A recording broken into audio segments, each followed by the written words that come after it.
gonna make more sense when you hear when we start to say, hey man, these immigrants undermining. It ain't just the black ones. It's all well, they ain't black. Hey. That's my other argument.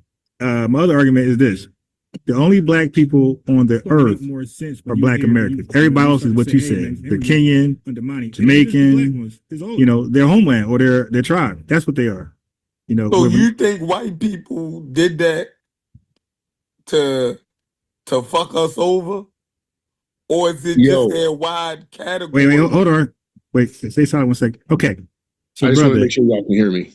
Oh yeah, we can hear you. So okay. Yeah, Chef. White folks did everything to fuck us over. When they deprived us from the HOLC, FHA, when they did restrictive covenants, when they did redlining, all of everything they ever did was just that, my guy. So coming to well, first of all, when we got free from slavery, they undermined us and had that large immigration thing with Europeans, right? They had them come over in huge influxes to undermine us with jobs, compete for jobs. And now, you mentioned Obama. I wanted to just touch on something Obama did, especially because of the African American. So let me just drive home this last point. Let Chef respond. Right. Thank you. But I do see. I got a video I want to play, but I'm going to accept calls like Chef because they're not. You know, they kind of seen as like on the other side of the fence. But I want to say freedom, Emancipation Proclamation. They undermined us by inviting a whole bunch of fucking European immigrants to compete with us for jobs, right? Replace us where we would not need it. Then 1865, you know, Civil Rights Act went through, Lyndon Baines Johnson. Then 1965 was the Hart-Celler Act. And now they opened the floodgates again for immigrants again. And every time they do that, they start to get the wording right, where it's not seen as so obvious what's going on. So yes, I believe all that is tied into just fucking us over. Their whole history from then to now, when we talk about redlining, we're most redline, just name it. You just name the discrimination. We're number one.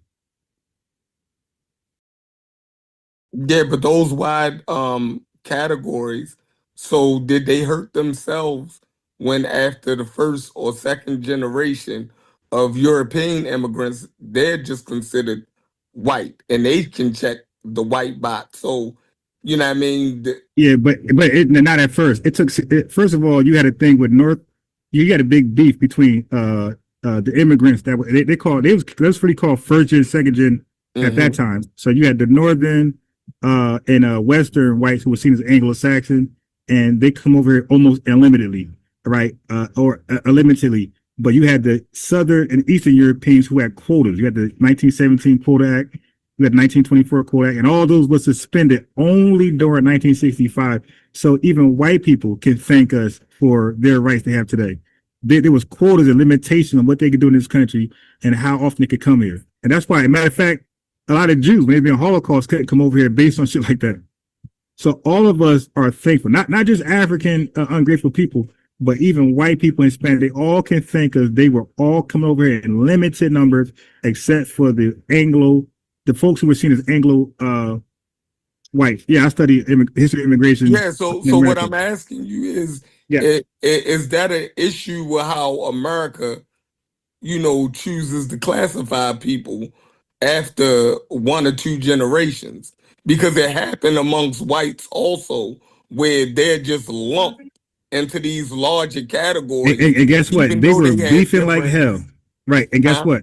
They were beefing like hell over that. White folks in politics were beefing like hell. They was, but I'm saying now. You dig what I'm saying? Like, they just fall into these larger categories the same way we do. You dig what I'm saying? Or the same way they try to do other people of African descent.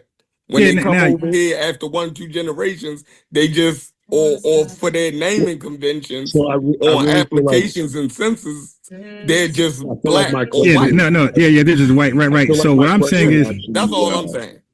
So wait, hold on, hey bro, hold on, hey bro.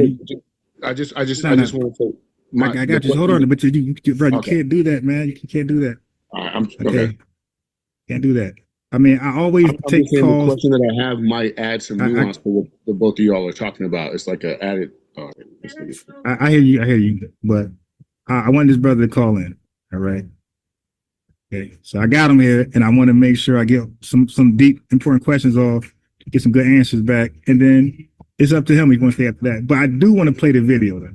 But anyway, Chef, so you have a lot of white folks, and I ain't gonna say a lot, but you got some who are starting to listen to what we're saying, and they're kind of drawing that line too. Some of them, they're like, oh. But I can't really say too much for white people and how they feel. When I say white, all of them, and how they feel amongst themselves. I can't tell you because I'm not really in their spaces. I'm not in their, I don't have no white friends like that, so I can't really speak on what's going on with them with that. I can't tell you. But I think this happens in every country where you get an influx of immigrant populations, right? That definitely happens, right? So you can see it in France, right? With the different immigrant populations. So yeah, it's an issue for us. The naming convention, and that's an issue. I don't have no problem with the delineation. But here's the other problem. So people, not just Pan-Africans, they want us to unite with let's say Africa and the Caribbean. What's your thoughts on that? Like, and they look at it as something that's very important. No, I'm not a Pan-African. That don't make sense to me. But I would say that other people of African descent is kind of fucked up, right? That when they do come over here, they don't align with us. You dig what I'm saying? Like that would make it more beneficial, for all of us. So, the fact that they be on their bullshit is problematic because white people are just white people at a certain degree. And their numbers, like, if you get the same racial treatment as me, you shouldn't be against me. You dig what I'm saying? So yeah, but here's the thing though. It is time to show them what time it is. I don't have no problem with that. Yeah, so I used to include the Afro-Caribbean together with Africa, like when I raised my concerns and voice against them. No longer. I separate them from each other. I believe the islands, I believe we could work something out with them. We could talk to them. Because I'll tell you why, because they've been victims too. Right. They've been sold too. So they have a similar experience as us. But the people who sold us, who never experienced this the way our experiences, with the white man, enslavement, all that type of shit, 340 years, all of us was part of that 400 years till now, 40 years. Africa never experienced that. All right. So that's why I focus more on them. So now, Seth, when they come over here, they don't come here. It's like with no love lost. They don't come over, like, don't forget, they sold us. That's some of them. Like, some of the countries responsible for that. But when they come over here, they don't come over here as, oh shit, man, what's up? They come over here with the attitude, yeah, we sold you. Like, for example, multiple personal accounts of Africans saying that they were groomed by their mothers and fathers to stay away from black, not white people, not the people who colonized them, all this spooky shit they be talking when they come over here. They, not Mexicans and, MS-13, they are groomed and told as little kids, stay away from black Americans. People are over speaking you. I can't hear what you're saying. What? Now, I think you might have your YouTube. Is it an echo? I'm on your website. It sounds good on TV, but people over speaking you on your website. Oh yeah. So you're probably hearing the echo. Now, I told brother chill out for a second. So Chef, so how you feel about that? Like, what's your thoughts on that? I said there being multiple accounts, bro. I can click. They're saying that their parents. Yes, they definitely have been known to have a very white supremacist worldview on us. Yeah. You can say it sounds good on TV, but on your internet, people over speaking you. All right. Yeah, we're gonna try to work that out. Hey, Chef, isn't it a white supremacist mindset about us when they come over here? Definitely, they have been on record. they actually are getting even more bolder.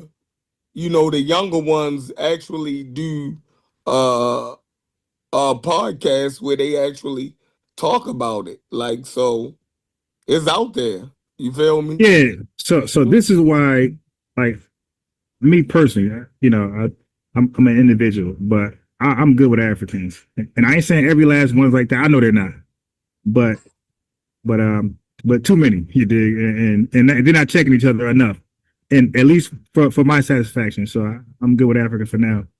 They can hold their own nuts. Yeah, so that's all. I want to get your thoughts on that. I want to clear up the Aboriginal thing for as far as my perspective, but other folks feel a different way, and those are the people that you want to talk to, and I think they want to talk to you. Oh You yeah, want to they can talk to? go ahead. They can go ahead with it. Come on with it. What up, Ron? What up? Oh, Peace. go ahead. Peace, bro. Peace. Yo, I just want to say that there's a terrible misunderstanding with people who take religion as a science. Because I heard a certain brother say, I'm gonna say his name, that FBA is a pseudo-scientific movement. And this shows you that people don't understand the difference between science and politics.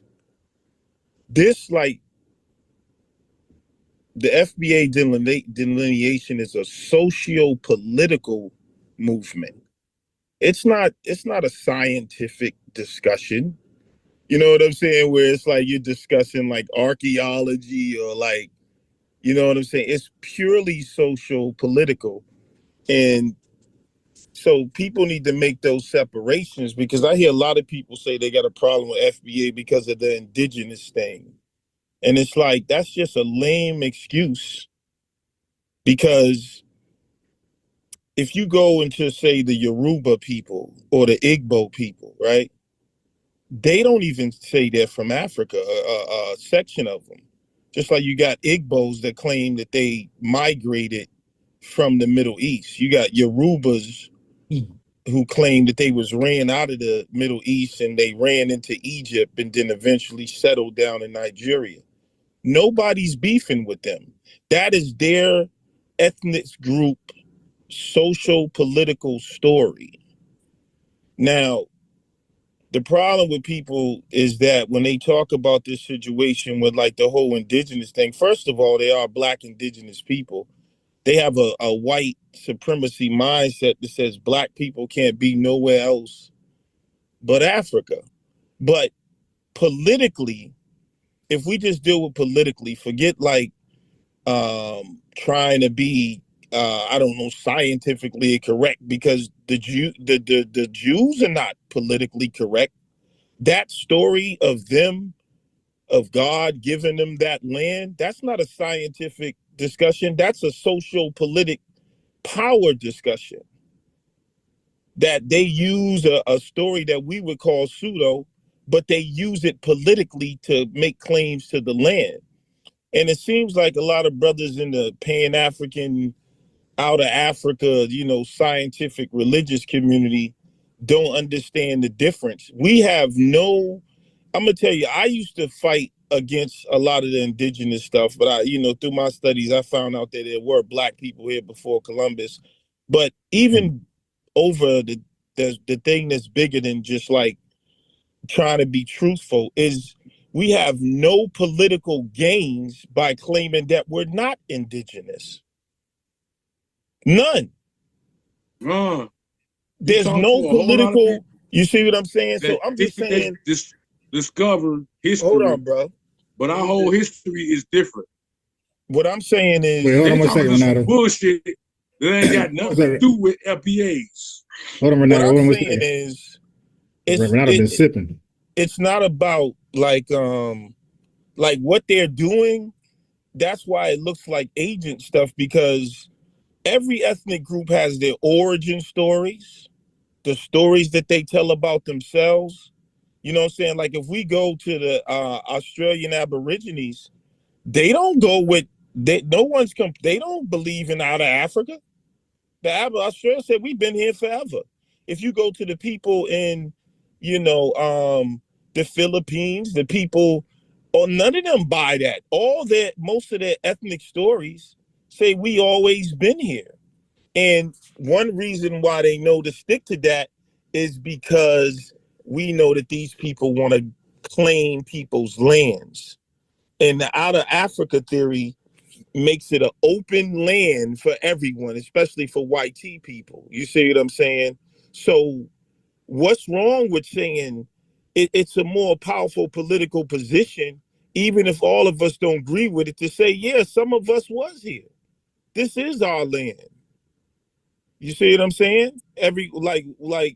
Why is that such a problem for certain people? They want to hang on to Africa so much, and it has no benefit whatsoever because we don't have access to their resources. They're not doing business with us.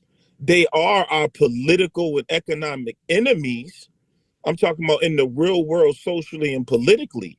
So what you have, and I was there, is you have an undying love for Africa because at one point in time, before our culture was really formed, I don't think our culture it was being embraced as it is now.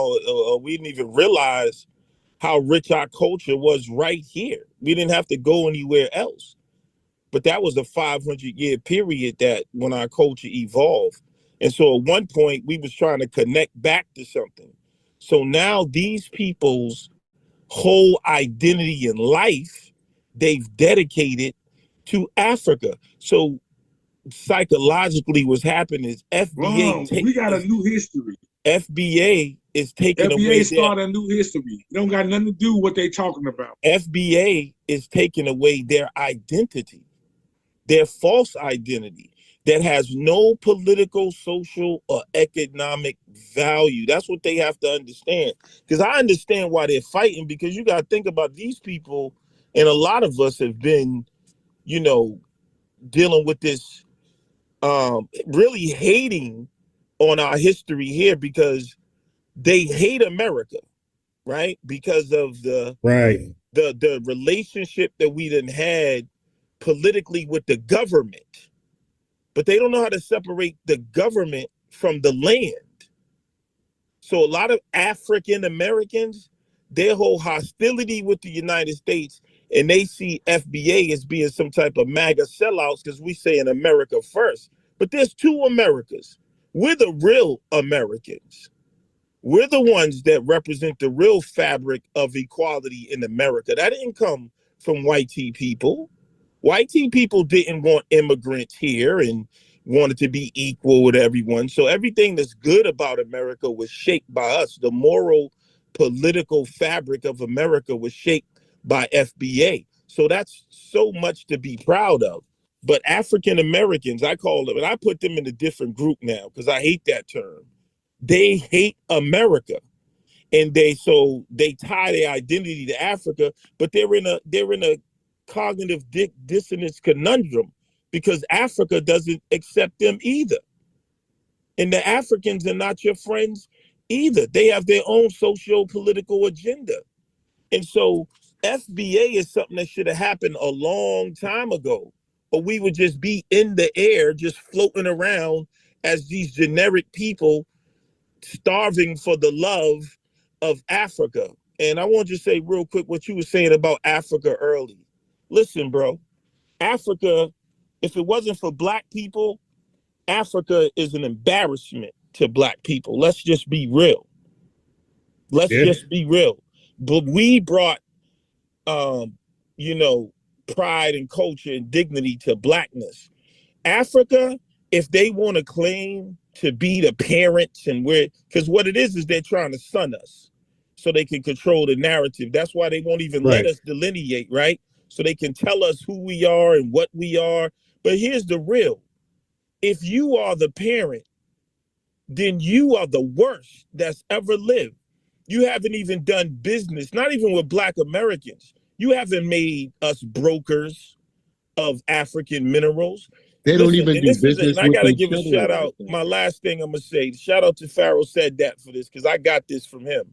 The only form of Pan-Africanism is business. If you not making us the brokers of those minerals, we don't want to hear nothing about your mental Pan-Africanism. Meaning that if Ibrahim Traore is so Pan-African, you should have to come through the Caribbean or Black Americans to get uranium. That's Pan-Africanism. See what I'm saying? So it's only a one-way street, and it's only convenience. And our people that want to remain African Americans, you are tribe traders because you don't want to handle your house first. We cannot unite with anyone until we unite with ourselves. And if it's ugly on that path, if it seems harsh, so what? Because you know what? We haven't done shit to them. I sat and watched that Somalian woman disrespect our sisters on the news the other day talking about America doesn't like Black women. You're not a Black woman. You don't claim that legacy. You haven't went through what Black women went through with your Somalian ass talking about, oh, America has a problem with Black women. See, that's what African Americans don't. That type of cosplaying shit right there is so disrespectful. You know what I'm saying? Black women were to experiment on. That's how they started the gynecology. They used to cut Black women open with no anesthesia. I like bro. your channel. You didn't go through that. You've been infiltrated. Thank you, brother. Thank you, brother. I don't know what. Hey, go ahead. My man is a little tipsy. A lot of tips. You feel what I'm saying? I was highly offended when that woman in Minnesota said said you been something infiltrated about a Black woman. Yeah, he's here infiltrating. yeah, I want Chef to respond, and then Osiris, I think he was next. Oh no, I'm listening. All right. Yeah. I got a point for you. Wayne, the main point, Chef, I want you to get, because I know that you worship the consensus, that the whole indigenous and all, that's not a scientific conversation. This is not a conversation that you were having in a biology class. That's a social-political standing. When people say we're indigenous, they claim into the land, and it's not nothing new. Frederick Douglass did it. Harriet Tubman did it. David Walker did it. They all say we are American made, and we're not going back to Africa because you want to take our property. They all said it. All right, so Audi Osiris. What was that, Mr. Crab? Yeah. Yeah, why did name look familiar? Peace. Hey, man, it's been a great dialogue, and I've been listening to the live stream that my aunt did the other day with all of the gentlemen on there. And yeah, it was real interesting to hear the different, like, I've heard him over the years, obviously. The whole scientific, like when you hear him try to use science, like, it's about to be some bullshit, because it becomes the authoritarian move in the argument, right? I'm gonna trump everything you say because I just used the word science move, like. So, but I got something to kill that science though. No. So wait, hold on, brother.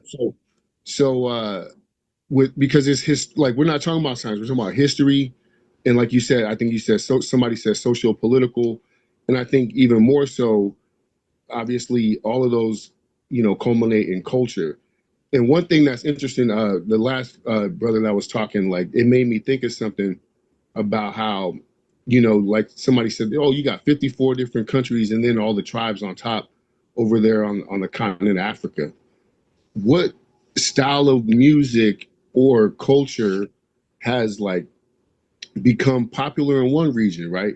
Like, they're talking about, oh, we build coalitions, and they're so what do you call it? They're always telling us, oh, we're supposed to unify. We need unity and all this, but then you're all separated by tribes and all this other shit.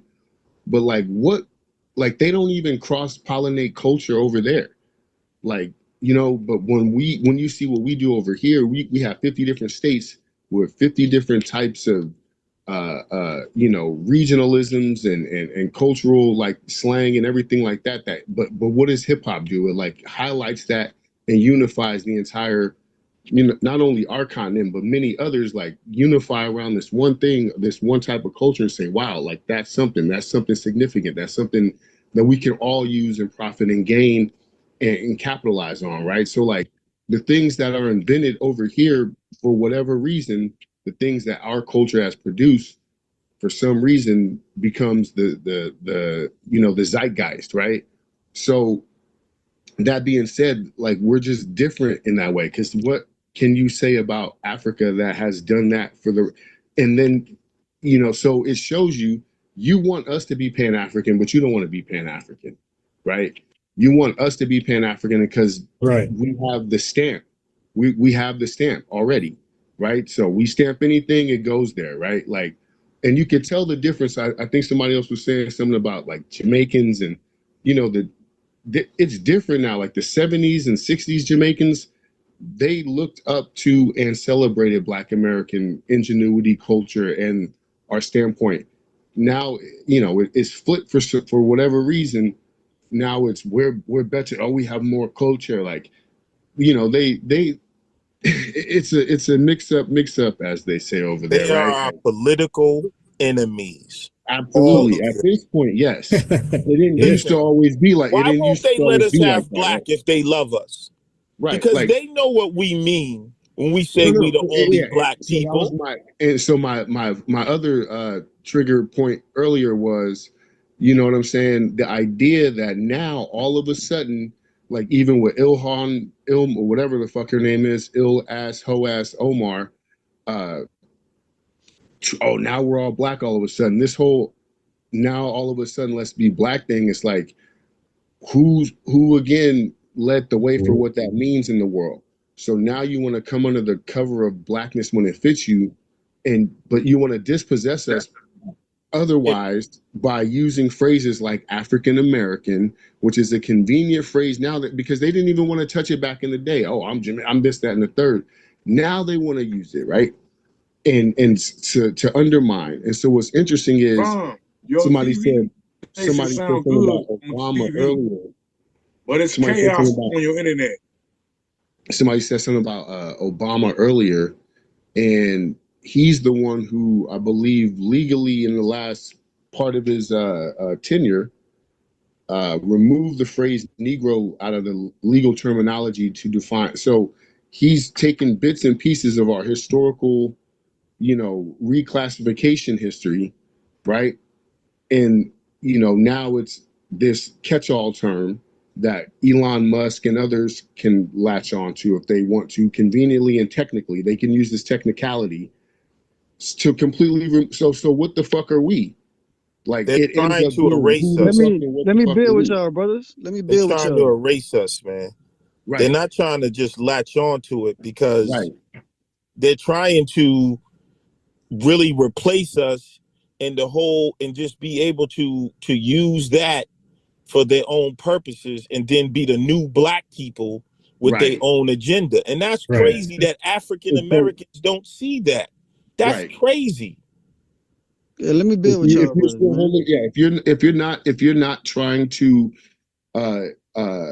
involve yourself and learn more and at least try to see why something like an FBA could be an answer to all of that, then you don't care, right? Like you will be erased. Like if you don't see the thing about it is we got to keep working to debunk the whole out of Africa theory. So all we got to do is keep coming with these facts that we coming with, and see how Onk keep trying to bring up the science and using the DNA.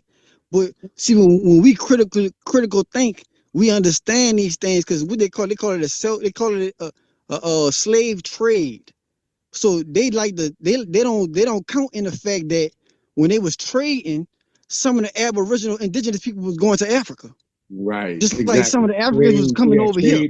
So how they tie in? So look, hold on. So how they tie in? That's how they able to tie in the DNA. Why you think they always say West African? Because that's Aboriginals. That's original Aboriginals over there. Because in order, see, slave was always going on in Africa. But when the white man came, he taught them how to enhance the slave and told them that a better slave is a slave that's from a different land. Just like when Yeah. an African came over here, they make you think that the house nigga was one of us. No, the Africans was in the house. Just like how the Africans coming over here doing what they doing now. Right. Ain't nothing changed. That makes sense. The proof is in the pudding. Ain't nothing changed. They doing the same shit they been doing. So when you swap slaves, like so when we go over there, of course they're gonna listen to the master because they can't run off. They don't know the land. Just like when the African come over here, he gonna be more susceptible to listen to that white man because he can't run nowhere. Yep. You see what I'm It's saying? just like when they say you have no indigenous blood in you, like from the DNA test. But then like, it's like, well, who is they using as the sample for the DNA test? They use the West African. They use the West No. African because the West African come from over here. No, what I'm talking about is when they talk about the Indian, they say you ain't got no Indian, but who are they using as There is no DNA. There's no American DNA. There is none. Like, so how do you know they don't come from us? Like, exactly. And and I'm not one who denies the slave trade and stuff like that, but there is much flaw in what they're saying when it comes to like. I just explained that to you how they come from. I just explained to you how they come from us because when they traded the slaves, when they traded the slaves, the original people from over there was traded to West Africa. That's why when they use the DNA, they always point you to West Africa because that's us. The first transactional slave aspect of Columbus's ventures, right, was quote unquote Indian brought from here back to Spain. That's on record, according to their lore, according to their. So even in their own admittance, whether they want to say it or not, the first so-called transactional slave that happened during that after 1492 or whatever came from here and went to there. Exactly. Like, oh, they got them niggas over there. But the Pan-African, like they make it seem like they don't never not here the fact that they was taken from this land and sending them out. I'm just saying that's what they say. They say the part, according to whatever, when they talk about the transatlantic slave trade, that is one of the first transactions, right? It's someone from the Western Hemisphere going to the East, not the other way around. Right. So just that in and of itself sets a precedent to say, wow, because they just the logistical aspect of going to Europe or being in Europe and then going down to Africa, then going to the West already it's like you're double backing, right? It just seems it already has its own flaws, like implied. Secondly, if you discover again a large mass of people who aren't connected to your political system and you can remove them from, you know what I mean? It gives more weight to the fact that you could you're transplanting people or whatever. You don't have to overthink yourself, brother. You got to overthink yourself. Well, you know what I'm saying? You know what it is. We already know what it is. That's why we're talking about it now. I'm over elaborating. You right? I don't think we know what it is already. They like the question. They like to make us question ourselves, trying to gaslight us. No, we got critical thinking skills. We not dumb. This shit's still going on today. It ain't hard to put it together. Is Chef still here?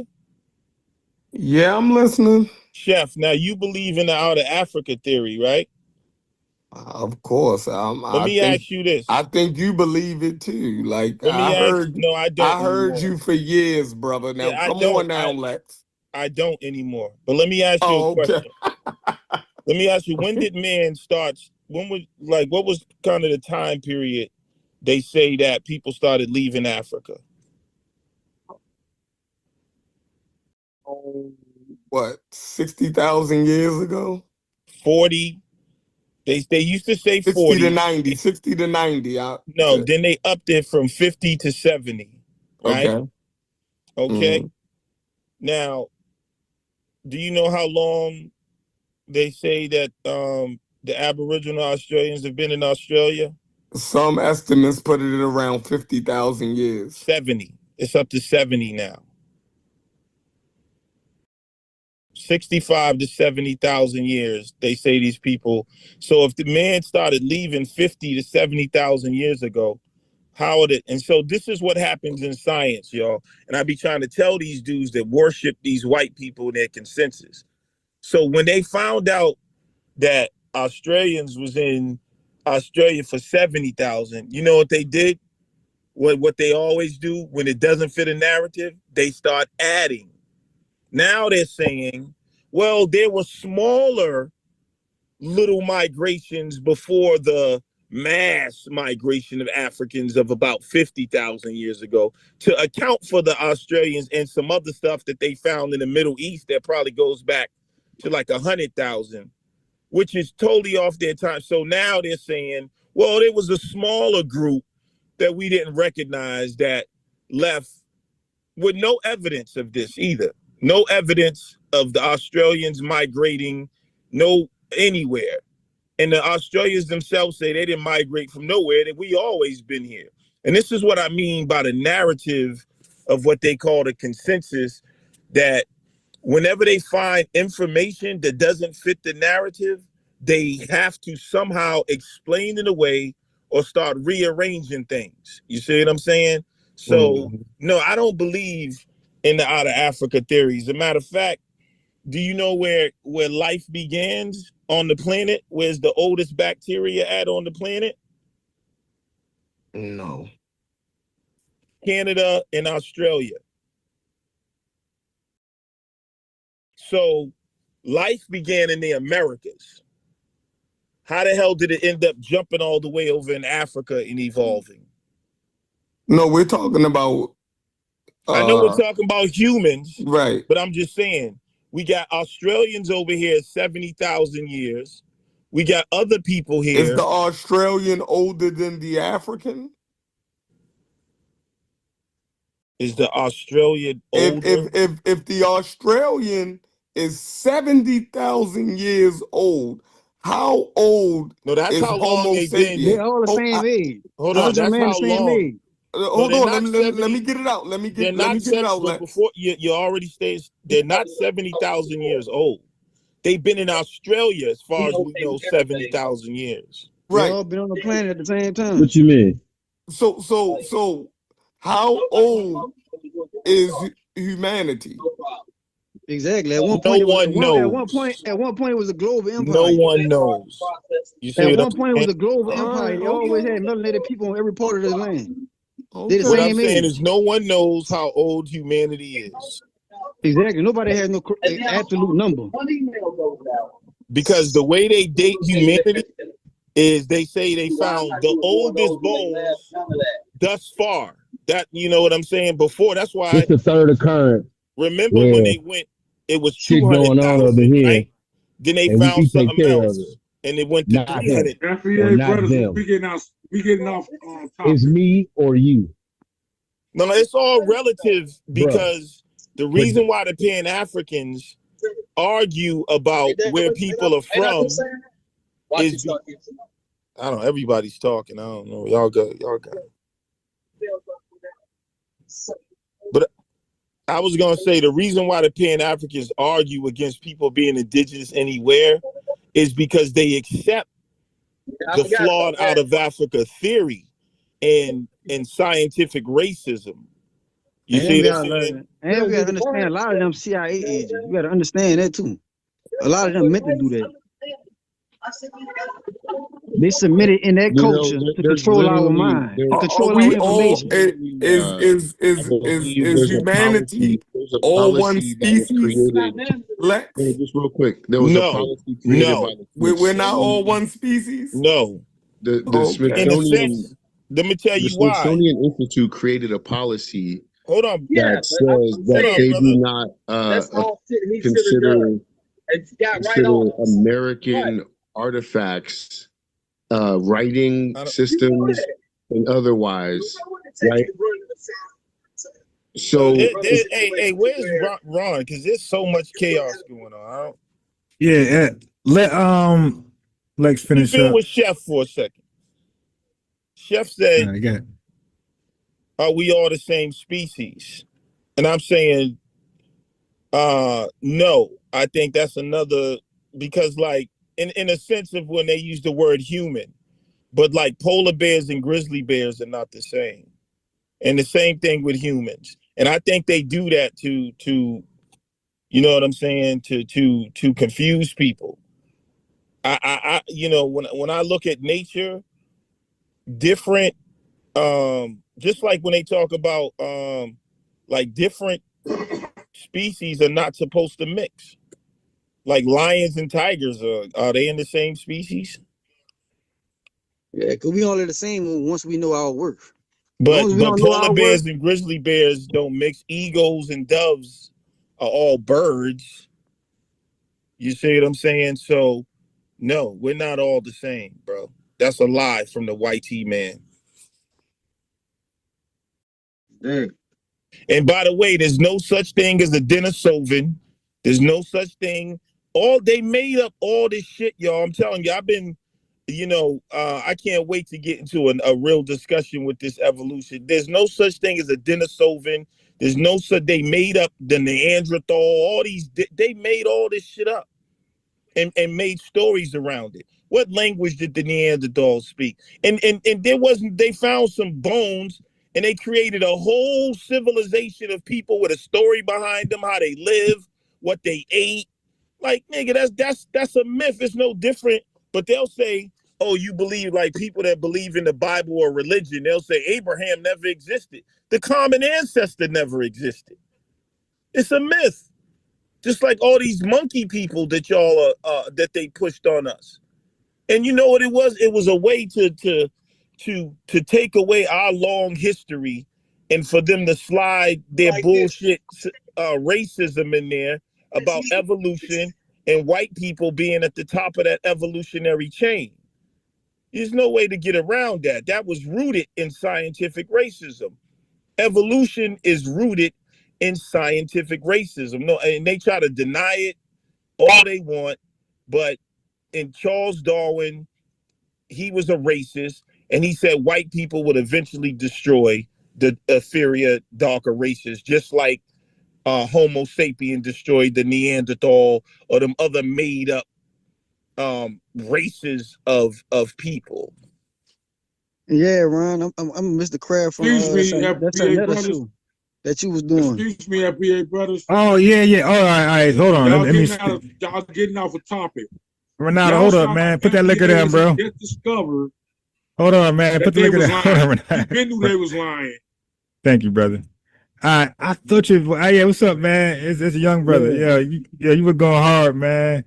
Yeah, I appreciate you, man. I'm glad you checked in because I definitely wanted to build with you. That's why nobody from the pseudo killers will ever debate Lex. Ever. There you go. I Official haven't got call a out. debate from one of them since Ngozi. And we could do it right here. And they won't do it. And they'll make excuses. They'll start talking personal stuff. I've been dying to get Onk in the ring for 10 years. He's been avoiding me. Because I will absolutely embarrass anyone talking out of Africa evolution shit now. Yeah, because we got all the points that killed him. And then they like to there you always go. run. Then they always all right, well, look, that's the official challenge right there. So there y'all go, man. And I don't even want no money. Y'all can charge money. I'll do it for free. Damn. For the a love, green God card, damn. you know what Scarface said in the movie? I don't like politicians. Before a green card, I'll cut a pseudo killer up real nice for free. For free. You lying ass niggas. They have ruined the minds of so many people, bro. This group of niggas have ruined the minds of so many people with taking on science as a religion that can't be challenged. Well, oh shit. Well, since we doing that, wait, hold on 1 second. And I want Mr. Kraft going, well, shit, since we doing official call outs, I heard that weird dude Sabio say something that day too. You know, they all listen in the shadows. I already know that. I got a debate with Not a Coincidence on coming up on the 14th. And the debate is, were black people in America before 1492? Which is a dumbass debate for them. I don't know why they believe that niggas was all over the world but wasn't in America. They was the first people in Europe. If you ask a Pan-African, it was the Kushites who was the first motherfuckers that went into India, the original Kushites. They was the first motherfuckers in Russia. Matter, you got some of them that even say the black Chinese were first. But why, when it comes to America, a nigga can't step foot over here? Because Why? it's so Because they want the land, you stupid That electric motherfucker. fence. That electric anything fence. about it is people like they like to skip over the fact that Europe, Asia, and Africa is the same landmass. We have to start supporting ourselves. We have to add value to our content and our voices. Hey, hey, haters gone, hate supporters done it. Haters gone, hate supporters done it. Support me at home, don't support one of them clones. I'm really one of them ones. I'm really in my they dumb. Cash app, $sign on by rhyme. Hey, hey, hey, hey. Haters gone, hate supporters done it. Hey, hey, hey.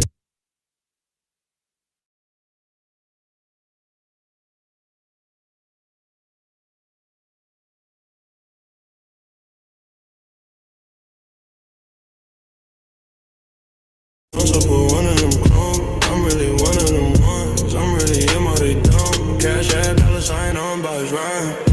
I'm really real one of them. I'm really him, I'm really out here standing on 10. Like and subscribe, thumbs up the video. I'm really real one of them. I'm really him, I'm really out here standing on 10. Like and subscribe, thumbs up the video. Haters gone, hate supporters done it. Haters gone, hate supporters done it. Support me at home, don't support one of them clones. I'm really one of them ones. I'm really him, or they dumb. Cash app, $sign on by his rhyme. Haters gone, hate supporters done it. Haters gone, hate supporters done it. Support me at home, don't support one of them clones. I'm really one of them ones. I'm really him, or they dumb. Cash app, $sign on by his rhyme. I'm really real one of them. I'm really him, I'm really out here standing on 10. Like and subscribe, thumbs up the video. I'm really real one of them. I'm really him, I'm really out here standing on 10. Like and subscribe, thumbs up the video. Haters gone, hate supporters done it. Haters gone, hate supporters done it. Support me at home, don't support one of them clones. I'm really one of them ones. I'm really him, but they dumb. Cash app, $sign on by his rhyme. Haters gone, hate supporters done it. Haters gone, hate supporters done it. Support me at home, don't support one of them clones. I'm really one of them ones. I'm really him, but they dumb. Cash app, $sign on by his rhyme. Please don't please support on it. I'm really one of them ones. I'm really him, or they dumb. Cash app, $sign on by his rhyme. Cash app, $sign on by his rhyme. Cash app, $sign on by his rhyme.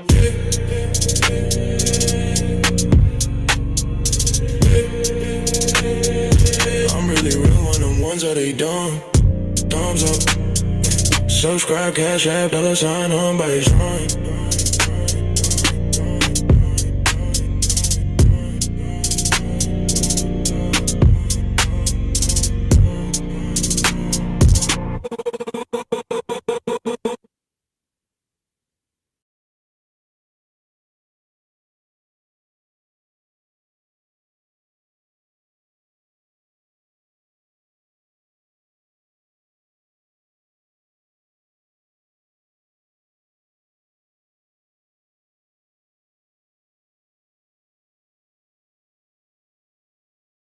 Late 60s, early 70s. And, we had people coming to the US from everywhere. And we had our own student association that had African Americans, Caribbeans, Central Americans, African people just from all over the world, even Europeans that were coming. Okay. And we had like a big association. We'd get together and share foods and things on culture and things of that. And things seem to be okay. And what I'm trying to understand now is what has really changed, because that's maybe 50 something years ago. What has really changed that there is now all of this hostility and hatred and ignorance coming from all sides? I just don't understand it. And for me, it's so sad. Okay, now what do you think happened? What do you think happened? You're a teacher. You should know something. If you've been around Africans and you've been around foundational Black Americans, what do you think happened? Why do you think there's a major delineation movement now? No, actually, I really don't know, because since 2008, I really haven't lived full time in the US. I've been traveling around like different countries and teaching and things of that sort. Okay. So the changes that were taking place there, I'm really not sure. But all I know is from my experience and the way I've been treated as an African American abroad, doesn't sound anything like what I'm hearing now that's happening in our country. And for me, it's really very disheartening and very sad. And I'm just sorry that it has come to this, but I really don't understand what has changed. Well, now, and you said you were around in the 60s. So how old are you, by the way, beloved? How old are you? I'm 72. Okay, so okay. Okay, beautiful. That's beautiful. Now, back in those days, in the 60s, early 70s, a lot of the African immigrants, they were just fresh over here. They were not in too many political positions. We really saw a big wave of the Africans and Caribbeans coming over in the 80s. I'm sorry, really in the 80s. But in the 60s, 70s, it was only a trickle. Y'all didn't have Candace Owens. You didn't have the Myron Gaines back then. You didn't have the Byron Donalds back then. You didn't have the Ilhan Omars. You didn't have these people getting in these political positions and then dictating where the resources and tax dollars are going to go. So it was a different vibe then. So now we're dealing with the grandchildren of some of those immigrants now. And they are extremely hostile because in their mind, okay, they were born here, unlike their parents who could easily be deported since they're 14th Amendment citizens. Now they can't be deported and they can say how they really feel about us. And then they start letting loose on us. And then the disrespect and the hostility started coming through. And by the way, even those folks who were around in the 70s, they must have been telling those kids something behind closed doors. I guess they were smiling the faces of foundational Black Americans and then get behind closed doors talking about, oh, stay away from those Akatas and all that. Because this new generation of these first and second generation immigrants, they got that hostility from their parents. So now this thing is starting to undermine us economically, politically, socially. We're being harmed by some of these people. These folks are jumping on FBA women in hair salons. These people are undermining our reparations claim. They're getting they're informants left and right. Many of these informants out here are these non-FBA immigrants and first and second gens because they don't have no cultural camaraderie with us. So those alphabet people use them as informants against us. So it's just a lot of undermining going on with these folks. And it's not all sides because we are not doing it to them. We're not going over to their homelands, undermining them. So when I hear that both sides argument, that's all cap. We're reacting and responding correctly to their hostility that they should not have whatsoever, because we can't go to their homelands and show any form of hostility like they do to us. So we're doing some straightening that's long overdue. You understand? I think I understand what you're saying. It's, and when I was looking at some stats the other day, because I was listening to another program, and I think there's like about maybe 2.5 million native-born Africans In the U.S., I'm not really sure about Caribbeans, but I know the Hispanics outnumber African Americans now. And one of the things I think that might be happening is that you have a lot of poor and uneducated people from those areas coming over, and they already have low self-esteem because they had to flee their homes. So that behaving in a superior manner is like compensation for really feeling inferior. And so that's why I don't think we should really take it so much to heart. I mean, we're 46 million. No. There's no way they can displace us. No, ma'am. There's no way they can displace us. No, but they can undermine us. See, that whenever they do stuff, and that's the problem, because you're Pan-African, that's Pan-African talk. Whenever the Africans and Caribbeans do stuff, it gets into that, well, they don't know no better. Oh, let them slide. Oh, leave them alone. Just give them grace. The white man tricked them. Oh, the white man used his media on. Hey, family, what she really want to say is this. What she really want to say is, hey, well, the white man, he whipped y'all and beat y'all and made y'all change your name and religion. Well, we're trying to do the same thing. You know, what's the big deal? We want y'all to change, you know, your identity, and we want to hurt you and abuse you. And we don't want you really to complain too much. We want you just to roll over and be generic African. Like, that's really what they want us to do. They want us to be they want to be the abusers, and we just do the whole thing all over.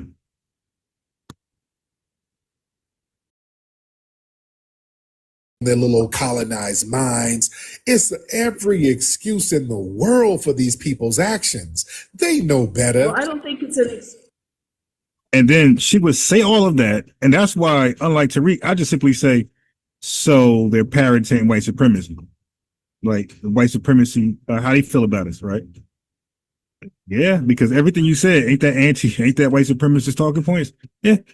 Okay. So they coming over here with a white supremacist mindset. See, like, that reverses the whole mind game that they're trying to do to us, trying to make them a victim. I want to say, yeah, but you have innocent, cute whites, right? Little cute whites that won't hurt nobody. They're 10, 15, 18, they're 80 years old. They're stuck in their ways. But they think black folks are the worst. Black Americans are the worst people on earth. They believe in all the scientific racism, all of it. So get them a pass too, because they've been brainwashed by their mother or brainwashed throughout their generations. Nobody's getting a pass, not even your elders. I don't think it's an excuse. I'm here in Africa, and I really see how media has influenced a lot of their attitudes and their behaviors, and they've never. Now we're going with the media thing. Oh my God! All right, well look, okay, well how about this? Then stop complaining about us then. All right, we're gonna appeal to the media too. Yeah, you're right. Yeah, the media made us make us view them a certain way. All right, cool. So leave us alone. So when we cook them, roast them, don't say nothing. All right, we're even Steven here. Whatever your excuse is, that's our excuse. Even left the continent, but they already have these attitudes and these ideas. And thank you, Alexis Berry, Farah, Lenny, super chat in the building. Appreciate you. And I think if that is what's happening, yeah, it's a real problem, but it's even starting here. I mean, and even what they show on television about African Americans is very similar to what we saw as children growing up about Africans. No. That's in the U.S. That's not true. That's another myth, man. That's not true. Now, the images Now, by the way, she's an elder, right? According to the Pan-African religion, she's an elder. Anybody can get it. And I'm putting the link up top. And no, you're not able to call in and rumble and rant. No, I'm going to dialogue. Just like when you go on other folks' channels, y'all dialogue. Over here, same thing. We're going to talk over each other, but kind of like orderly. But yeah, it won't be no, you get 5 minutes to talk. No, we're going to have a dialogue. We saw them. We were the ones speaking against it. We're like, you ever watch Phil Donahue back in the day, y'all old people? You ever watch Pierce Morgan today? You don't get just free reign to talk and ramble. They cut in when they please. Right? Same thing over here. Same thing on their channels. The same folks complaining are the same folks who do the same stuff. Same energy, man. Like, hey, don't show those brothers and sisters like that. We were the ones who uplifted African history. We have all of these African history studies over here in HBCUs and universities. We've been the ones uplifting the history of Africa over there. We got the same degenerate media, but we know not to believe that media.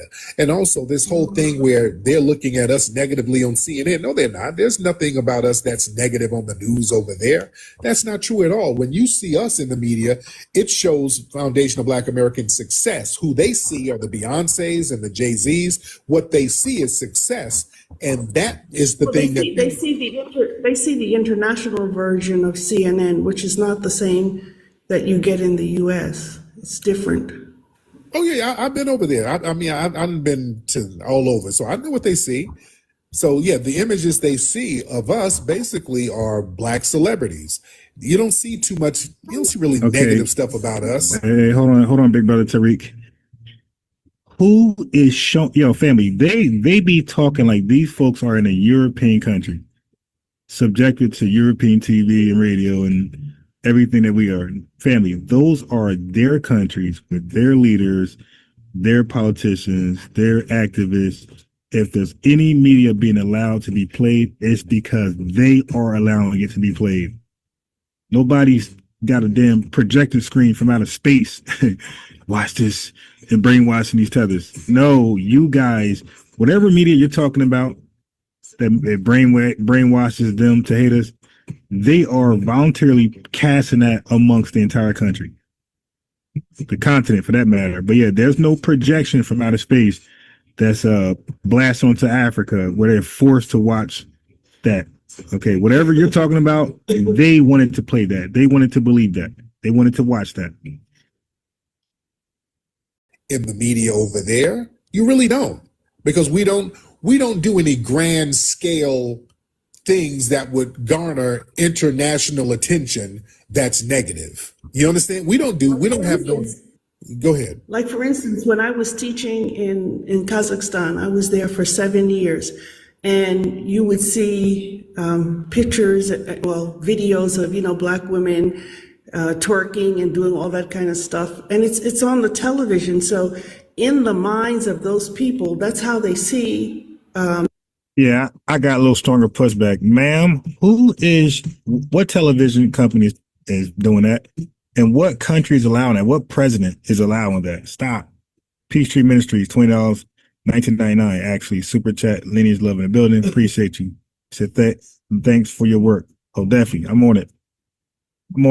Exposing Africans and Pan-Africans.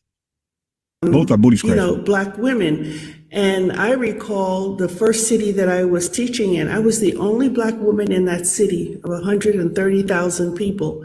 And so when men would see me, that's the image that they would have in their minds, even though that's the farthest thing. I mean, by that time I was in my mid-50s.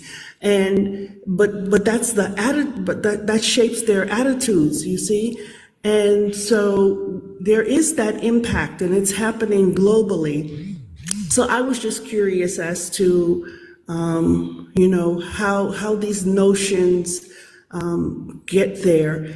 And I don't understand how these people in such small numbers are able to undermine us without white complicity. Yeah. I mean, this come around in cosplay and just coming our circles, dissipating the energy, and not all of them, but just enough. Getting into certain organizations like the Congressional Black Caucus, which don't do a damn thing for Foundation of Black Americans at all, but they do a whole bunch of stuff for immigrants. So that's a problem.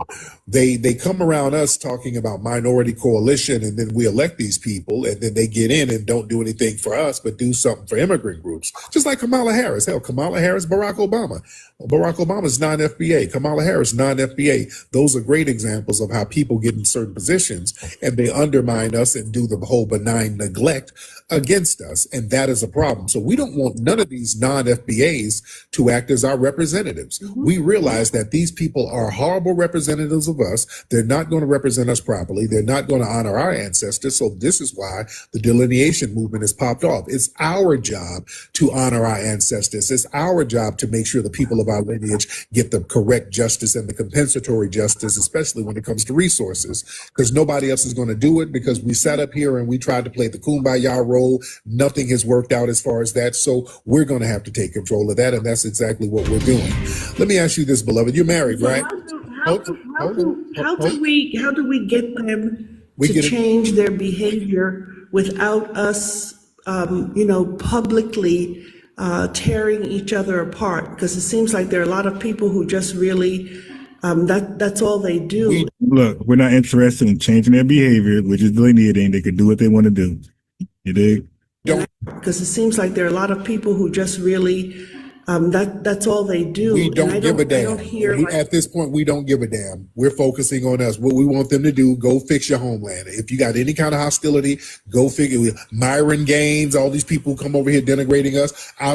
We ain't gonna do nothing with a Myron Gaines. I don't want you to do nothing but get your ass back to the Sudan, help your people. We're at the point, anybody who's remotely hostile to us, we don't want nothing to do with them. We ain't got to negotiate with them because we don't need them. That's the thing. And that's what they are tripping out about. They realize that we don't need them.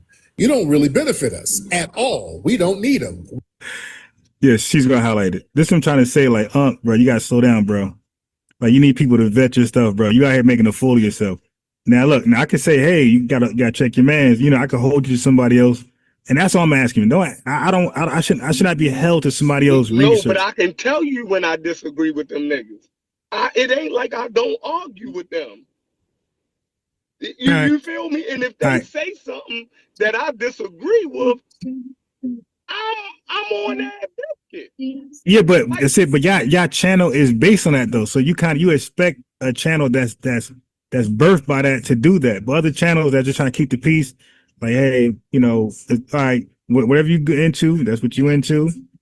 And but so there's a greater goal. Familiar, right? But you might not be familiar. Me and Unc beef for 3 months over African slavery and the slave trade. We beef for like 3 months. What?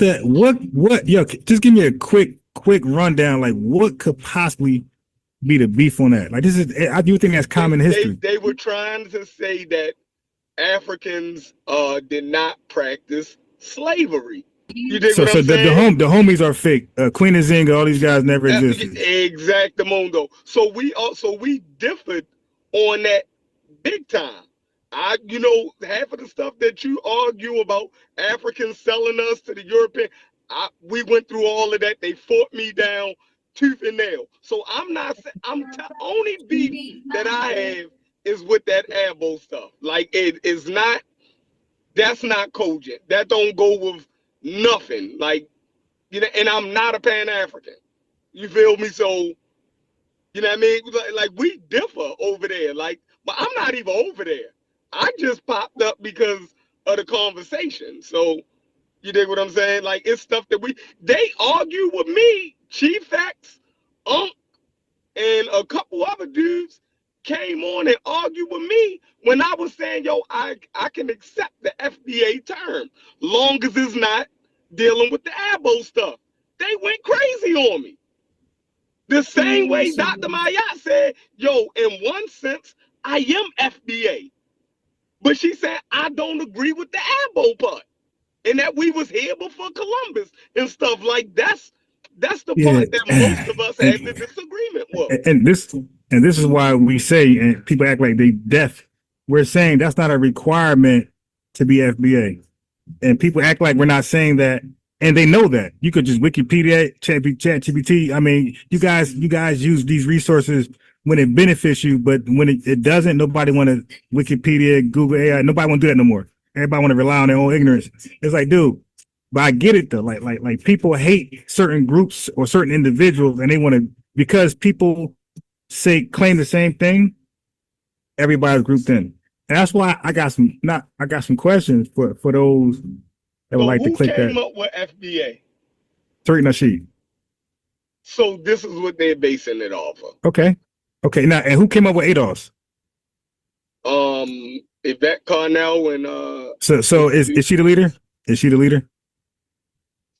I don't know.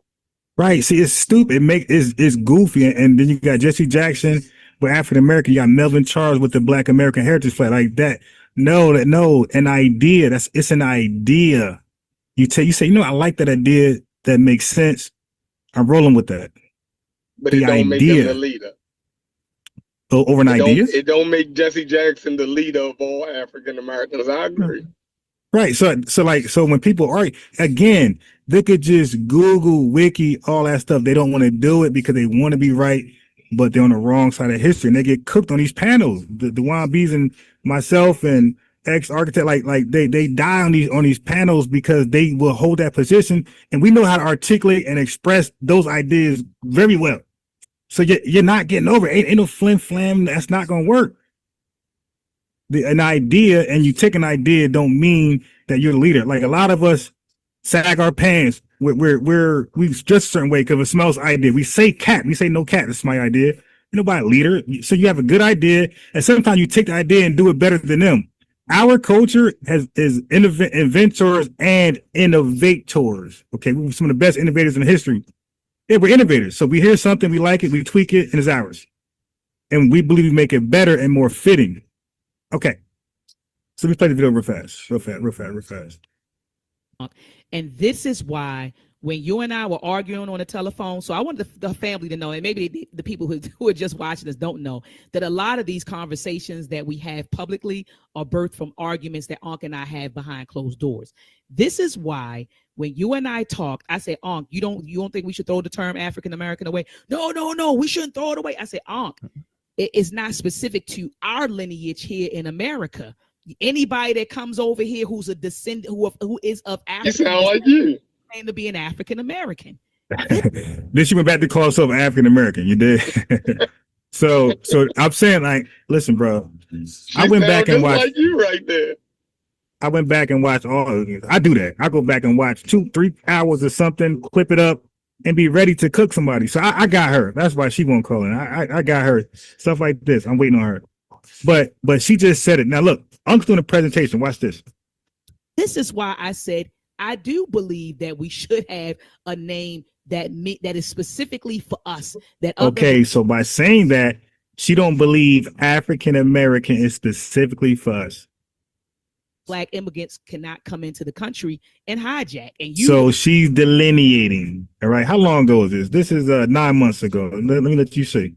9 months ago, she sounded like us. All right. This is why people be like, yo, the agents, they're getting paid. Like something going on here. Because she reverse pivoted, never came back and corrected this, just reverse pivot. And then you get mad at Lexus saying changed his mind, but she changed her mind. You were like, no, African American, they know who's who, and you went through all that.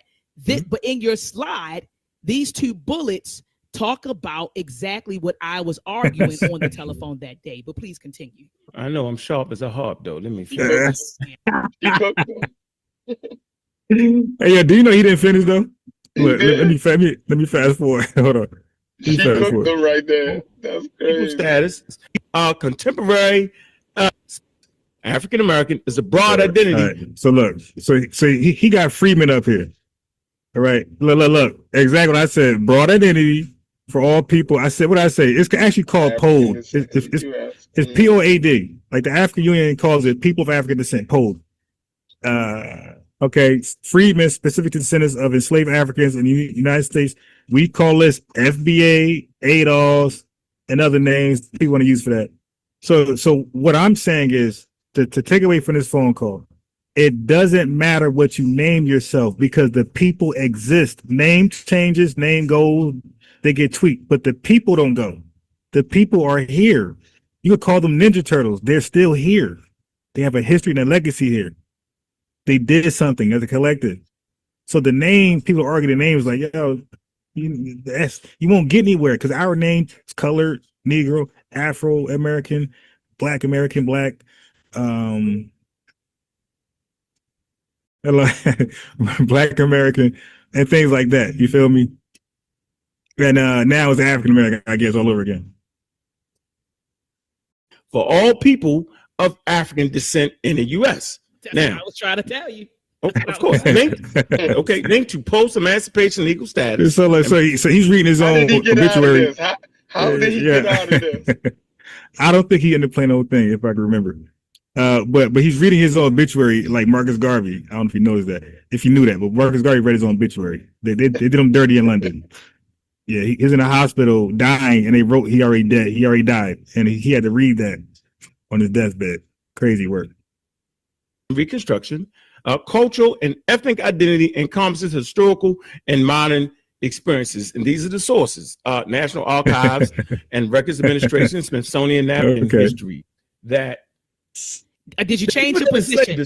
No, I didn't. I'm still in the same.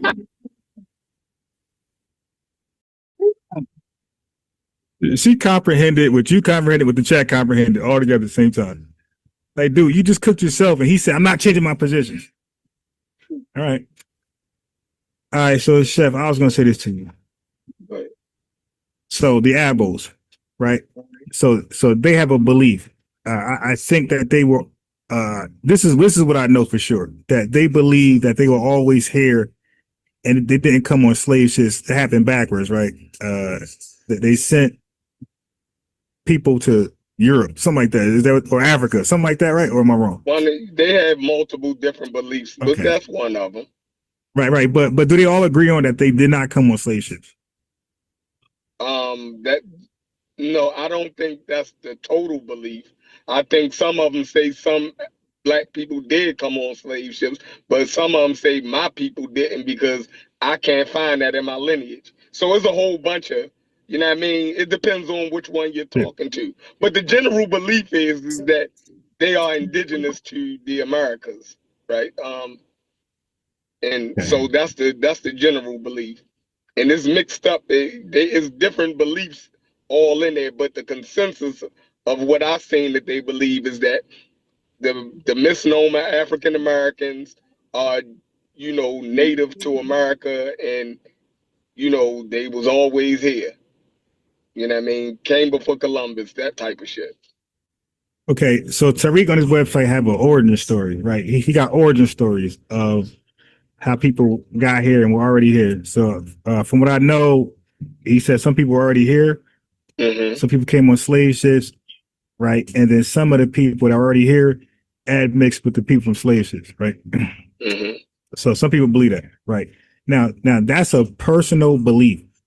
That has nothing to do with an ethnogenesis that happened in America, because that's a fact. That's something that happened with real people. Now, belief is separate. People can believe they came from Planet Risk. Doesn't matter. So what I would say is this: you will argue that a lot of them they were not always here. They came on slave ships, something like that. Yes, the transatlantic slave trade. Got it. So now, if a requirement to be FBA is to come on through those slave ships to this country and experience chattel slavery, Jim Crow, Black Reconstruction, and those people experience that, even though they believe they didn't, aren't they still FBA? Yeah, they would still be a part of the group. No matter. That's why I don't argue it. You could be in the Nation of Islam and right. Okay. You don't believe you Asiatic black man. All right. So, but that's why I don't have to argue, because either way, whether you're true or either you're wrong or right, you're still FBA. So that's how I came to that. Like, why I'm debating about that. My thing is to galvanize people within the lineage.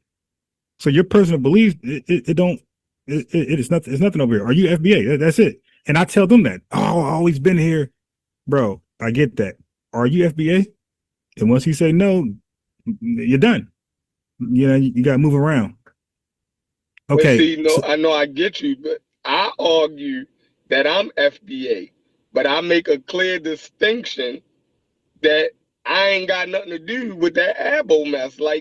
That's fine. That's the thing. You feel me? Like, if you ask Unc and then they beef with me over that, I say, why wouldn't I be FBA? The same way Dr. Mayat said that she was FBA, or a couple shows ago, according to the definition, right?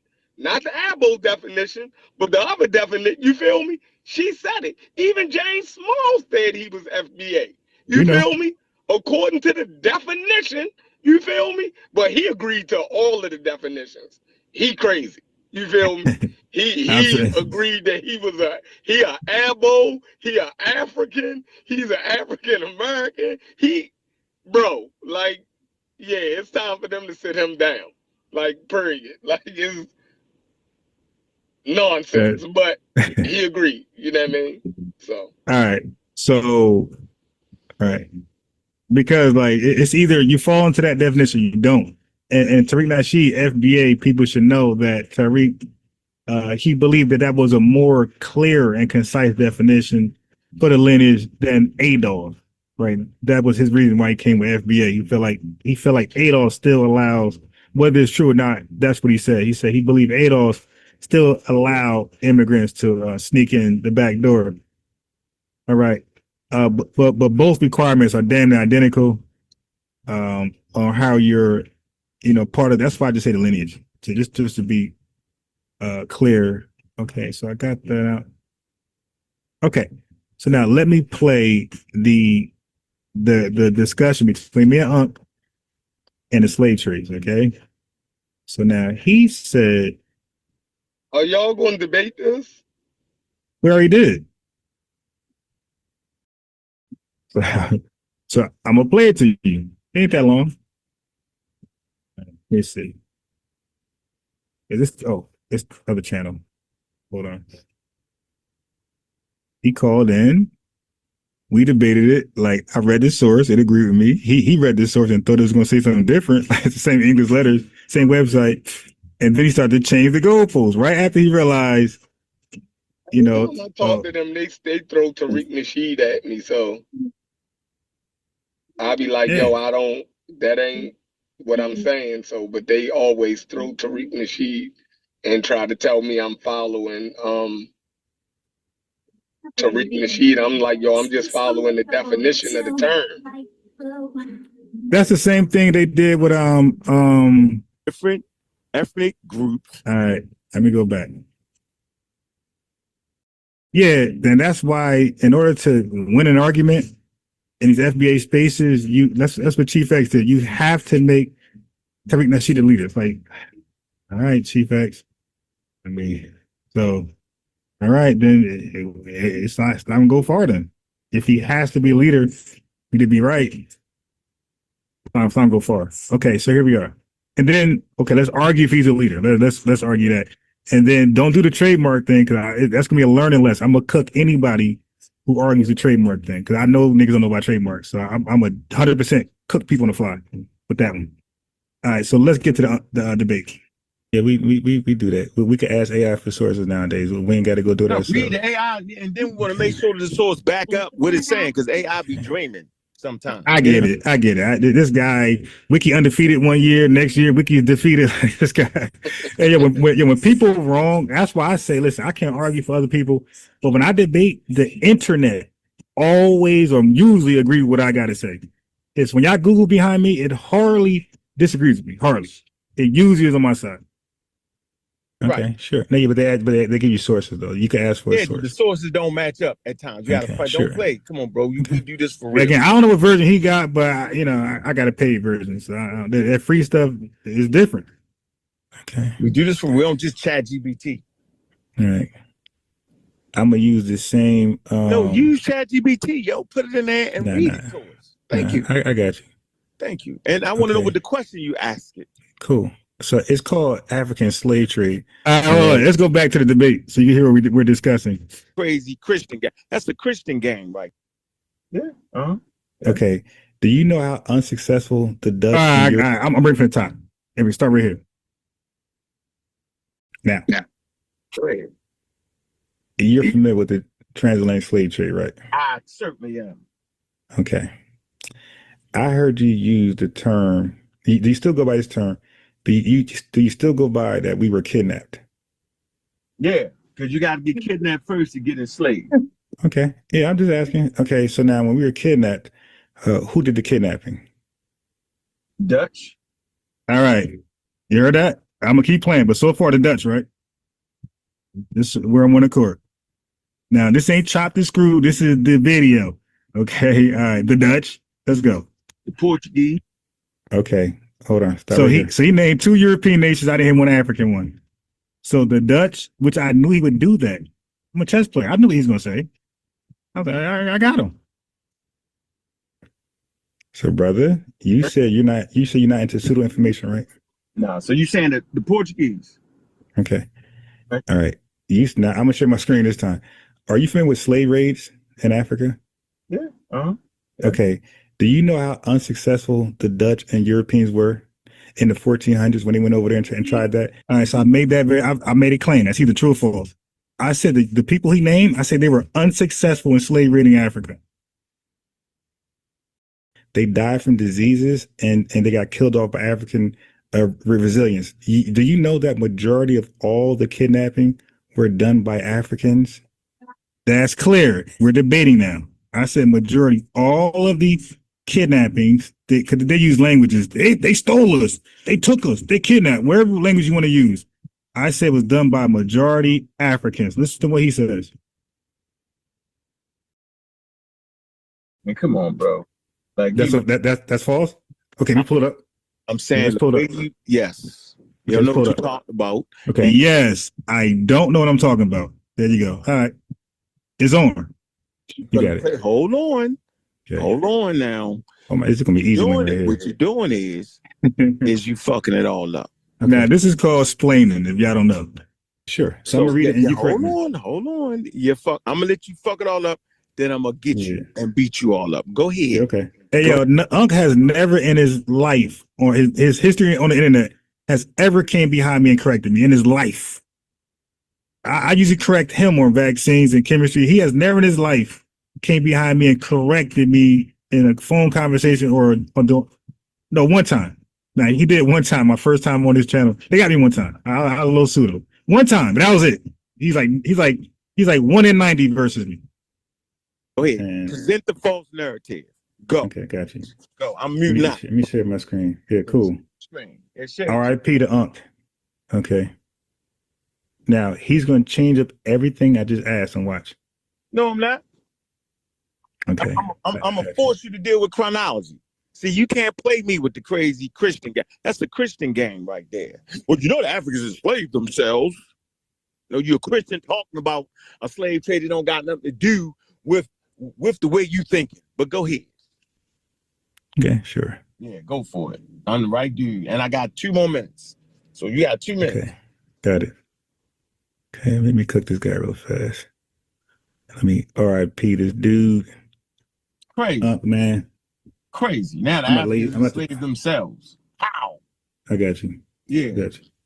Wasn't even called Africans. Nigga, they was just, give me the tribe and the clans. Nigga, don't play with me. And Zinga.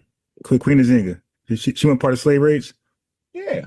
Okay, gotcha. So don't ever ask me another question like that. Okay. He just said, yeah. You know, I'm gonna let you have that for a moment. Then I'm gonna beat you up on it. Definitely got an answer for it. Sure. Yeah, go ahead. What you doing? You said that.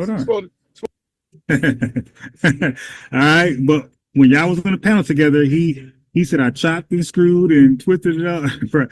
Yeah, do you know he called me on the phone after this? Nah, you knew I would never argue that. Nah, I'm mistaken you. No, you didn't, bro.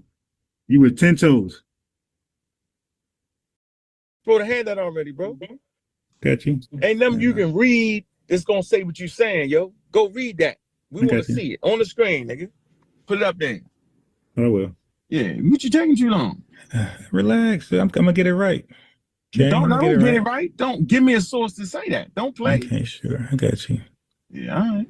Yeah, we do that. We can ask AI for sources nowadays. We ain't got to go do that ourselves. Read the AI, and then we want to make sure that the source back up what it's saying, because AI be dreaming sometimes. Get it right. Sure. No, yeah, but they give you sources though. You can ask for a source. The sources don't match up at times. You gotta fight. Sure. Don't play. Come on, bro. We do this for real. Okay. We do this for real. We don't just chat GPT. All right. I'm gonna use the same. No, use ChatGPT, yo. Put it in there and read it to us. Thank you. I got you. Thank you. And I want to know what the question you asked it. Cool. So it's called African slave trade. All right, transatlantic. So Do you see my screen right now? The Africans had a slave trade before Europeans colonialism came out. We know about that. We know about that. Okay. Go.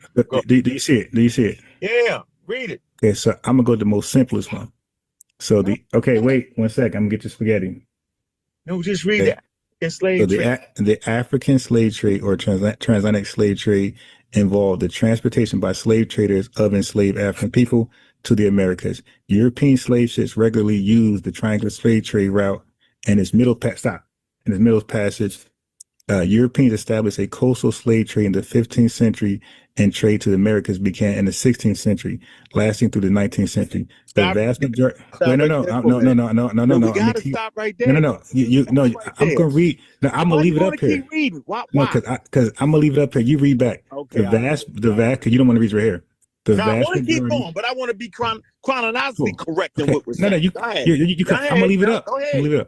The vast majority of those who were transported into the transatlantic slave trade were from Central Africa and West Africa and had been sold by West African slave traders to European slave traders, while others had been captured directly by the slave traders in coastal raids. European slave traders gathered and imprisoned and enslaved at forts on the African coast and then brought them to the Western Hemisphere. Some Portuguese and Europeans participated in slave raids. As the National Museum of Liverpool explains, European traders captured some Africans in raids along the coast, but most of them from local African or European dealers. European slave traders generally did not participate in slave raids. You're dead. Go, you're dead. So here we go. So it says the Atlantic slave trade and transatlantic slave trade involved the transportation of slave traders and enslaved African people to the Americas. European slave ships regularly used the triangle trade route and its middle passage. So if we stop right there, and the context is, it was the Europeans that established these trade routes first, right? So there is no Africans prior to colonialism planning a triangle. Yeah, what the hell is dude talking about, bro? Yeah. I told you the goalposts, but whatever. Trade route and building ships. And so these people are at the source of dysfunction in that particular region. There's no argument over that. So now we got the chronology proper. No need to take slaves to the coast or raid anybody and send them across the world without the European involvement. So they are at the source of this. Okay? It's business for them. The next sentence says Europeans established. So European, not Africans, but Europeans established a coastal slave trade in the 15th century, and trade to the Americas began in the 16th century, lasting through the 19th century. So Europeans did this, and based off of Europeans doing this, they established the slave trade. Matter of fact, what most people don't know is that these particular Europeans, right, they put the whole African trade in dysfunction. I'm gonna say this again, meaning there was nothing else valuable but slaves. They decentralized trade. That means the trade was, my man doing a lot of explaining, bro. Just read the article, my man. Based on one thing after they came in. It wasn't based off of fruits and vegetables and wood and all kind of a bartering system. It wasn't based off of that. They made it based off of slavery. So prior to Europeans coming to Africa, they had a bustling trade in all types of commodities, including slaves. So now you would have to research what an African slave trade looked like, what those slave markets look like. It was part of the overall market system. Okay? Don't be a Christian and think that, oh, they was doing. No, it's totally different. Two separate things. Now, See how he does? Don't be a Christian. Don't be pseudo to reach your leader. Like, he'll throw out other things. Do you believe in vaccine? He'll throw out something else to steer you. No, bro, I'm focused, man. I got this W. I want it. now, let's read on to the next thing. It says the vast majority of those who were transported in the transatlantic slave trade were from Central and West Africa. So there you go. It say and had sold and had been sold by West. So just so y'all know, he's reading the same exact thing I read. Why? African slave traders to European slave traders. So why would they do that? Because they started to be, they was already fighting each other like powers do, right? And they already had a system in play. Okay, so now at this point, the only thing that became valuable was the slaves, so they sold them to the Europeans at much higher numbers, right? Why? Because they're in the state of wait, he just said it. He said they sold them to the Europe. All right, okay. At this point, Europeans are coming in to take their land and take their kingdoms, misuse them, pitting each other against each other. So that's all part of the game. We're not going to run away from that. And we're not going to run from the fact that they... All right, so he's arguing they were not fighting with each other before Europeans. He just said that. So you're not... What Europeans did was they inflamed and encouraged more infighting to get more, people sold to them. But that infighting was already there before Europeans got there. They did sell Europeans as slaves. Why would they sell Europeans as slaves? Because their economies had fell. All right, so now he did Ottoman Empire. He's like way before... What we talking about? This is. I could say this is y'all leader. Y'all see Trick's my leader. Unks. I could say he's the leader, y'all. Why did the economies fall? Because the only thing you could trade that was valuable was goddamn Africans. Because Europeans, not Africans, decentralized the trade in Africa. So that's the only game left in town. So for their survivability, food, clothing, shelter, the main trade was in bodies. That's just what it was. Reading? That's just what it is. So let's get to the last part. Hold on. I'd encourage him to keep reading. Like, dude, don't talk me to death. Go get that.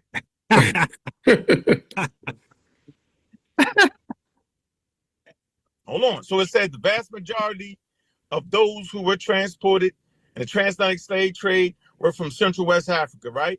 It say, and have been sold by West African slave traders, right, to European slave trades. I agree. It say, while others have been captured directly by the slave traders on the coastal raids, European slave raiders gathered and imprisoned the enslaved at forts on the African coast and then brought them to the Western Hemisphere. It says some Portuguese and Europeans participated in slave raids, okay?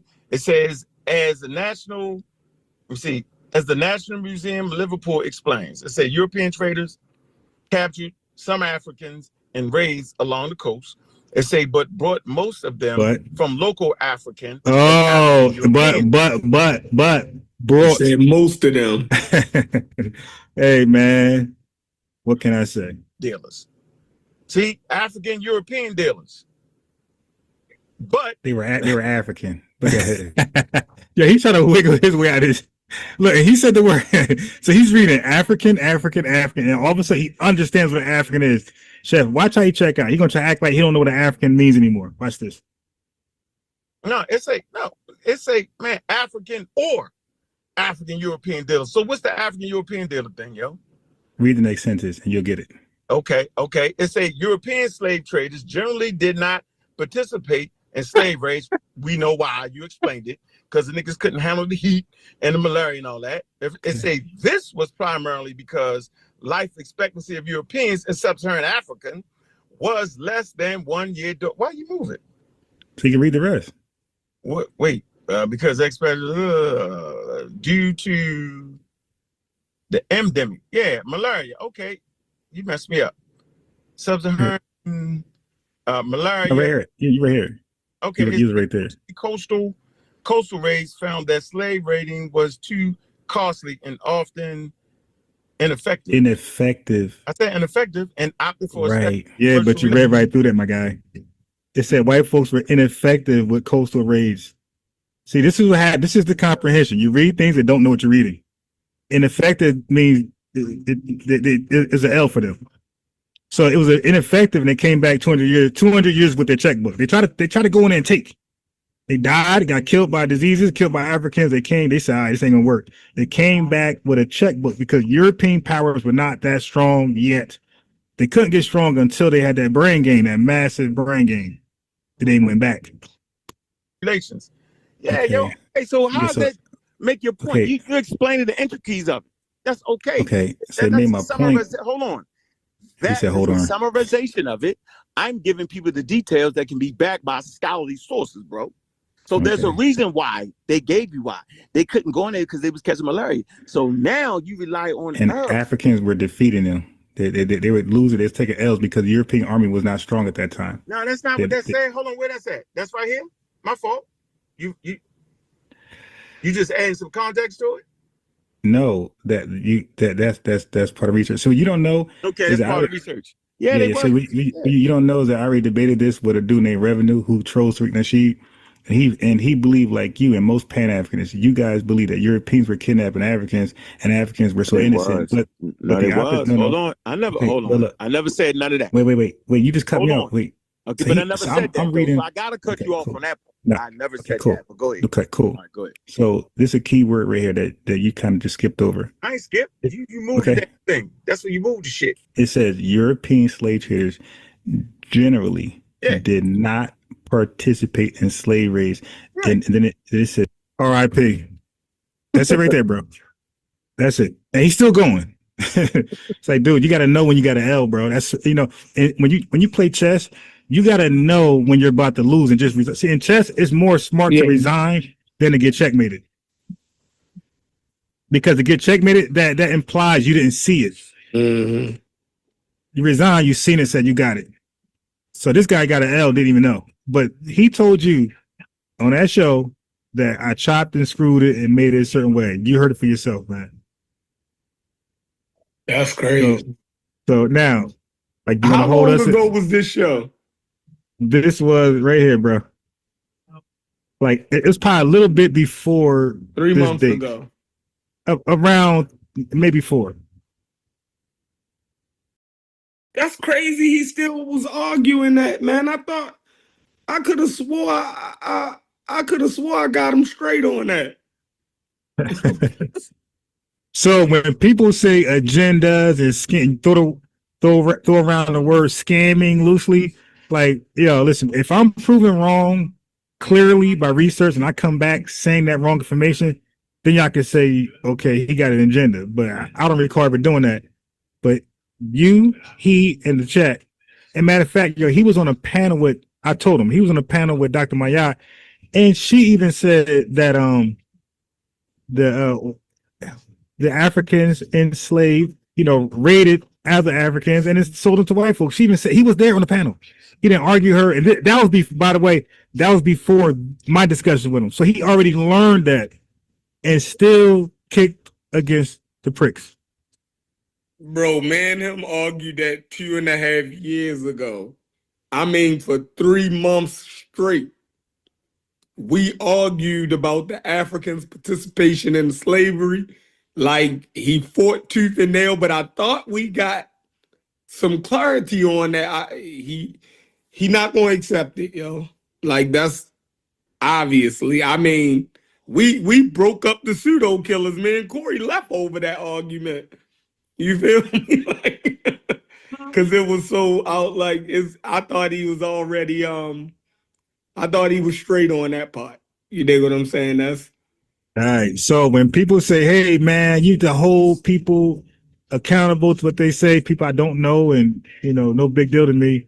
And this is people right hands, mans. You dig? They clicking that. You know what I mean? This guy out here acting as a leader can't yield to correct information, and then will brag about how scientific literate he is.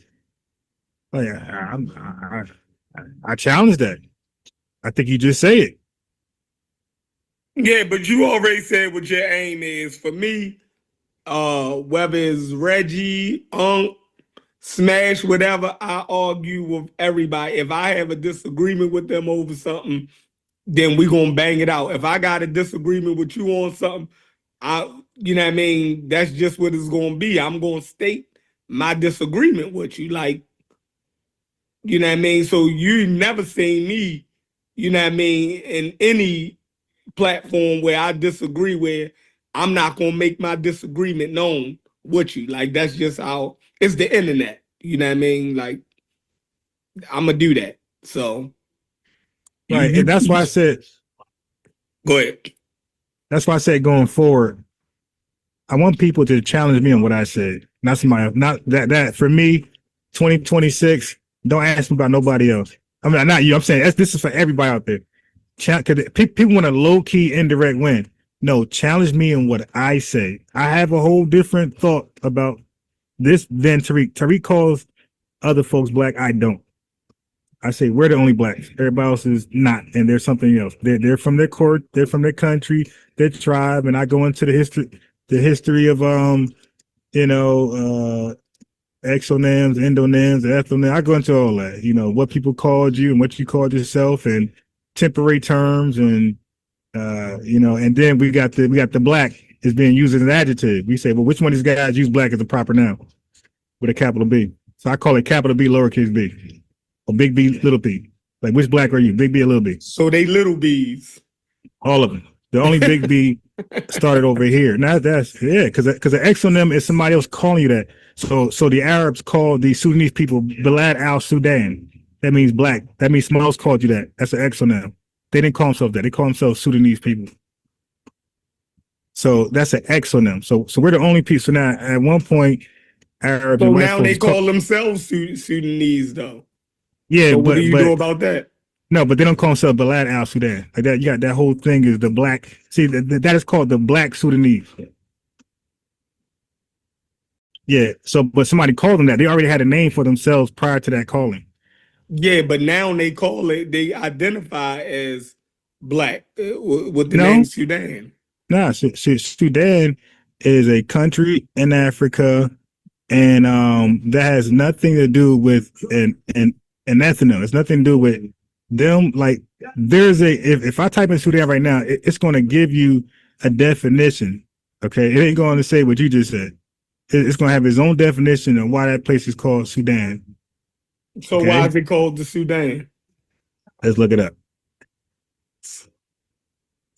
So now, let's look at it.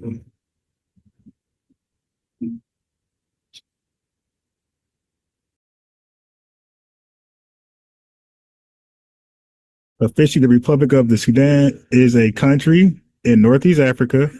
It borders the Central African Republic to the southwest, Chad to the west, Libya to the northwest, Egypt. Let's click the Wikipedia. So what are you saying is not? You saying that the word Sudan for the country Sudan don't have nothing to do with the people being black? When you say black, you're talking about see, here we go. Big B, little bit. If it's a Arabic term, Balad as Sudan, meaning color black. That means color. Right. See, that's different then, because we don't call ourselves black as a color. Right. So, but you're saying that the word Sudan for the Republic of the Sudan don't have no connection. No, the Arabic term black. No, that's not what I'm saying. That was talking about the people. No, that's not what I'm saying. I'm saying if you're using black as a descriptive term, you're out. Bro, I'm light as hell. I'm not black because I'm dark skinned. I'm not black because of a color, bro. I'm black because of experience. We didn't use black as a color in America. We use black as an experience. So that's why it's a proper noun in America. And they wrote it's an adjective. Adjectives are not capitalized. Proper nouns are. So that's the distinction. Proper nouns are not adjectives, and adjectives are not proper nouns. Adjectives describe, proper nouns are people, places, and things. Right. But that's like a capital of a city, a name. That's why it's a proper noun. It's more important than a regular noun. You got to give it its capitalization. It demands that. So we don't use black as a descriptor. They did. Well, somebody else did when they called them that. Okay, go ahead, make your point. That is. So what I'm going to tell you is that Black Americans are the only people who use black as an ethnonym. Okay. Everybody else uses it as a descriptor, and it's a temporary name before they name themselves something else. So the black didn't have nothing to do with the descriptor at first? Yeah. So when it comes to us, white folks, and look, thank you, because we're the only people on earth to turn an exonym into an ethnonym. There's nobody else that did that. Everybody else rejected when the Arabs called Sudanese black. They rejected that. When white folks call other people black, they rejected that. But why is Okay. their country named the Sudan now? We're looking at it. Right. Like, Look at it. I think it's the same thing that No, you just explained about African Americans. Go ahead. Because you're talking about a land. Okay, you just said a country is called Sudan. That's a geographical area and land. And Right. people call themselves after that land. So they said, that's Sudan, I'm Sudanese. Right, but what does the Sudan mean? Oh, that's where we're going. Okay, etymology, here we go. Okay, so North Sudan redirects, okay, blah, blah, blah.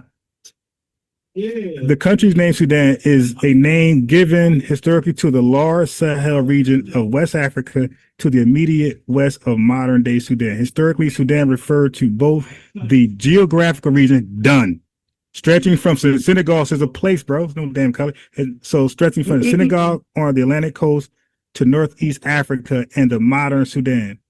Okay, so now watch this. The name derives from the Arabic. So okay, watch this. The name derives from the Arabic Balad as Sudan, as I said earlier, or the land of blacks. Right. Color, descriptive, right, color, descriptive. They're done. How? It's saying the same thing. I'm biased. No, bro, they're calling themselves the color. We didn't call ourselves, okay, listen. White folks called us black. We didn't call ourselves black as a color. We called ourselves black as an ethnonym. I think you keep missing that. When they were called black, okay, cool. I'm missing that. Yeah. I think the same thing was happening, but go ahead. Nah. Yeah, because whatever. All right, look. Now I'm trying to explain it. I can go to some tools for you where it can be articulated for both of us. So let me do that for you right now. I got you. Let's go to the tiebreaker. I'm explaining it. You claim you're not getting it. Okay, cool. Let's go to the because tiebreaker. if the black was put on them, black was put on us. Yeah, but we changed. Okay, hold on, as a descriptor. Hold on.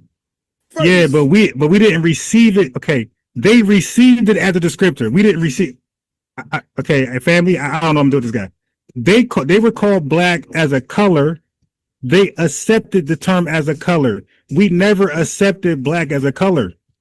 We rejected it. Then we started to call ourselves black during the 1950s and 60s, but it wasn't based on the color. We called ourselves black as an experience. We were first called black in the 1800s, 1700s. We were called black around that time. I think the British, whatever, was calling us black as a disgrace to try to play us out like most black people, most people of color throughout the world. But we never embraced it. Most people rejected it. So they embraced it as a color. We rejected the color.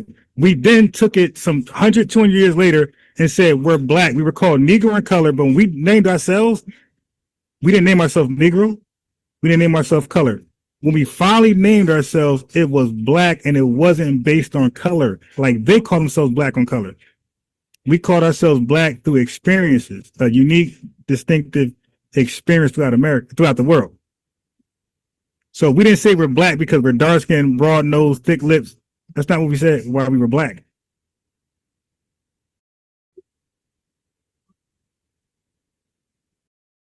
It still don't make sense. I mean, it does, but I'd rather not even go down that. I think you can argue that either way you want to. No, you can't. Take your way. If that's how you because if it started for me, if all of them was the script. But you're not understanding language. Okay, I got it. But you don't. Obviously, you don't know what an endonym, like that's something you got to look into. Take what I'm saying right now. Take this. Go type it in. After you get off, go type it in, whatever tools you got, and then come back to me. Tell me what you got. That's all. Like so now you haven't studied it. I got it. This is the language. It's a grammar thing. Go do that, and then come back and talk to me. And they say I'm biased. You right. I kind of, that's all you gotta do. But yeah. So we're the only black people in the world. Everybody else is what they say they are. They're Sudanese. That's what they are. I'm black. Nice to meet you. This guy's Jamaican. This guy's Moroccan. This guy's Libyan. That's how that works. We're black. BLACK. They're Sudanese. And black is used as a race in America, like outside of how we use it. So when they're black, it's still not something called themselves. That's the group they're thrown into when they come to America.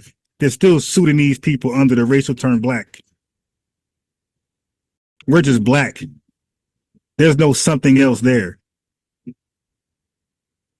So we're black as a race. We're black as an ethnonym. So they're what? Black as a race, but Sudanese as an ethnonym? How does that work?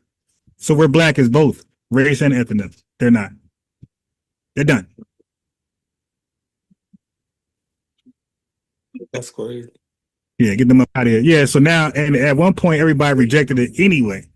And that's why I say we're repoing black. We're gatekeeping black.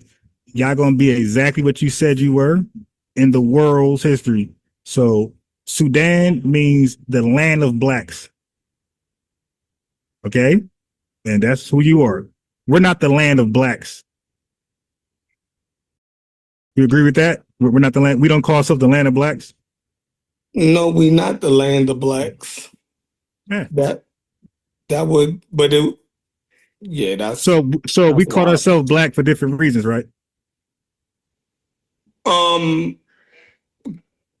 Not originally. Like, so it's No. splitting Okay, hairs. you're mixing up. So wait. They were called black by Arabs. We were called black by Europeans. So yeah. Exactly. So right. As a Okay. So descriptor. all right. No, I'm saying you missed what I just said. I said we called ourselves and they called themselves.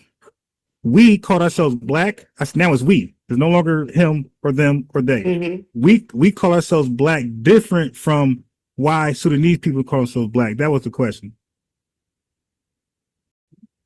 Oh yeah. Well, I don't know.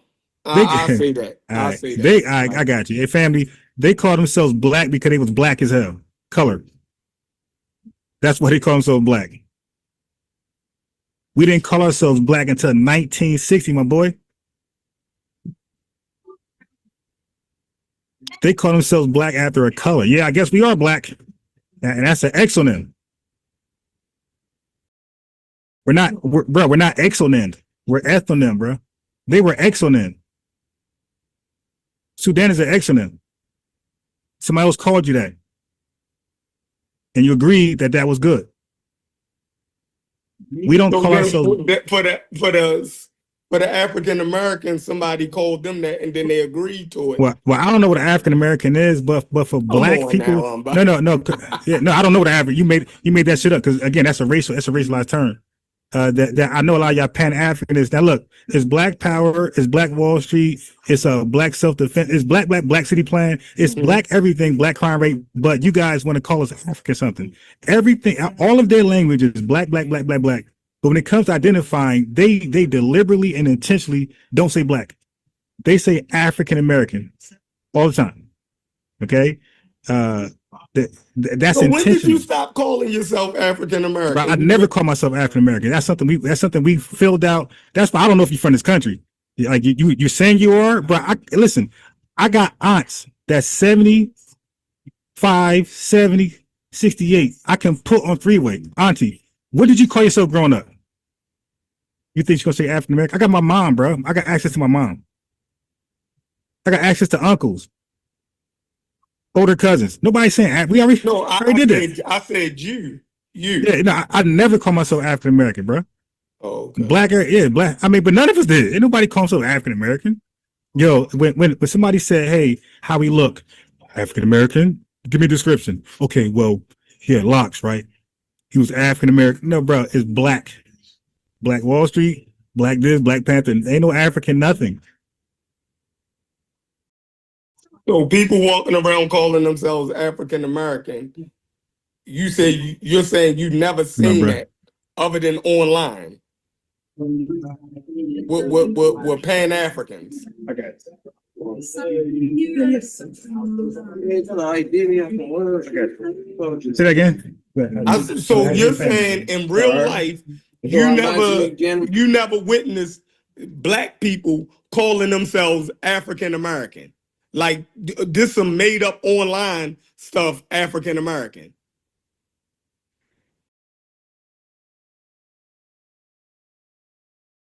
Hello?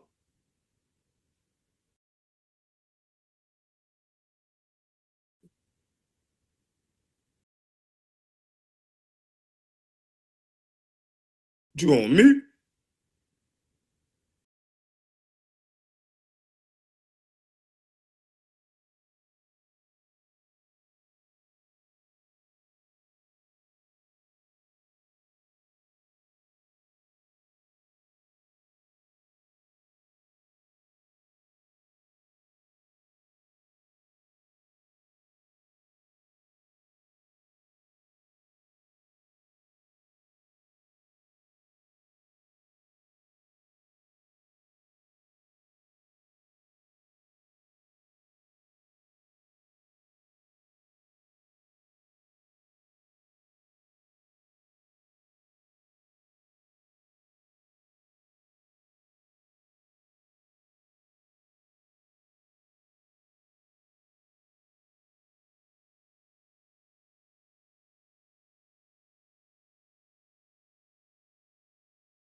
Yeah, I was on mute. I tell you, I'm in public.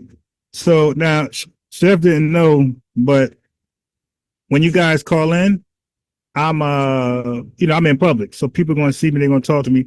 So if I go on mute out of the blue, if I'm not talking, I need you guys to hold it down. So next time, Chef, you come on and I'm on mute, just hold it down. Just go in, so it won't be like a dead silence. That's for anybody that comes on. Hold it down. If I'm not talking for a while, just hold it down. Just go in, whatever you gotta do. But that was a good dialogue. I wanted to finish that. But sometimes it happens like that. I have a good dialogue and something like that happen in the background. But yeah, African American. Now he said something else, and this is what I don't like when people do. That's why I say, hold me to what I said. You don't gotta. So you trying to say you don't gotta do that scam African stuff. So you trying to say, Don, just ask me, or just what did I say? Okay, what did I say? So he kind of forgot. You could call it selective memory. Our first conversation when I broke down Black African American from Jesse Jackson as a racial term, and then around that same time, he introduced Black American or Black African American.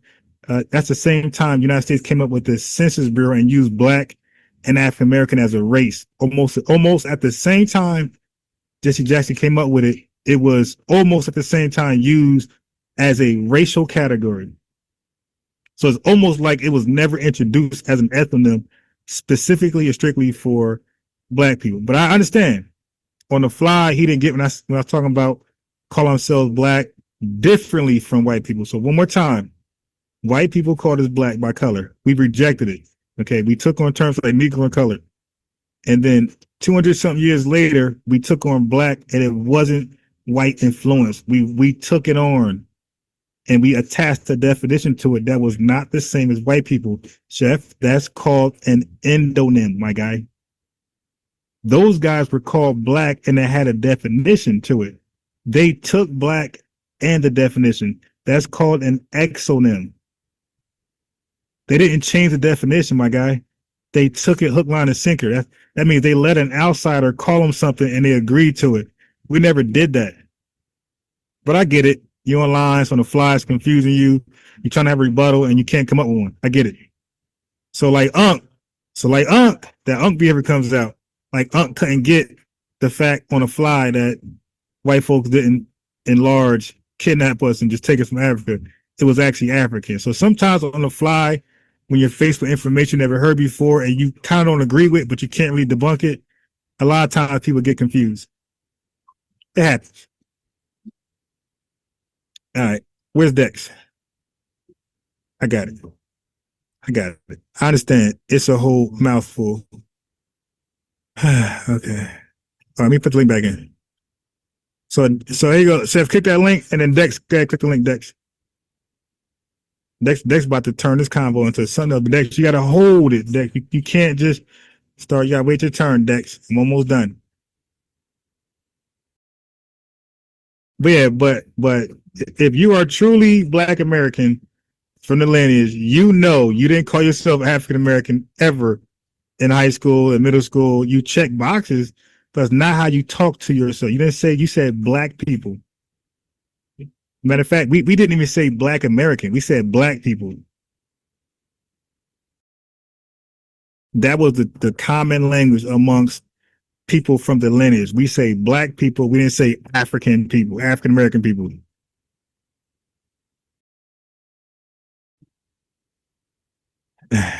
African American history or Black history? Like, what are we talking about?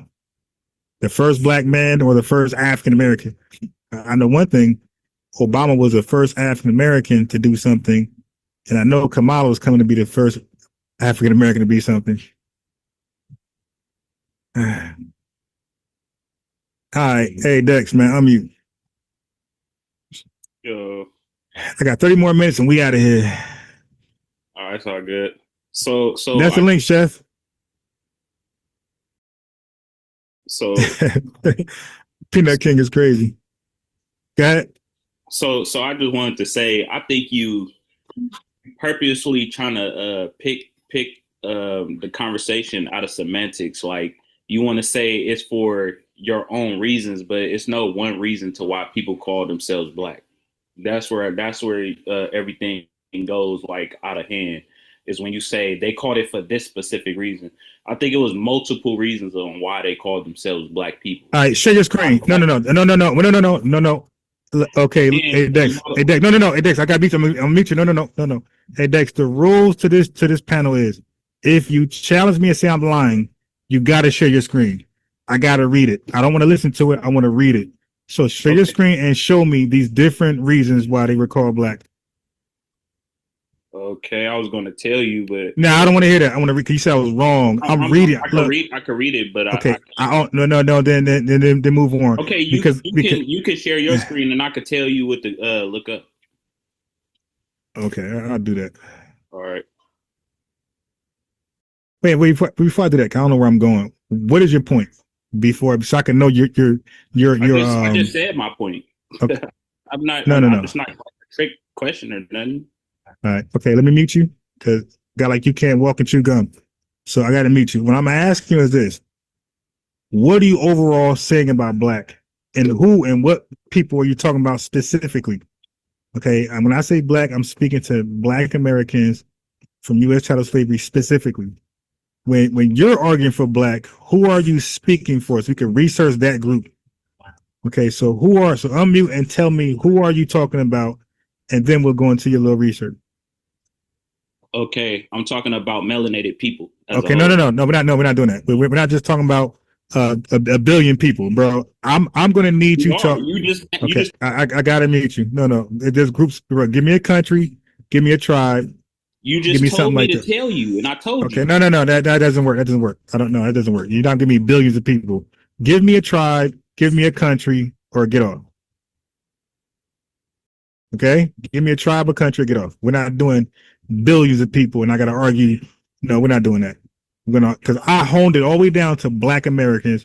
You're gonna do the same thing. You're gonna give me a group, and we're gonna research that group, that country, that tribe, how you want to do it. But it's gonna be one people.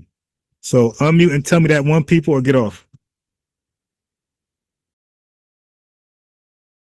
Why is it that it can't be just all melanated okay, people? All right. Well, in the chat, go back in the chat, and I explain. I'm not here to argue with you. I know, me either. That's why I'm kicking you off.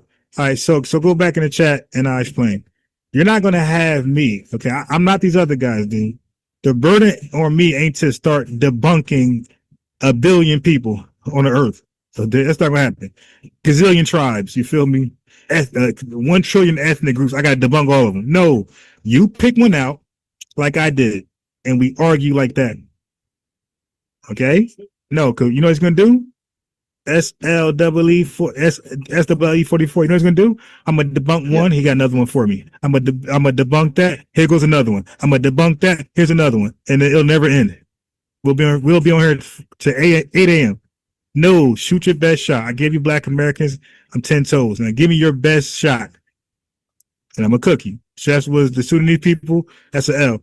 So give me your best group and let's compare and contrast. That's how we doing this one. Your best, my best. Let's see who wins. Bro, you broke that down. Look here, you broke that thing down. I know I did. We got intentional deaf ears. And you can tell that you did it. Soon as you said melanated people, he was through. Cause look, we know we have not been calling ourselves African American, bro. I've said that so many times on this live with you when you open the panel up, bro. I said that way before you was asking this stuff because I came across you maybe a couple months ago. You've been doing this stuff for a long time. A lot of us are just getting introduced to some of this, right? Or some of the people that are actually speaking for us. But we already know this. It's like when people come up here talking about melanated, you know right then they're lying. Because people wasn't even running around talking about melanated. This stuff about trying to include us, that's all this is about. It's this immigrant mentality. It's this Pan-African mentality that they're trying not to leave people out, that they have basically tried to tether on. Look, these Pan-Africans trying to tether on to the whole freaking world, bro. You know, and that's when you know that they exclude themselves from all conversations because they're trying to include. They're trying to, you know, reach across the globe and trying to get all these people, which tells you that we're the only people that's Black. That disingenuous conversations, man, let you know that we're the only people that's Black because they're trying to include people that never wanted to be included. You got right now, bro, you have in Nigeria right now, bro. You have in Nigeria right now. Them people over there basically fighting with Boko, what's his name? The guy Toure. Nigeria's fighting with Toure. Yeah. They're over there doing that. They're over there attacking being the next little country right in the middle of them. Nobody's over there talking about they're Black. See, they're not even concerned with being Black. They don't care. The only ones that care is the ones that flee. When they flee, then they try to tether on to something that may be Black, like you said, because it's an adjective for them. It's not like you just broke it down, being a pronoun, being a noun. Then they try to act like they don't understand English. It's sad. It's sad to see them because they go down this. It's almost like, oh, don't go down this road. Don't go down this road. But to not go down the road is what we've been doing. We Black in this country. We always have to go down that road. See, they don't know nothing about. Don't go down these particular roads. Don't go on this side of town. Don't go on that side of the street. Go in the back of the bus. See, all that stuff is Black stuff. And see, what they keep thinking is that they come over here to this country and it's everything's already built. Everything's already done. When you find people talking about they work hard, you know they're not from America. You can't be from America talking about, I came over here to work hard. Who the freak talks like that in the world, bro? Nobody else talks like that right there except for an alien that might have come over here, like what, from another planet? That's the only idiot. Look here, man, that's the dumbest stuff you could ever say. Say, oh, I work hard. I came here because my parents came and we work hard. Who talks like that? Humans don't talk like that. Why would you do it? Oh, I'm going somewhere so I can work hard.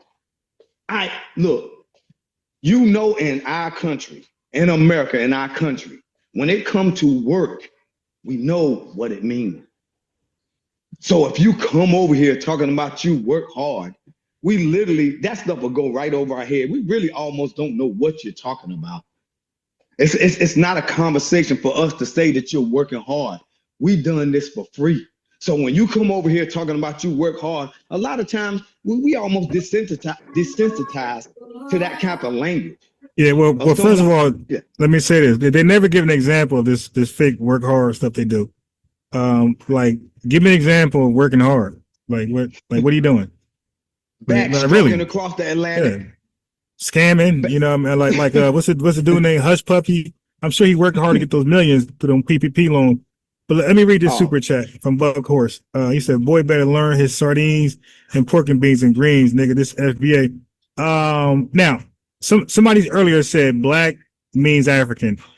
1,000 times over and over and over. I got to keep showing you guys Black So when I try to explain this to Revenue, he's too stupid to know synonymous is the same thing as like equal to. Okay, so synonymously, black is not African. And now we're looking at it's not even equal to. Look at this. Black does not automatically mean African, as the terms refer to different concepts. Race versus geography, ethnicity. See, it says race. You see, I said. So that's why I cook these guys. Oh, they can't do that with me when it comes to black. Like, this is my thing. All right, anyway, somebody said, well, what do you put on applications? Let me answer that question. I checked the race because it asks you what's your race. It don't ask you what's your ethnicity, my guy. So in America, my race is black African American, but it's a race. You're too dumb to know that. That's why I put the link down there.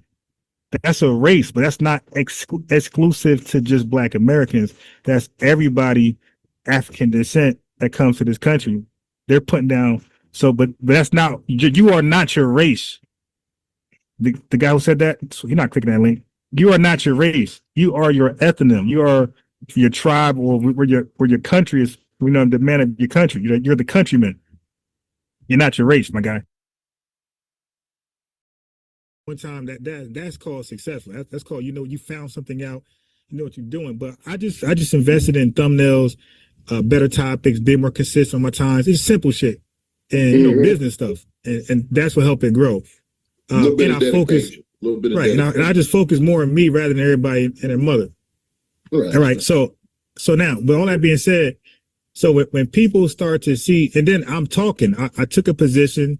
I'm FBA, Foundation Black American. I'm ADOS. I'm an American descendant of slavery, and I'm a descendant of a freedman. These are all facts, right? This ain't something that I joined or this was inherited. Like I have a lineage that goes back to 1700 sometime. So these are facts. Now I know this. I know that we were using wrong language. Like there's no disaggregated term for us. When we're called African American and Black American, we're grouped with everybody who's African descent. Now the difference is that they can peel that off and be considered the most successful immigrant group in the country. That's called Nigerians. Now, so you see, Sheffrin be in that very discord, he be arguing that very point that you about to say right now. Sheffrin be in there arguing. He be the only one in there arguing the very point that you finna say, that is no delineation. Like when they fill out an application, like a guy from Nigeria can come here and he fill out an application, he gonna check African American. You see what I'm saying? Yeah. Like this is this argument that Sheffrin be having. So like that's what I'm saying. Like for you to be here saying like Sheffrin is Pan-African and you've been beating him up for years and whoop-de-woo, it's kind of wild to me because like hold on. Wait. This guy every day. On wait, that. so before we go backwards, right? So let me just tell you how, because I was watching, and this is for everybody who holds this position.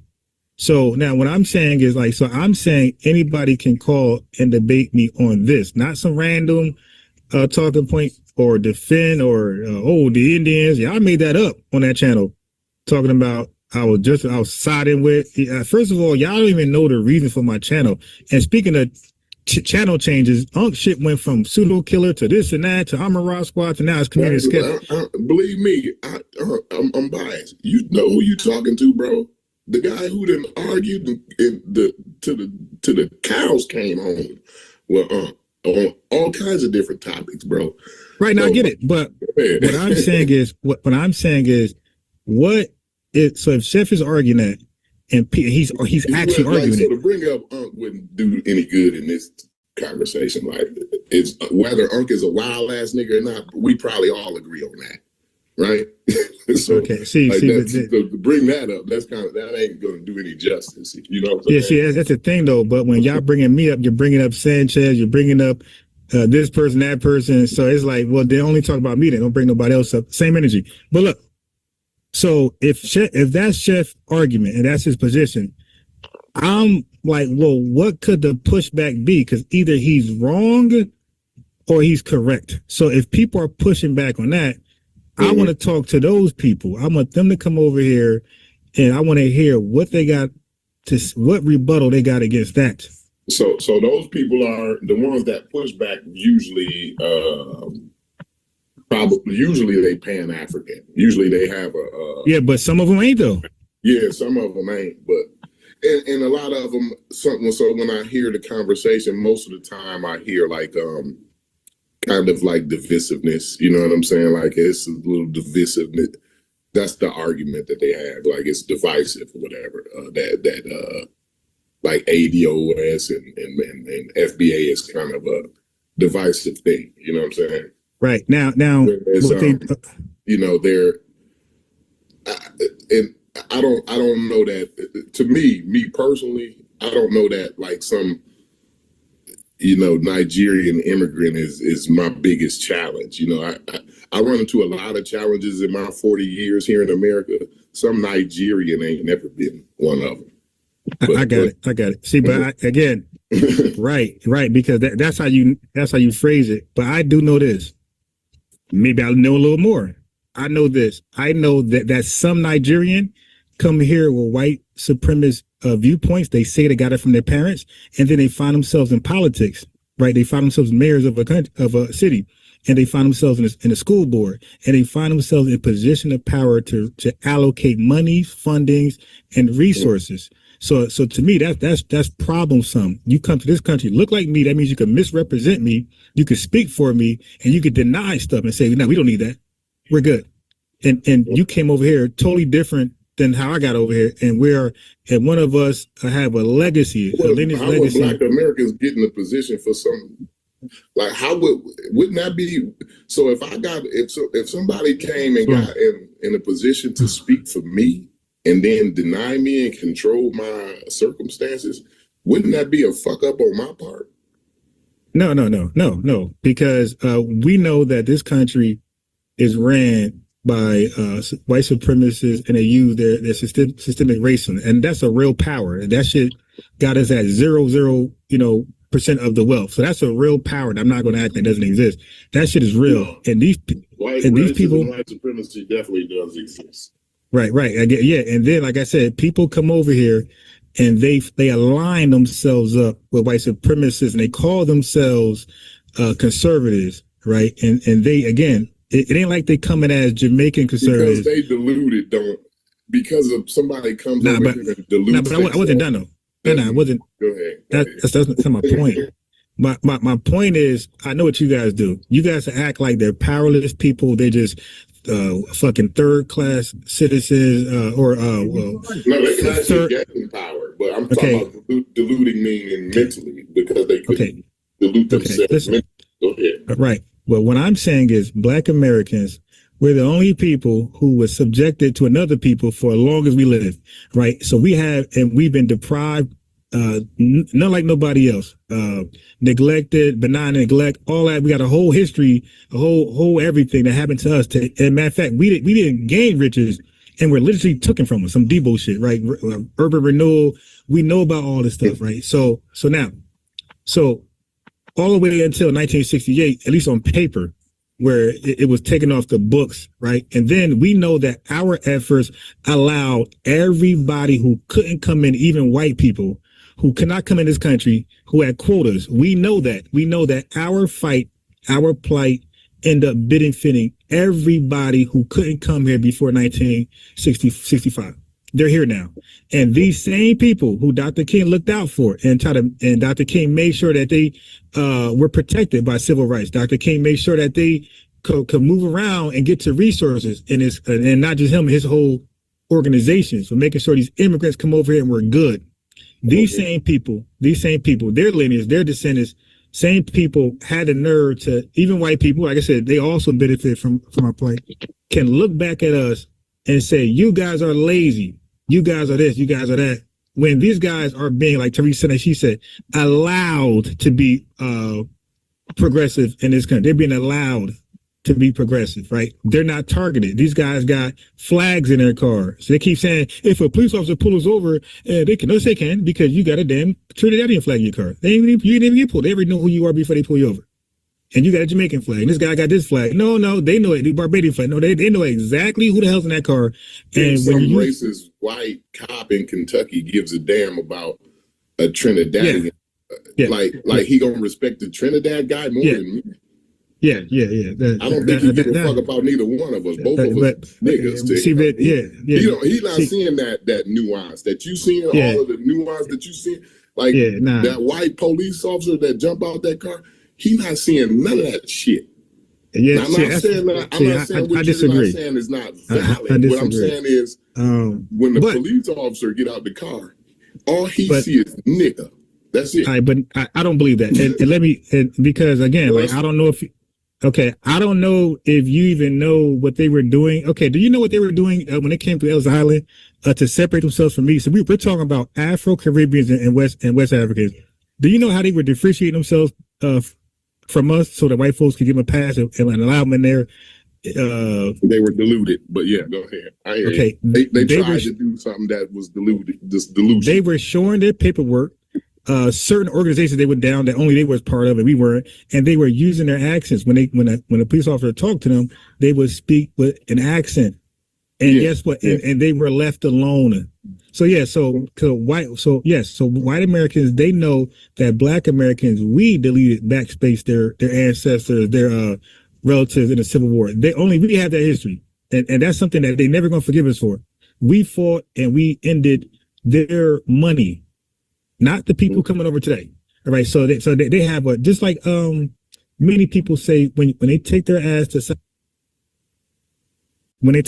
Africa, they say those people in South Africa do not look at Black Americans with the same hatred they have for the South Africans over there, because they understand that we're not tied to anything over there. So they don't have the same strong feelings, and that's everywhere. Right. Everywhere. They would have the same strong. Yeah. Once you do figure out the delineation, right? I guess they will. But I'm saying, like, at face value, I don't think they really, like, some cop is really trying to make that difference.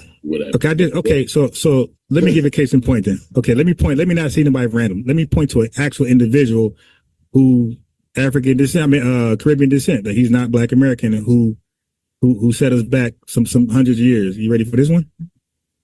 Oh, I'm definitely sure you can give some examples of some wild guy or whatever. Go ahead, though. No, he ain't wild. It's Marcus Garvey. It's like he's one of the first leaders of Pan-Africanism. He came over here. Wild guy, in my opinion. Scam artist, snake oil. If you ask me, but go ahead. He definitely was. Yeah, but he okay. But he came over here from another country. He disrespected everything we were fighting for, everything we always fought for, our wins, our L's. He didn't give a fuck about none of that. He said, I got the answer. Follow me. Forget about which answers you already accomplished here and what you're building on, adding to. This is the answer. And the answer is leaving the country. And that was never an answer for nobody. That was never an answer for no Black American in this country, leaving the country. We fought for rights. We fought equality. We fought for all type of shit. That was not on our mind. That's to leave the country. Uniqueness. Yeah, we built this, so we went. Why would we leave it? You know what I'm saying? Right. So what I'm saying is that energy is constant. So when they come over here, they like to feel entitled, like they have the answer, but they fled from a country that they didn't have answers for, and they're the majority. It's like, hold on. So you're gonna come over here as a minority amongst the strongest white people on human known history, and you're gonna have this the answer for us? And you just fled your country and you're the majority? Why that's kind of the case. Like, you know what I'm saying? It's just Jamaicans or Islanders or whatever. Like, worldwide, folks want to come to America for financial gain or whatever. Yeah, but people don't come to give us. Yeah, but people don't come to give us answers though. Like people just mind their business normally. When Marcus Garvey came and said he had the answers, like Black people should have shot him. But go ahead. Yeah, they tried to, but he was speaking. But here's the snake oil. He was speaking to the poor, and the Red Summer just happened where the KKK had to. So we know that he studied us. Like, we know that he was over in Jamaica studying our plight, and he knew exactly where to come. He didn't take his bum ass to the South. He came to the safe. He came to the north. But north. They wouldn't have had that kind of money to fund his scam in Jamaica. But go ahead. Got it. So, we couldn't fund it either. And then you're selling stocks. Like, yo, what the fuck? Stocks? We looking like, what the? So our leaders are like, what? What's he selling? Stocks? I'll get this guy the fuck out of here, man. So like they already like was was on him from day one. Like, okay, look, watch this guy. And then he just proved them right over and over and over, where we had to do the Garbage Must Go campaign. But what I'm saying is that they had, now this is one, remember, you said, the government did that for us. I think the government put out for us in that case. No, go ahead. no, that ain't, do you no, that's actually false. Yeah, that's actually. Did they ship his ass out of here? Yeah, but why? Why? Because of mail fraud. No. We put them on them. It was our leaders who contacted, that's known as the FBI now. We contacted the FBI and said, get this guy there. He's scamming us. Right. No. But Yeah. So no. How they prosecuted him was through mail fraud. Yeah, of course. Because he's scamming us. They don't care about that. He's scamming us. Okay. But the minute he started to commit mail fraud, that's when it's okay. We got him. Now we got something legit. No, because you thought I was being serious about the white folks looked out for us. That was hyperbole. I don't know. That was a little bit of hyperbole here. Okay, yeah, I'm just speaking factual. But what I'm saying is, you said there's one guy. You said the one immigrant can't do much, and I'm showing you one immigrant did a lot. Yeah. So I'm saying like I'm sure what I was saying is I'm sure it is a guy that you could point to that was doing some wild shit. Yeah, absolutely. You know what I'm saying? Yeah. So we deserve to have what I'm saying in general. But we don't know. We don't know. We're trying to stop the next garbage. So what I'm saying is, brother, we have a right to have a never again moment. So now the Jewish community, anything that's remotely smells like anti-Semitism, they're on it. They're knocking it out. And it might not even be that. But because they really stand by that never again chant. Okay, right. So we got one, sir. We got one too. And we say anything that smells like it. So when these folks come over here and say that they've been trained by their mothers to stay away from us, we're lazy, all that shit, that smells like a garbage shit. So we are on them immediately. We ain't giving no legs to that shit. Right, okay. Yeah, I mean, if your mama told you to stay away from niggas, you probably should listen to your mama. I don't know what to tell them. Yeah, but we know that there's a lot of people who give these guys excuses. Oh, just ignore them. I mean, white folks told their kids, their daughters to stay away from them. Right. So that's why we don't see them that's why we don't see them as no different. Like when people say the enemy, I always ask them, who's the enemy? Because I recall the largest human trafficking event in history was the transatlantic slave trade. I'm asking people, who's the enemy, the buyer or the seller?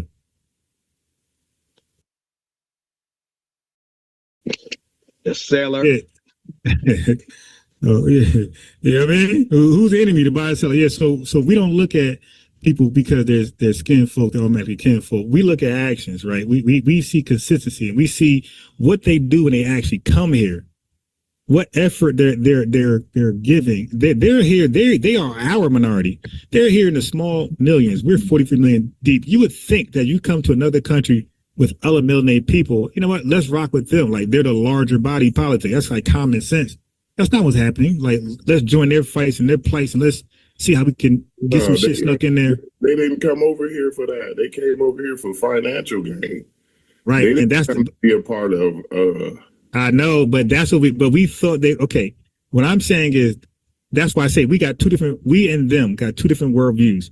We looked at it as is us against white supremacy. Like when I say us, all melanated people. That's how we looked at this. And when they came over here, we see that's not how they seen it.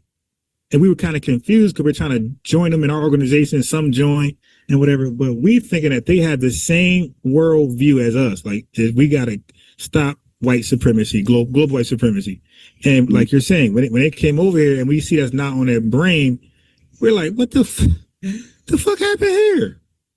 That caused some confusion. And then we watched them, and here comes some undermining. Here comes some sabotaging. And then the reparations thing pop up. And we see a lot of these guys running it and purposely losing. Well, that's my opinion, but they gotta be, because you cannot claim no race-based reparations, and they all did. As a matter of fact, there's a reparation case right now in New Jersey, and is led by a goddamn tether who's arguing for race-based. So now look, we already exposed you cannot do race-based. That's like clearly known now. So they probably didn't know at that time, and maybe they did, but we know now you can't do it. There's a guy right now in New Jersey arguing for race-based reparations. So it's like, at some point, he's doing something within. But you can't do a race-based nothing. Like that's at this point, it's common sense because Adolf and FBA already exposed that back in 2016, and we're like 9 years later, and these are big movements with big noise. We the ones that Adolf is the reason why California had changed the reparations stance from race to lineage. And matter of fact, they did a vote, and we won 4-5. They voted for lineage-based reparations because it's common sense, and legally you can't do nothing race-based. That's an L right away. So what I'm saying is, like, we have a loud roar. So for this guy, for this tether to come over here and argue for reparations, I don't know how he even doing that as an immigrant, but then he making it race-based in 2025. That's the problem. We're like, okay, dude, you can't say ignorance today now. You got ChatGPT, you got Grok, AI, and come on, dude. Like, what are we doing? So at some point, it becomes intentional. And we call that undermining, sabotaging, and that's a huge issue for us.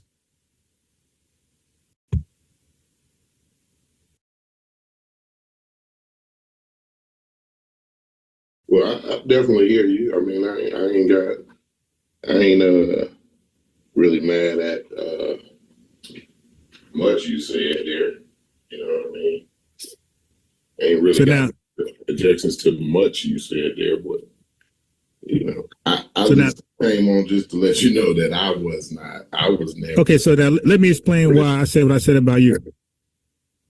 All right. Well, why I called you a coon and whatever I did. What's going on, bro? Yeah, so let me explain that. All right, Stu Pease in high school. They got a long history. Like X had a full debate that I played like 20 times through all my 3 channels. You can find it right now. Just any channel, FBA Defense Unit, Unbiased Ron, or FBA News and Updates. Just go to search and type in Stu Pease or X Architect. You're gonna see them debate for like 40 minutes. X cooked the good debate. I can see that being a good discussion. But it wasn't. It was one-sided, and then Stu Pease, I mean, it was not even close at all. And all Stu Pease did was disrespect Black Americans to try to win a debate versus like what they were talking about. So we're lazy. Being bad faith arguments like this. Well, the Nigerians are doing better than you guys. Okay, so X articulate. He says, Stu Pease, are you dumb? Nigerians are an immigrant group. They are only compared to other immigrant groups. You can't compare a small group to a whole populace of people. You compare population with population, and you compare groups with groups. He made that very clear to this guy. But because he'd be stuck in his emotions, he still argued that point. And he said other hateful things that was towards Black Americans. And Haskell did the same thing. And they always have done that on my channels. So you call me a coon because of stupid. Yeah. Right. Because you got a guy on it. Matter of fact, Chief X called him out. This guy was the title's FBA, but he's lying about ADOS. He's lying about I mean, like to me, I'm gonna be real. If somebody can't see that Stu Pease is a fucking hater of the Black Americans, I'm good with them. Like, I'm gonna just be real. If somebody can't see that this dude has straight hatred. Conversations with Stu Pease though. Say that again. I didn't hear you. I don't think we don't really have like that discussion. But when we do have that discussion, like he ain't never said nothing like kind of off the wall. Like I've heard. You know what I'm saying? Well, ask him some questions. You'll see, because he can't hold it in. Like I didn't even know he's like that. And then I said the origins. Before you guys can ever say I'm grifting, you out your goddamn mind. It was Stu Pease and Haskell kept bringing up ADOS and FBA on my panels when we were not talking about it. I was ignoring them. I kept saying, get back to topic. So you guys got to know, so you don't know that. But all this stuff is live recorded. I know where they all are at. And I should tell them, hey, man, get back on topic because I knew where it was going to go. So, okay. So then finally, I'm like, all right, let's talk about it. I've had some discussion, but I never heard like that discussion on your panel before, like the AD. Oh, yeah. The ADOS. Usually you about something else. when I was. Yeah, exactly. And they kept bringing, like we're talking about rappers, who the best rapper. We're talking about boxing. We're talking about everything, and maybe some Dwight York, and then Stu Peterson in high school, because they be having these conversations amongst themselves. On my panel, they would bring up Tariq Nasheed, Yvette Carnell. Oh, they divisive, and then I'll say, I'm like, ho, bro, we're not doing that. We're talking about this. And then when they kept doing it, I finally was like, all right, look, what y'all want to talk about? Now, you even said it. You said divisive. Okay, then you want to jump the gun and like be disingenuous. The division came when they would come into. I recall them calling Tariq Nasheed spaces and trolling and debating and arguing, roasting, and he's roasting back. He's a funny guy. He's a comedian. And so people would clip the roasting part, not the serious. He also had serious conversations with them when they call and say, hey, what is it about? Blah, blah, blah. He'll be straight up real with them, no jokes. But they would come with the jokes or the disingenuous or the bad faith arguments undermining us, and then it goes there. But when they initially call, it'd be a legit conversation about our talking points, reparations, delineation, self-identification. These be serious conversations with some of them. And then some come with the trolling shit. Then he gave them nicknames. Okay, so what people do is they clip that. They clip the roasting session, not how it started, and say, hey, look, they're being divisive. So if anybody fall for that, they're an idiot. Because I know me. I need context. Yo, you give me 3 seconds. You give me a 30-second clip. Yo, let me click where's the rest of it? And anybody serious won't even do a video. We'll clip it. See, when you clip something and play it, there's the option to listen to the whole thing. Like, all my shit are clips. I don't make videos. I don't make short videos for Movie Maker. All of my stuff are clips where if I send it, you guys can click it and see the whole context. These guys are making videos. So you can't even click to see where this original conversation stemmed from. So like, that's just bad research, bad faith, everything right there. You made a video. You didn't even clip it. And the clip feature is free. It's there. I don't know that everybody all savvy with that. I mean, I know how to do it. Then stay off the internet. Then, if people are lacking, and they trying to come in these spaces where people like me know this shit, and then that's why they get cooked. You know, you come over here lacking. You know what happens when you lacking. It'll end up good for you. When anybody got beef and they're lacking, it never ends up well for them. But yeah, so I mean, I don't know. I think you did a little bit of an evolution yourself, though. Go ahead, start. Let's go. I don't know that you always seen things the way that Tariq Nasheed, see things. Like what? Well, it was a time where I can remember a time where you thought that like maybe Tariq Nasheed was maybe like some type of scam artist or something. No, never said that. So now let me tell you what I said, because I know there's nobody on earth I agree with fully. Okay. Right. Okay. So Tariq, I'm fully jabbed up. He's not. All right. Right. So I disagree there. All right. So there. Oh, you talking about yeah. I'm fully jabbed up. Okay. That's what we're trying to tell people, man. We can have differences and still be brotherly and sisterly. We don't have to agree with.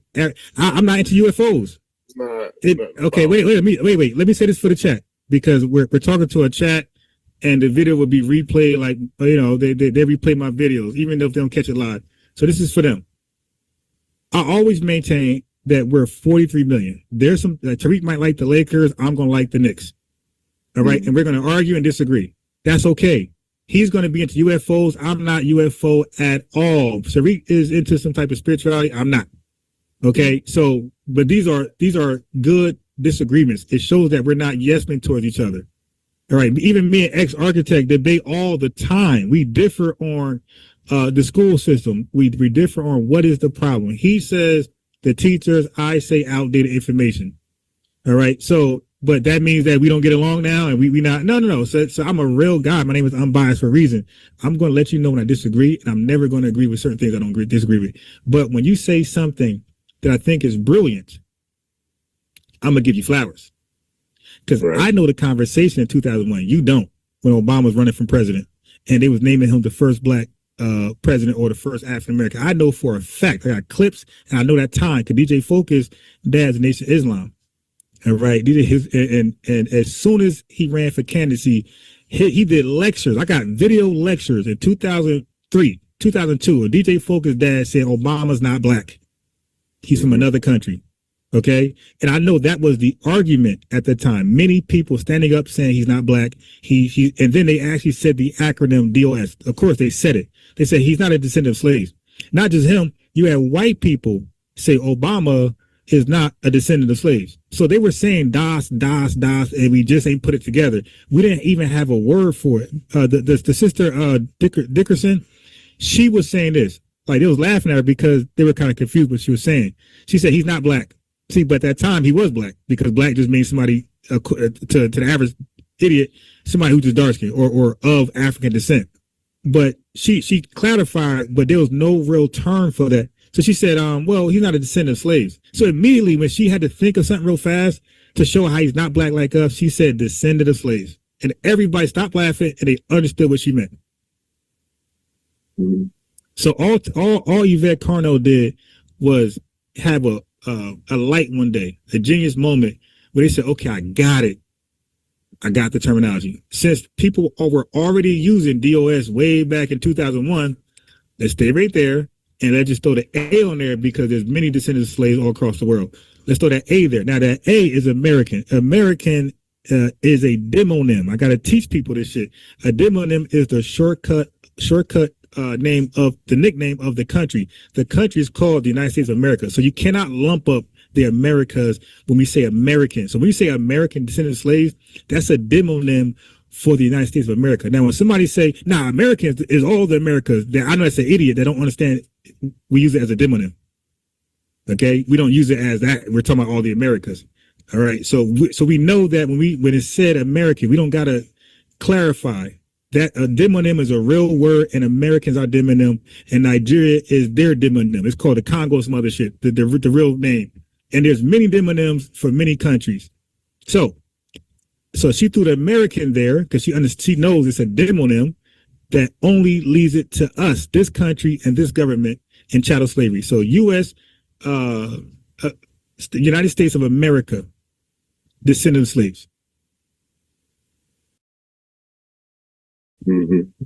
And so all she did is put the A there so the confusion won't be like, well, there's many people from different Americas, and that's why the A was there as a demonym to specify and target. No, we're talking about U.S. chattels, U.S. United States of America. That's all. USA, basically. Right. That's also a nickname, right? Abbreviation, because that's a long ass title. So we just made it short. But yeah, so she said that. Tarina, she came behind that, and he felt like that term wasn't all exclusive, like it wasn't airtight as they think it is. He thought he sees some loopholes how somebody could come, immigrant could come and tag on to that. And he said, okay, look, because again, they kept saying we all been slaves somewhere. Because that I know the arguments that was going on at that time. I watched all those fucking podcasts, unbeknownst to Stu Pease and Haskell. They thought they was going to do an ambush on me. But let me say, he's okay. The foundational will eliminate the whole argument. We've been slaves somewhere too. Okay, well, you haven't been foundational here. And matter of fact, we all say, you know what? We like that term better because we don't want to be associated all the time with something old like slavery. So we said, yeah, and because that's seen as something shame. We know that people from other countries would use that to shame us.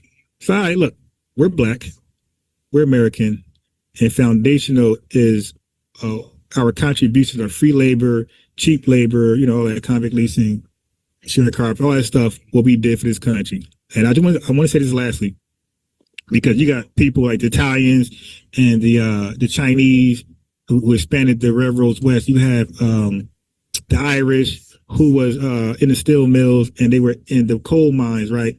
But the difference is they were just there. We did all of that. So we did what they did and more. We did tobacco, sugar, cotton. We did all that shit. Railroad tracks, steel mines, and the what's the last one? The coal mines and the steel mills and the coal. So we did all that. They didn't. None of those groups did all of it. They did one thing or two. We did all of it. So they say, hey, we're foundational too. Yeah, I guess you could say, you contributed, but you're not foundation in that you were involved in every aspect of making this country great. Right. That's all. So now, just off that, I don't think there should be pushback from there. Oh, Tariq made it up. Oh, okay, so what? And then I see Unc and Chief. So somebody got him. So now we got him because it was Thunder. I think Thunder did a good job actually. Thunder did what X did. X Architect did it. See, Unc. I just can't believe that people still be following Unc, knowing that he's Mr. Confirmation Bias. So X did what Thunder did. He showed him the definition of FBA. It's the first paragraph on the website. What Unc does is skip that and go to something else that's different from the definition. The definition is laid out. That's the first thing laid out, what a foundation of Black American is. Now Unc is so crazy. I was gonna say something else that X knew he didn't read that part. He skipped somewhere where that's confirmation bias. That's cherry picking. He went where he wanted to go. So X read the definition off. He didn't tell Unc where he got it from. He said, Unc, does this definition describe you? That fool said yes. And he was reading Tariq Nasheed's definition of FBA. So be like, oh, so you got a problem with just Tariq's acronym. Right, not the definition, it's the acronym. Then you run to 3 strikes, he run to 3 stars somewhere. The 3 stars is separate. That's not the definition. I don't, because see, well, at least even me, well, I'll speak for myself. I can't speak for all these other folks. But what I'll say is, so you can, I mean, when you define the FBA, I could identify as that myself. But when you, a lot of times there's baggage that comes along with certain names, the way, the way things are in a group. So explain the baggage that comes with FBA. Yeah, so like with the FBA, right? Fine. When you read I guess if you define it in the way that, I don't know what the definition was, but I'm sure you can find a way to where I could definitely agree with it. You know what I mean? And then, but what's the baggage? So it's baggage that comes with that, though, right? Like what? So like there's an ideology that comes with the way Tariq Nasheed. It's an ideology with his group or the FBA, I guess. You know what I'm saying? And so FBA is associated with Tariq Nasheed.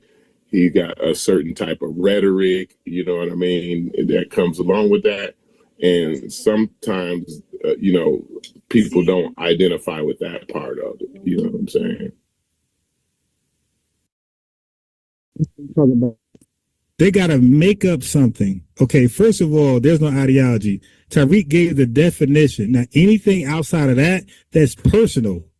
So if he says, hey, man, some people were here before, that's personal. That's not a requirement, bro. That's not a requirement to be FBA or ADOS. The requirement is the ethnogenesis. So for people that believe they were here, people who believe they came on slave ships, that's your origin story. But that's not the requirement to be FBA. So if you only was here before the slave ships, if you only came by way of slave ships and you never underwent the U.S. child slavery, you're not FBA. So there's a specific requirement to be FBA, and coming on slave ships ain't the only requirement. And or being here all time. That's not enough. You have to go through. You have to go through U.S. chattel slavery before we even have a conversation. No, so you said, say again. I misheard. You said, okay, cool. You only came through the slave ships. You're not FBA. Are you still there? Yeah, my mic is just like, oh, I think my son destroyed it. Okay, so. It might be me. It might be me because he's 4, but it might be me though because I keep it in. Like you don't take the best care of it. You dig? I throw it in the bag, so it's probably me. Just blaming his little ass. But so let me just make it more simpler. A requirement to be FBA is U.S. chattel slavery. If you didn't go through that, however you got here is meaningless. You have to go through U.S. chattel slavery. There's people who got here and got shipped right to the Caribbean. They're not FBA. And if you always, I think a lot of the people, I think it's a lot of mixture. Like, so, you know, some people were born over here, I guess, after a while within slavery, but you know, those people were brought over here too from the Caribbean. Like, right, and they're FBA, right. See, we already covered that. See, like, there's no confusion with us. See, people like to talk about us, but they don't like to talk to us because talking to us, some answers are finally delivered. Yeah, those people were brought over here. That don't matter if they went through, if they stayed here the whole way and had descendants. They're FBA. It's that simple. You have to stay here, go through the ethnogenesis, complete ethnogenesis, and be known as an American citizen your entire life. You're FBA. But chattel slavery starts the conversation. Okay, but what does that have to do with the slave? I ain't getting the slave shit part, though. Okay. No, I just summed it up. I was talking to two different audiences. Okay. So I just so without adding too much confusion, because I was talking to people because there's people who say I came on slave ships. I was not here before slave ships. I was talking to them. And then there's people saying I never came on slave ships. I was already here. So I was talking to two different groups at the same time, trying to address both of them.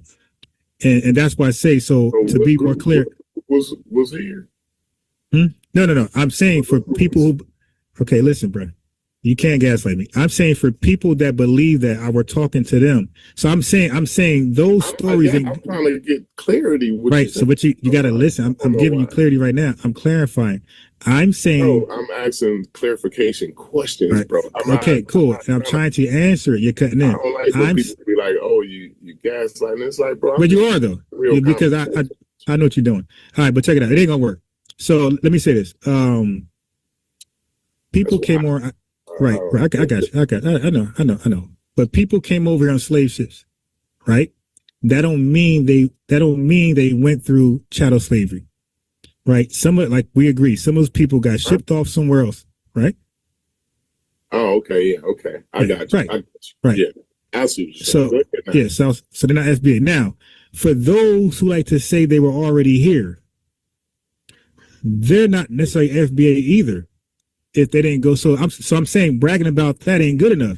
You got to now prove your ass went through chattel slavery. Cause you was always here, you ain't go through that. You're not FBA. Right. That's what I'm saying. Like, how would you have went through chattel slavery if you wasn't on the slave ships? It's kind of because, hard. But if you're already here, okay, watch this. Watch how easy that is. If you're already here, you didn't come on slave ships, and you look like us, and they throw you in the midst of us, you're doing slavery. Okay. Gotcha. Yeah. Yeah, so that's all of that. That's what I'm saying. Like all of that baggage, like that's to me. That's history. That's light work. Nah. That's just, all right, cool. I mean, but to me. Yeah, but okay, cool. Well, you know what's worse baggage? Like that's was like worse baggage is saying you're African American. Identified. That's why you. Yeah, but. Okay, it doesn't matter. Worst baggage is are you African American? Yeah. That's worst baggage. So you're a race, but what is your ethnonym? I don't know what the ethnic. Yeah, see, okay. All right. So what is your ethnic label? So outside of being part of a race and outside of being part of the descendants of African race. Okay, so let me give you an example. A Nigerian is considered African American. That's his race. But his ethnic standing on label is Nigerian or Yoruba, right? A Jamaican is considered African American as a race. Black so now I'm asking. Say that again? Black African American. Wait, hold on. So African American, I mean, you said the same thing. You just added black there. So African American is your race, and your ethnonym is a black African American. You just said the same thing. I don't know. I don't know what to say, bro. I'm a black African American. That's so, what I okay. I got you. And look, I don't tell people, like, what I don't do is make people, I don't do like a religion where you gotta say FBA. Hey man, call it what you want to call it. That's not important to me. The only thing that's important to me is, are you of the lineage. And when I say important, I'm saying important that what we're trying to do, like we're trying to galvanize on a simple commonality. That's not ideology based. That's not religion based or political based. None of that stuff. Just simply because you were born a certain way. FBA got an ideology. That's what I'm saying. Okay, no. Okay, dude, nah, that's weak. You just said this. You just said to don't mention Unc when I'm speaking to you because Unc sometimes could be wild. I said okay. Now, you just did that to me. You're saying because a couple FBAs are saying some wild stuff. With Unc though, I don't have it. I don't. I got you, but I'm just saying. I got you. I'm just saying back what you said to me. I'm saying, why would you have me to speak to? You can't say the same thing to me though, like because you have Tariq's ideology. I don't have ideology. No, I don't. Wait. Okay, prove out now. See, this is what he tiptoe and twist and tap out. Hey, bro, prove one ideology I got from Tariq. Prove one. You said it. Now you got to prove it. Source up. We're gonna say what? Source up. Give me the ideology I bought from Tariq Nasheed. I just said that he's against jab. I'm jabbed up. Okay. So you have Tariq. So what comes with an ideology is like language and different. Okay. Things. So go ahead. So tell me. Who's a tether and who's not a tether? That's an ideology that. Okay. Hold on. Rhetoric. Hold on. All right. I see why they're crying now. Actually, are you familiar with Melvin Charles, the one that created the Black American Heritage flag? No, I'm familiar with the Black. See, yeah. See, here's the thing. He had wording too that we agreed with, and we even adopted the flag.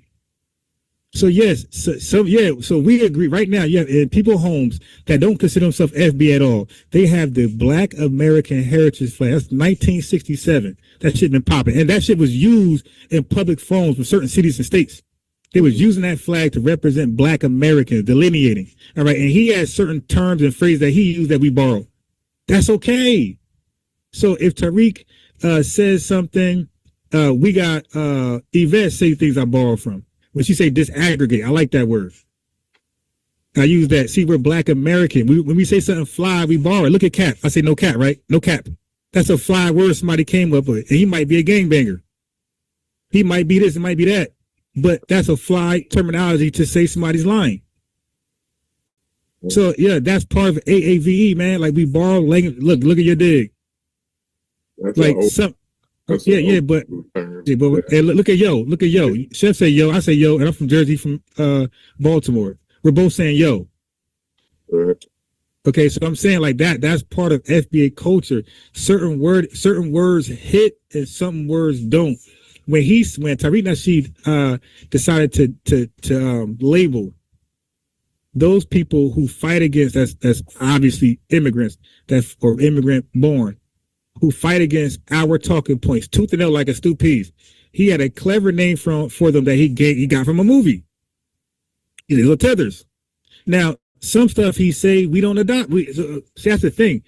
He's a human being. He's a loud voice. He has a microphone, and so does Roland Martin, and so does Umar Johnson. When he says that's bunny, but that's no bunny shit. People borrow that.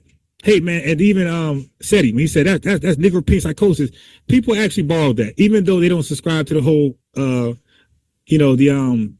Hotep stuff. People don't subscribe to Umar's Pan-African stuff, but they agree with the Snow Bunny stuff. So I'm saying that's normal. If somebody say some fly shit and you feel like it fits better than any other option, you borrow it. She from the streets, that's Future.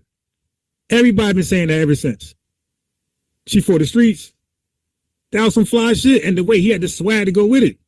Nigga chilling in the back of a Maybach, whatever he's in. And he talking about some women. He like, yo, she for the streets. That went viral. So what about the? So let's take so you familiar with the Nation of Islam, right? Yeah, yes. So when you're a part of the Nation of Islam, right? Nation of Islam has a certain ideology. They got certain rhetoric that comes with that and all of that. You know what I'm saying? So like one would say, just because you Islam don't mean, and there's a lot of similar things in Islam that the Nation of Islam practice, right? You know, of course you wouldn't say just because you practice Islam, you down with the Nation of Islam. But once you start adopting certain certain rhetoric and certain ideology, then that kind of identifies you or kind of puts you in the realm of that Nation of Islam thing. You know what I'm saying?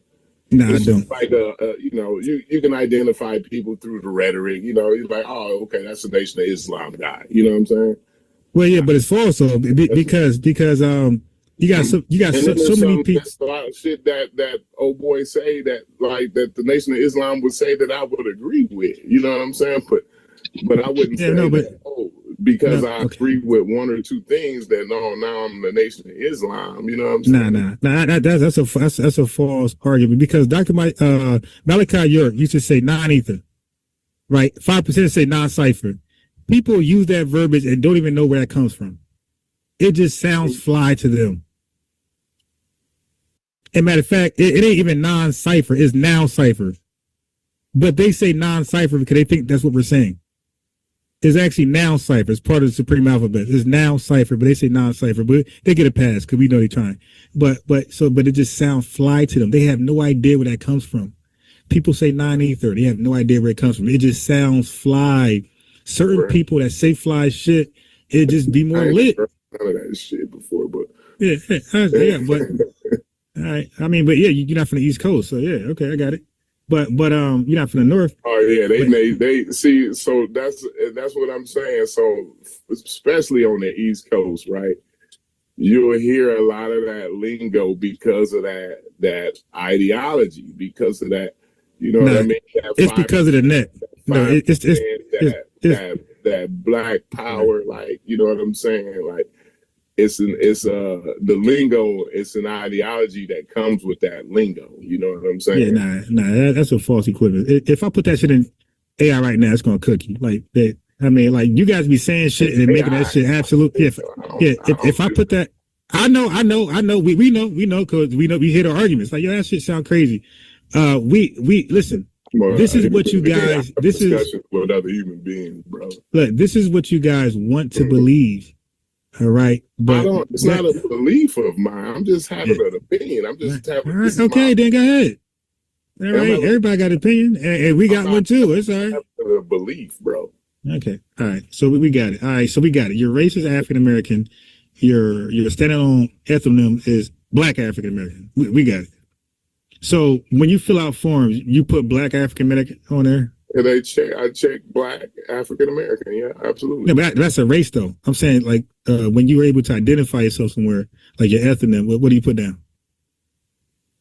I just put American. What do you mean? Like, what are you saying, bro? Like, American's your nationality. There's a box. There's two boxes. Whether you're American citizen, I check that one, right?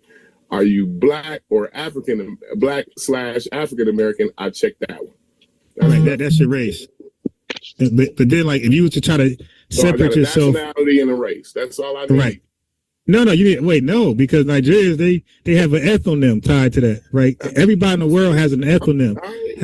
How are you? Yeah. You see. Okay, so you got it, and that's the issue, and that's why we say you're Pan-African. That is the Pan. Now, I mean, like, look. Yeah, you just said that we borrow the idea. You just said that we take a word here and there or thought from Timothy Nasheed, we're part of him. But now you're borrowing arguments and parts of the ideology of Pan-Africans, but you're not a Pan-African. There's baggage that comes with. Wait, hold on. Let me say this. Pan-Africans they had a whole kind of. But part of their ideology. So I don't. I got you. Baggage. No, but you're saying that. But when you say that you're good with a racial government thing, that ain't a Pan-African thing. What's the government name? When I talked about the boxes I checked, that was about a government thing. I wasn't talking about a Pan-African thing. Okay, okay, I got it. I just asked you personally. I said every human being has an ethnonym, a standalone ethnonym to differentiate or show distinction from them and other people in the world. I just said, what's yours? You said, I ain't worried about that. I don't need it. I'm saying that is part of Pan-African ideology. Right. And I'm saying that's part. Got it. And I'm saying, right. I'm saying your answer is part of the Pan-African ideology. That's how all of them answer. And because you hang around them, you don't know you're being influenced around them. Yeah, but that's exactly their stance. Okay. I got you. Okay, so you're saying so go by anything, but like, so listen, I got it. When I'm filling out my official government records, bro, that's the way I go, bro. Like, got you, and I mean, I don't have any. Most people do too, right? So the difference between me and you is what you saying. I got baggage, but I'm not having any baggage because I don't claim Pan-Africanism. You see what I'm saying? You said you are FBA or whatever. And what else? And what else? And what else? I said I stated a fact. I'm a Black American. The F stands for foundational. That's okay. Right. So that's not baggage. I never would have asked you that question. No, I'm saying that's not baggage though. That's being real. So if somebody say, "Hey man, are you a Black American?" Yes. They say, "Hey man, are you a descendant of slavery?" Yes. Are you also descendants of freedmen? Yes. These are simple historical answers. Like, there's no baggage coming with that. That's a reality. And are you did your people lay the foundation for this country? Yes. And also the foundational part, family, we kind of leave in the 1860s, but the foundational part is even in the 1950s because these folks couldn't be here without our fight. So we even laid a new foundation for those folks to come over here in the 1960s. So we laid two foundations. We physically built the country or helped build it, a significant portion of it. And then in 1950, we laid the foundation for other people to have a foundation. We like double foundational Black Americans. You're against that. I'm biased for 1 second. All right. So now I would just the reason why I asked you those questions about No, I'm saying, do you think I would have argued against that for 1 second though? I don't think you should. But the reason why I brought up African American, it wasn't a gotcha. I was showing you that you're saying that we're borrowing something from a man. Now we're tied to baggage. No, I'm saying like that. The FBA comes with baggage. Okay, and you borrowed no. Yeah, but how? Okay, so watch this. Watch this. Watch this. What I'm saying is, how do you know they accept FBA? Okay, this person, you don't know it all. They just heard the terminology, foundational, Black American, like so many people have. Like the brother on the phone, or the brother on the channel right now, he said he just subscribed to Tariq Nasheed. Matter of fact, Donnie is ADOS. So you got people, see again, y'all don't know the person on my channel. I had one of the first channels that was inclusive to everybody of the lineage. At that point, people who were claiming ADOS. Listen. Just listen. So when y'all have your private conversations, you can say this, because you guys didn't understand the purpose of my channel. You guys were giving me grifting reasons, and I'm saying my channel was one of the first channels that was welcoming people of the lineage who called themselves FBA and ADOS. Because at that point, there was like a little rift. You were ADOS, you wasn't really accept FBA, FBA, you want to accept ADOS. It's like a little rift, like a little civil war, a slight small one. So what I did was I nipped that in the bud. I said, I'm going to create a channel that's going to be all inclusive to everybody that's called themselves ADOS, FBA, descendants of freedmen. That's exactly what I said for my page. I think it's still there. Right. So that was my purpose. I was one of the first people to do that. The abos and stuff, they don't be, they deny slavery and stuff like that. And that's why I came on. So let's rewind. Let's rewind. This is why I came on anyway in the first place the other day, right? I was trying to get here to this part where we are now, like where you had this.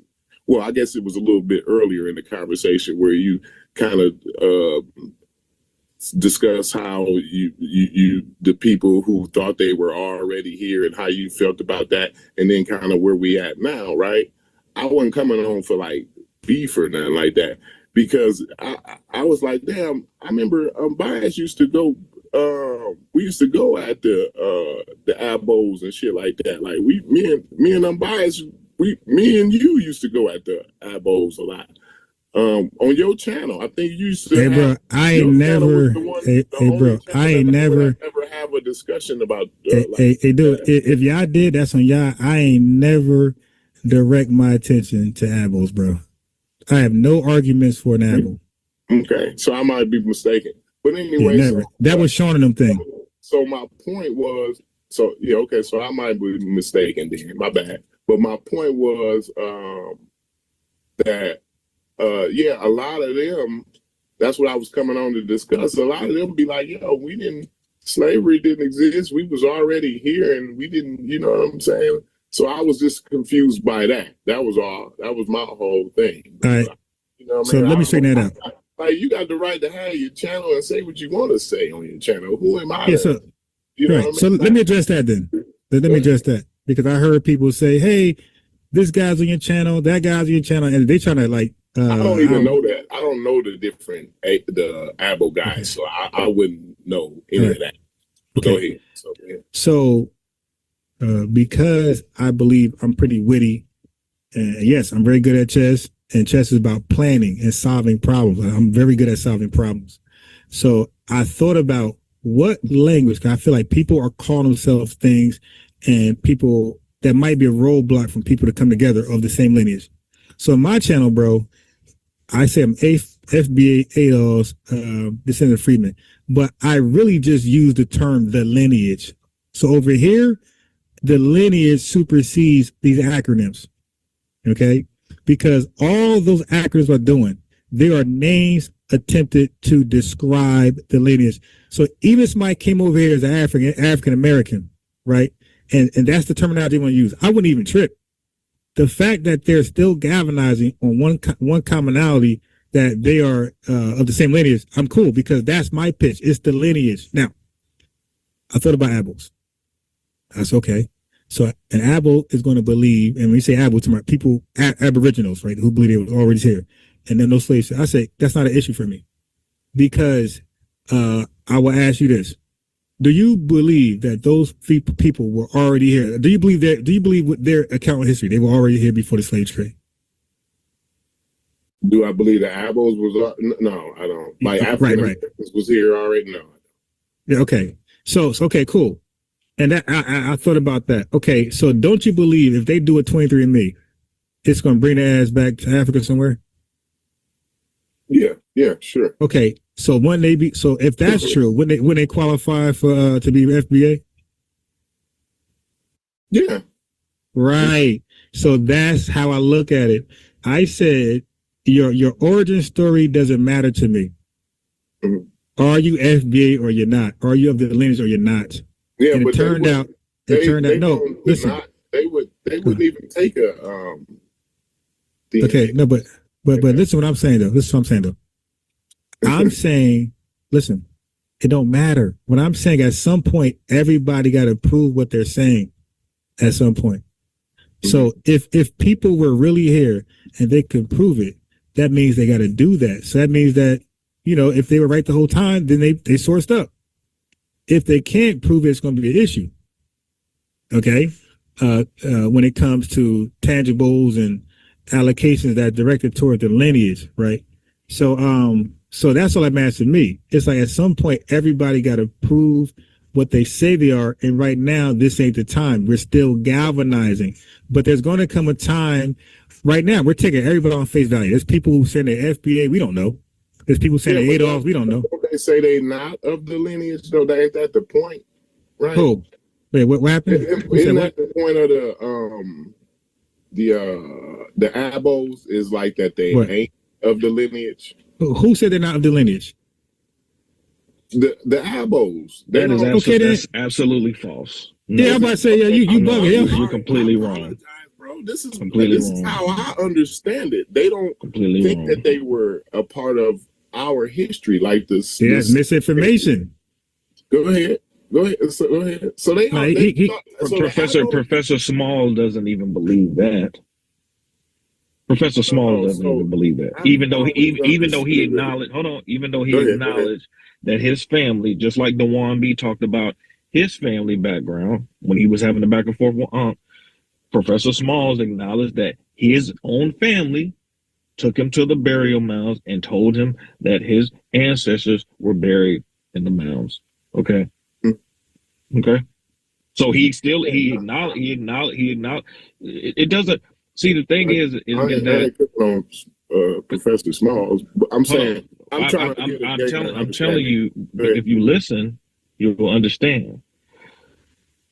The point is that if you're tied into the experience, see, the slavery aspect is the connective tissue.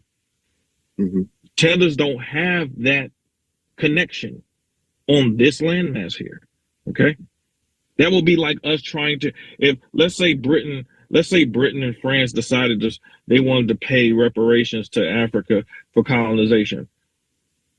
Are we going to get that based off of being African? No, we're not going to get that. We're going to get it from this particular experience because it's here. You know what I'm saying?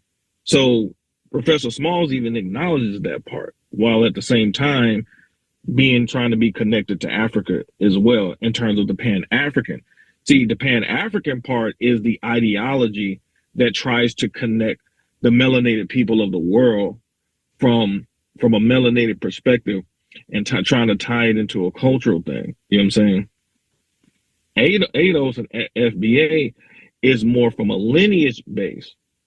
You know, that's Pan-African. Before Pan-African existed, we still existed. You know what I'm saying? We still had a lineage here. Pan-African was just a theory that was created in the Caribbean. That was just people trying to believe in or wanting to believe in some idea of us all coming together and working together, which I'm not saying was a bad idea necessarily if it was actually practiced by the people who came up with it, but that's not what happened. But whether Pan-Africanism exists or not, our lineage is still concrete here though. And that's the whole point. There's nothing to argue about that. Like either you have it or you don't. Just like I can't claim Igbo because I don't have that.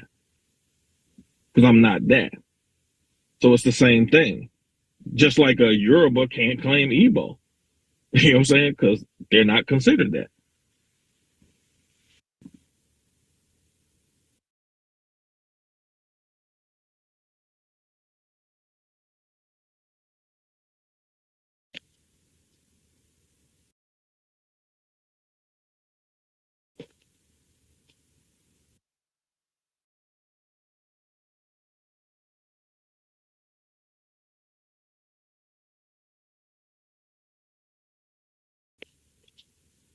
Ron, you there?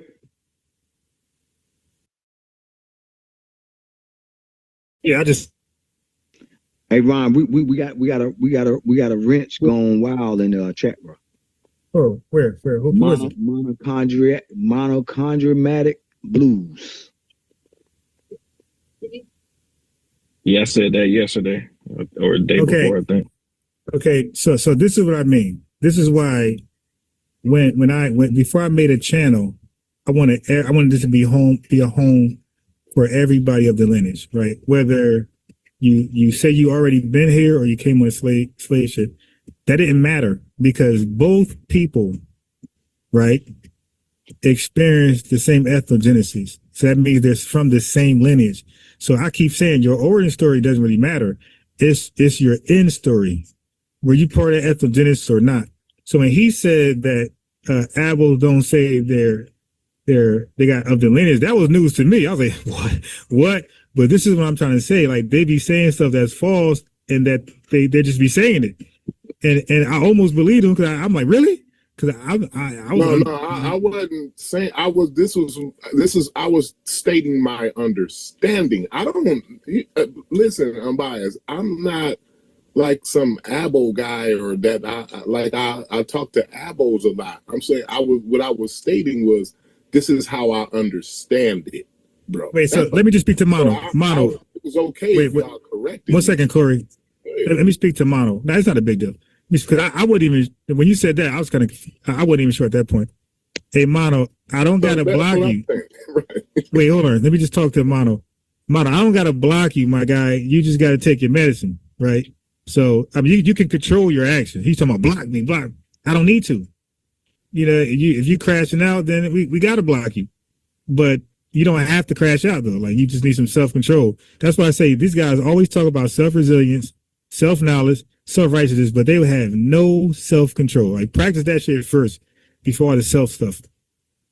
Yeah. So now knock it off, or I gotta get you out of here. Man, I'm gonna take your wrench. Let me take his wrench.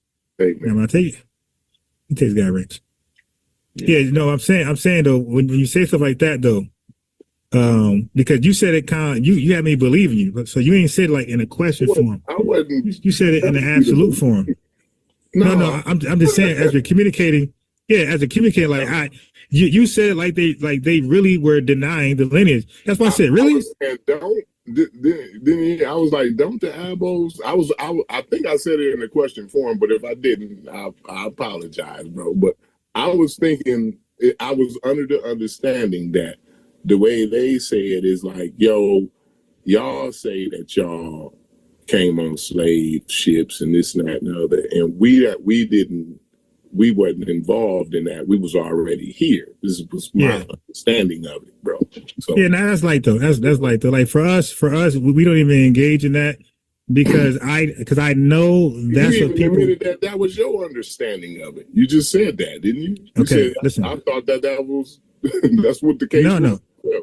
No, I said I didn't know. I said I don't know them. Okay, prior to you saying that, I thought they said. That's why I said the way I said it. Prior to you saying that, I understood that they believed they were of the lineage. All right, prior to you saying that. So when you said that, I'm like, really? Like, oh shit, that's what they thought the whole time? Because I was gonna say, well, then they're not FBA. Like, no, I ain't African. I ain't got nothing to do with that. You know what I mean? No. But hold on, dude. I'm past that. Okay, that's not what I do here. What I do here is we talk about what we have in common, not what we don't have in common. See, we're different than these other channels out there that can't get along for shit, that keep splitting and dividing and arguing amongst each other. We know how to come together on something we agree with and make that the priority, as opposed to coming together on something we disagree on that creates unlimited perpetual debates. Like we figured it out, we cracked the code, and that's why we're growing in numbers. It ain't because we're scamming or grifting. It's because we figure out how to get along. Absolutely. And nobody else did. That's why I brought up Dewan. That's why I brought up Dewan B. Yeah, that's why I brought up Dewan B. I B. have a problem with coming together and nothing like that. Absolutely, you know, it's strength in numbers, definitely. Any no goal gets accomplished alone, right? Everything that's been accomplished in history has been a cooperation.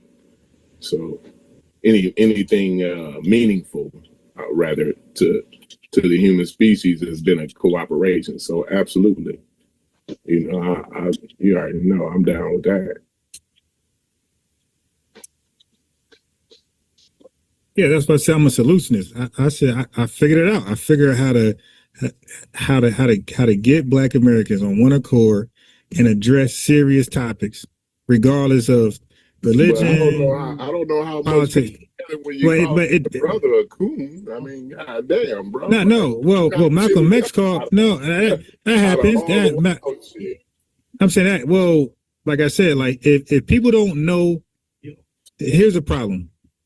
People be with people who are agents or got agent behavior, and if people can't see that, then yes, they're a coon, man. They're cool. If people around people like Haskell and Stu P that have a long track record of FBA hate, Black American hate. Like 20 people though, bro. It's like 20 people. But you don't see when he talk. But you don't see.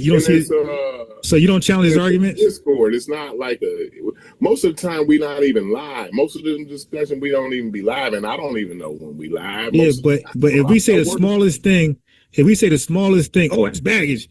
But Stu P is on there with full of baggage, and somehow he gets a free pass Yeah, but I'm good. Yeah, Wait, yeah. and- Why does wait, everybody else fuckery get a pass?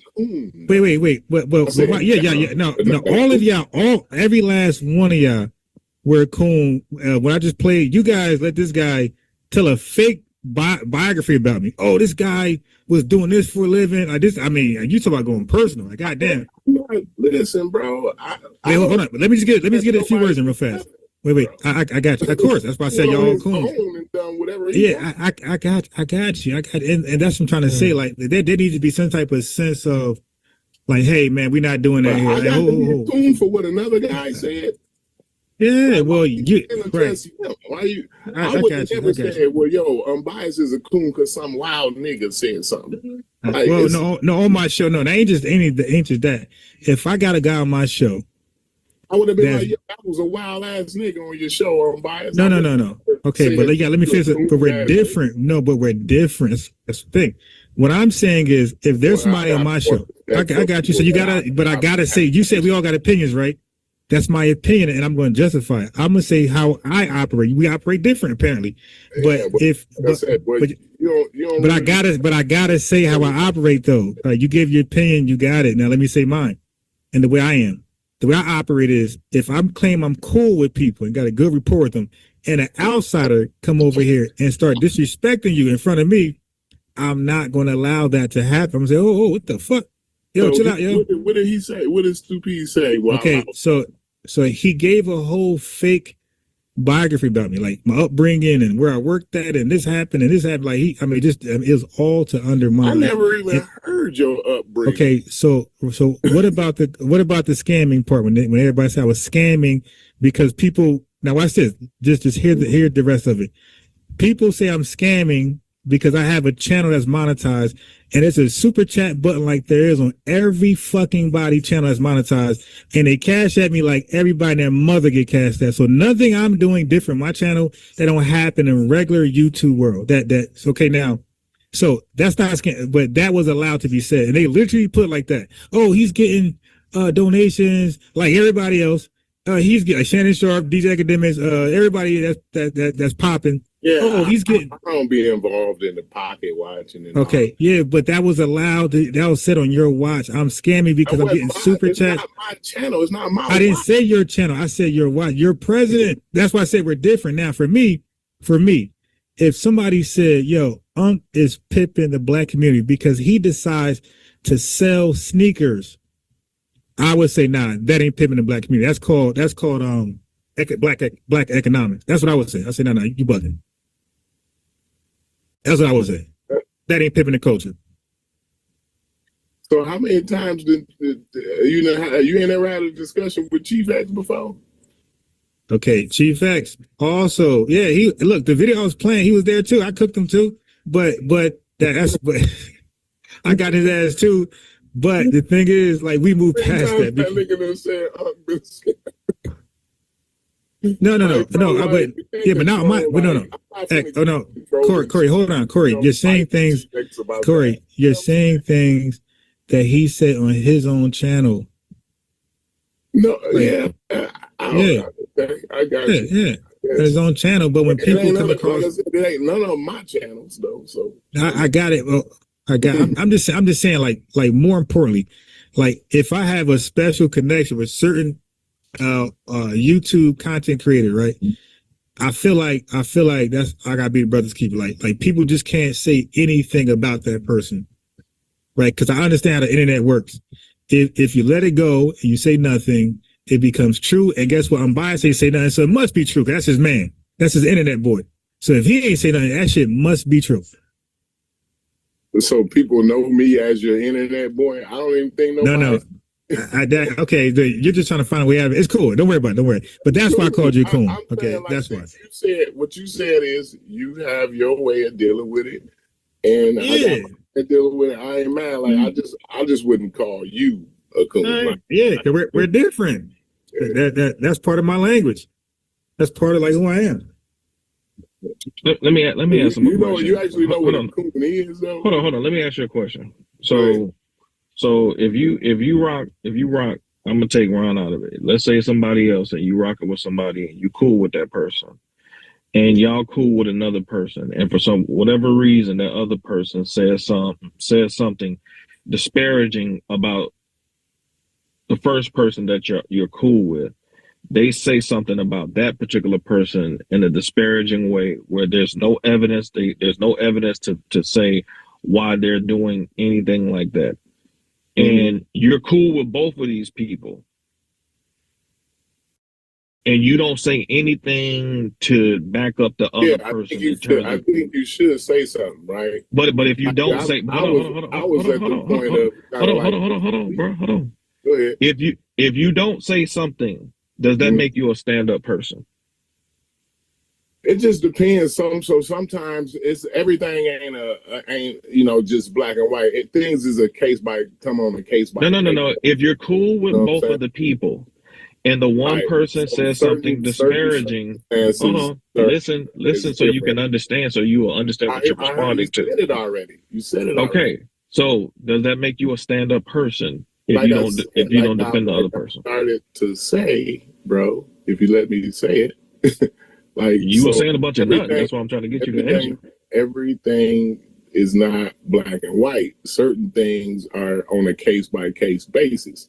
So in general, yeah, you would want to say something, right? You would say something, like, especially in person, like, you know what I mean? Like, especially in a real life situation, right? You would definitely, in most cases, I would say you would have to stand up and say, well, no, that guy's, not that type of person, right?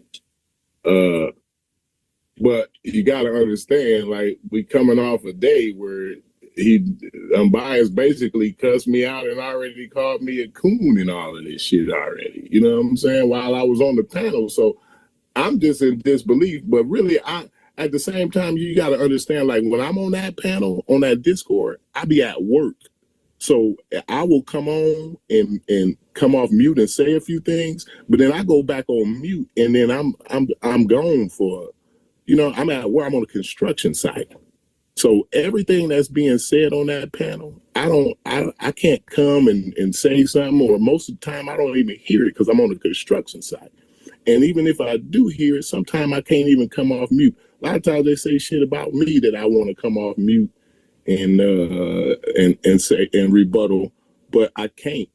You know what I'm saying? Because I be at work. So that's just a panel that I go on to get through my work day. You know what I'm saying? So it's not like I'm running the show or I got control over it or nothing like that. You know what I'm saying? So it's just people I don't even have control over who comes on the panel. You know what I mean? You go on, you hit the button, you have a discussion. Okay, let me say this, because I find a lot of the communication styles with a bunch of, a lot of people, a lot of males specifically, that claim to be either Pan-African or push some of these talking points and stuff like that. I said, I didn't even finish my point. Go ahead. I said Pan-African or people who push this black unity, whatever, okay? At a certain point, when it comes to men specifically, there's a certain protocol in how you operate, okay? And the thing that men do, we respect when you're consistent, okay? So the truth of the matter is that, because I remember having this type of experience when I actually used to be in the pro-black Pan-African circles. And what happens is, a lot of times when people are cool with certain people, they are willing to let certain things slide that when it comes to just principle stuff, you just can't allow to slide. And so, because once you start allowing the principle stuff to slide, then everything else turns to shit over time, pretty quickly. And so there has to be a litmus of basic things that, for example, when people start talking about people's personal stuff and start, airing stuff out like that, to me, that's some That's some female type stuff, because that's what females do. When they get pissed off at each other, they'll just start airing their shit out, publicly. You know what I'm saying? And the truth of the matter is that that's not okay for a person to do. You know what I'm saying? I mean, at the end of the day, Ron, he has family, he has a son. If he's divulging information to somebody in confidence, don't get mad because you can't beat him in an argument, and then you start, passing off personal information. Whether it was true or not, you're making up stuff. It's not the point. It's the point you just don't do it like that. You know what I'm saying? Like, I mean, we're talking about trust here, and this is a major reason why we're as a group in terms of FBA, we're so skittish, because we have this experience with people from a foreign jurisdiction who they get close to us, and then they show their true colors when they feel they're in a better position. And so that's not really going to be anything that men, when you're a man, there's just certain things that you're just not going to accept. Like, I'm not going to tolerate that. Like, if somebody comes to me talking something about anything on a gossipy level, I'm gonna be like, I don't even want to hear it. Like, I'm just not going to entertain it. I don't want to hear it. You know what I'm saying? Because I just don't engage in the backbiting and all that type of stuff. Like, I can have a mature discussion, but at the end of the day, the backbiting type stuff, like, that's just some high school type shit. We're supposed to be way beyond that as grown men.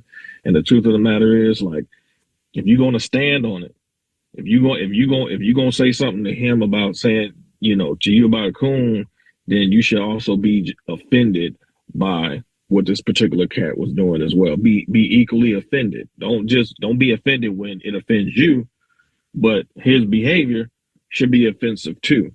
And if you're not going to say anything about that, then eventually shots gonna come your way, because that's just how it rolls, and that's just the way it is. I mean, that's just the way it is, and I think that's what Ron is alluding to, based on what he's been saying so far. Yeah, but see, the thing is, I was already a coon before I even had a discussion. I was on that panel with Stu Pease, though. That was what I was saying, though. You know what I'm saying? Before he even played that, I was on this panel, and he was calling me a coon the other day when I was just basically trying to have this discussion. This is the same discussion basically I was trying to come on and have with him, because like I said, I done been having millions of discussions with Unbiased over years. Like, I don't even know how many years. You know what I'm saying? So most of the time, I think most of the time we have a discussion, me and Unbiased is probably in line with each other most, if I can remember correctly. Now, he's couple things he said I misremembered today, so I don't want to say make it seem like I'm making a factual statement, but if I'm remembering correctly, right, me and Unbiased used to be pretty much in line on most of the discussions we used to have. I can't really remember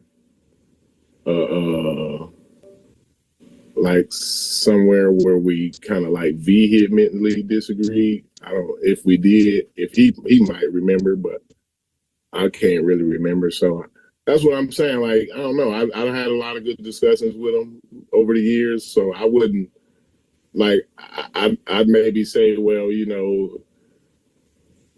I don't appreciate these guys maybe that Unbiased around or whatever, but I would never be like, yo, he's a bitch ass African booty scratching coon ass nigga. It's like, damn, for real, bro. Like, that's all I want. All right. So now the reason why I said what I said, because Stu Pease was doing that show too. Okay, he was speaking very ill about me and lying, and nobody's challenging him. It was not me, bro. is what I'm saying. I got you. No, but the brother just explained that. But this is you right here, though. I hear you. I hear you. Right. Watch this right here. But everybody, you see, like it's not just one or two people. It's more than one person saying the shit, bro. You know, it's got to be some at least some validity to it. That's all I'm saying. Let me drop the because I was really an unbiased fan, bro. So I was really an unbiased fan, bro. So whoever this is actually going against the narrative that the panel is saying about me. This was beautiful because they're like, well, we got to stop capping. I get it. We're mad because he called y'all out for cooning. But what y'all saying... Smalls right there. Yeah. Okay. Mm-hmm. So he's saying, but right now y'all ODing. Okay, he called people coon because he felt like people were purposely letting people defame him, and then he come to the defense. So he called people coons. Everybody will allow that. Now watch this. But he's saying right now y'all doing too much. Y'all coming after his character, and y'all know y'all lying. So this is no longer an opinion. You guys are lying. That's why he said, "Hey man, I've been a fan of his," and he kept. And then watch this. Watch when he says, I've been a fan of his, because you're right. Y'all be having on Discord, and sometimes they live and sometimes they not. And he apparently didn't know it was live, so he was being honest. He's not with the script right now. The whole lying shit. Now look what he says. There's some validity to it. That's all I'm saying. Let me drop because I was really an unbiased fan, bro. I'm not even gonna lie. Is we live? Yeah, we live right now. Okay, you there? So clearly the script was to lie and not be real about unbiased, Ron. This is a smear campaign. Hold on. I got it. I was on the panel. I got it. Okay. Well, you were definitely there at this point. But what I'm saying is, but this is bigger than you though, because I'm not trying to make you the police officer. Lie about it or nothing like that while I was there. Okay. Now I'm just saying I'm not trying to make you the police officer right now. I'm saying because this happened afterwards, after I said what I said. But now there's an agenda. Because my name's in the title, so there's an agenda right now. So he's off the agenda. He's off code. He's like, you know what? I'm gonna say some real shit about the brother. Y'all capping with all this, and that. He's a this, that, Arab, Indian. Y'all kind of lying. Like, let's be real. Like, I'm biased. I'm a fan of him. And then he kept saying. So right now he said, oh, I'm a fan of his. Blah blah. Oh, we live. Stay with the script, bro. We ain't doing that. We ain't being honest right now. We hating it. We capping. And then later on, he came back and doubled down and said, he a solid dude. The narrative again. He ain't no solid dude. He was with the Nation of Islam, with the Israelites. That ain't solid dude. And lying. He was 6 different things, lying. But like I said. Everybody don't have the same. Oh, hold on. Bro, when you just going on just now, I understand that. I understand that. See, but this is why we didn't get along the first time you called in. Because when I go to talking, I get cut off as I let you. When you just went just now. My bad, bro. I just be having a discussion, bro. I got it. Yeah, but it didn't work last time. That's why I said this time you called in, and I did cut in sometimes too. But I'm like, I can't catch myself. All right, let him go. All right. So I'm trying to be mindful not to cut you off. Right, let him go because it went left last time because of the cutoffs. But right now, I wanted to say the same dude doubled down and came back and said, he a solid guy. And then the dudes, so first of all, he said he's a fan. Oh, we're live, stick to the script. Now the dude came back and said, man, y'all wilding basically. He a solid dude as far as I ever know him. Nah, he ain't solid. He ain't solid because he was with the Nation of Islam when he was 20.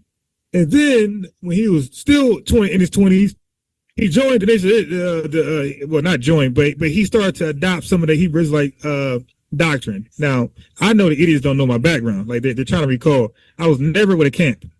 I did my own shit. Right. I had my own little understanding and then got out of that. All right. And then joined nothing else. So these 6 things I'm supposedly join. The pseudo killers. What is that? First of all, I told Unc, I don't like the word killer. I said, I teach a lot of kids. I'm involved with kids. I can't be associated with the word killer. I can't even wear that fucking clothes. I told her on the phone. I said, you gotta change that. But this is a cult leader that don't take no advice, nothing. Right? And he from the streets. You know what I mean? I'm an ex drug addict, drug dealer. Nah, man, we kill shit around here. I'm like, dude, I can't be a part of that terminology, but all these kids, all these elementary kids, I look in the face every day. I can't be seen on a platform representing somebody killing somebody. You dig? He didn't give a fuck one way out of it. So I already knew that won't be a long stay for me. And then, like I said, I gotta take no advice. Yo, uncle, you gotta calm down, bro. Private comment. Don't tell me what to do. So I'm saying, so you just gonna now? Don't forget, he's representing me in his group. So, you're gonna crash out whenever you want. It don't care how that look on me. Man, I'm doing one. I said, okay, yep, okay, I got you. Create my own channel, period. So I mean, that's an obvious exit. That was never a group to join. That's the only thing I ever joined in my life, the Nation of Islam. That's a real organization that had my name, signature, all that type of shit on there. The Israelite thing was a belief that I adopted personally. Never even had people to talk to. And I did my own channel and said my shit, but I wasn't part of no group, no nothing. Like, there's not one channel you can find with me. You want one West. Nah, I was part of nothing because I started off by realizing that these guys don't have a centralized ideology. So I'm like, all right, it just ain't okay, cool, okay. And then eventually got older. That's what happened. I got older. It ain't get nobody grift. I got older. Nigga got older, and the Nation of Islam has spawned my my ability to like want to research things and challenge things. So I got that habit from Nation of Islam. So when I start to go into different ideologies, I start to like challenge it and see if it stand up to research, right? And I found out, okay, well, maybe this ain't all the way where I want it to be. And I always feel like a weird person to be in something I disagree with. So back to the Unc thing. We're pseudo killers, and we realize the leader is the biggest pseudo. And like ex-architects always tell me that shit, like, yo, dude, yeah, we're pseudo. That was another thing that we used to always agree on. We used to go at them on that, like, yo, it's Sheffrin too, bro. I know. So here's the connection I'm making. So when people say, oh, he used to be a pseudo killer, and now he's repping his lineage, I don't know how that's a contradiction. No, I wouldn't say like, oh, he was a pseudo killer. Nah. Like that's exactly how y'all phrase it. I'm like, well, I know this though. I know this though. I know Unc ain't never talked to me publicly like he did the other pseudo killers. I know he ain't never do that. Okay, I know we would have never ever talked again. And they came on my channel doing that, so they could make shit private, but my shit ain't private. I mean, it's private. I know what video it is where Unc, and I ain't gonna say his name, but Unc was disrespecting him like a mother on my channel. And I told ex-architect, I said, yo, and they back cool. We was like, damn. All right, so, but that's his leader. That's his leader. He took it with a smile. Decision, you know what I mean? Like I learned over these years unbiased. Like, it's not a lot you can do. Like, you know what I'm saying about what other people do on this. Right, but all I'm saying is like that type of culture, that type of thing that they had going on was too toxic. One day this dude your man, the next day he's your enemy, you're disrespecting from everybody. And then, I'm like, nah, this ain't what I'm about. And the so-called, I don't have no leaders, right? So that's first and foremost. This guy getting the reckless beefs, and he tried to drag everybody into it. Whoa. All right, we're going to debate then. I remember I was on Sunday with him, and he called out Divine Prospect. And Divine Prospect was holding his own versus him. So then his very next words were, we'll debate, because he couldn't really beat him. He couldn't really get him. We'll debate, unbiased, unbiased. So Divine Prospect was like, I don't want to debate him. I'm going to debate you. You the one with the loud mouth. So I seen the play. I'm like, okay, this guy's trying to throw people in his shit. Right. And I was kind of cool with it. I had like a cordial, cool relationship with Divine Prospect. I'm like, oh, hey, yeah, dude, what the fuck? I didn't come on to like create enemies, my guy. Or some shit. You got to stand on 10. So those are some of the main reasons why I said, nah, this, and plus the Egyptian thing was like the nail in the coffin. Like, I'm out of here. Because I don't believe I'm Egyptian and all that shit that they think. But I do know this. You remember that whole Egyptian discussion shit. Yeah, so I do know this. Nobody was West Africa at that time. Everybody was from North Africa, and they were Cometians. I do know that. I do know there was no talking points where we talked about West Africa at one time. Absolutely. So I'm saying when we challenged that stuff, the grift came. Okay, let's leave this because it's getting beat up, it's getting smoked out, everybody's coming at us, even the Hebrew Israelites. So let's leave this stuff. And now, where are we at now? Oh, we're West Africans, and now all of a sudden my name is no longer Dr. Maya, it's Dr. Oya. I'm no longer Unc, I'm Bobby West. I'm no longer this Egyptian name. I'm sorry, Motep. Now I'm Adam Clayton Powell Jr., whatever the fuck they call themselves today. But everybody dropped those Egyptian names and became Asar West. always gonna be Egyptian. Yeah, I don't think Asar never gonna he gonna never not leave that shit. Yo, by the way, I invited him over here. He said he'll join, never came. I spoke to Dr. Maya many times in emails. She kept promising she'll come, promised she'll come, never came. Like, I even showed that email interaction eventually. I said, look, I got to show y'all this. Like, motherfuckers just don't stand on nothing, but they'll talk about you behind your back, but be afraid to talk with you while you're there to defend yourself. So I do know that. I do know every platform I join on this topic, nobody ever made me look crazy. I left looking great. I came to Sinetta platform, nobody even challenged me. Everybody's on the panel, but ain't no questions from by Ron. Good morning, questions Ron. for everybody else. So how you doing? I'm good. I just want to ask you one question. Yes. So you say no one is Egyptians, right? But what if there is someone with FBA and Egyptian blood? Then that one person. So what? Then they got it. So that what I was saying was like these guys were arguing blindly for just Black Americans and the Caribbean people, like just absolutely like yo, all you guys pretty much got Egyptian blood, like blindly. No 23andMe, the shit they would ask for now. Basically, that Black people built the pyramids. You know what I mean? Yeah. They built Egypt, basically. You know what I mean? Yes, and look, and right now they demand 23andMe. White man trying to steal Egypt away from them. Right, and you know what? And all their arguments, they demanded no 23andMe, but today they demanded 23andMe. That's a real grift. It's like, oh, now we're 23andMe, but when you were claiming to be Egyptian, you didn't think you needed to do a 23andMe.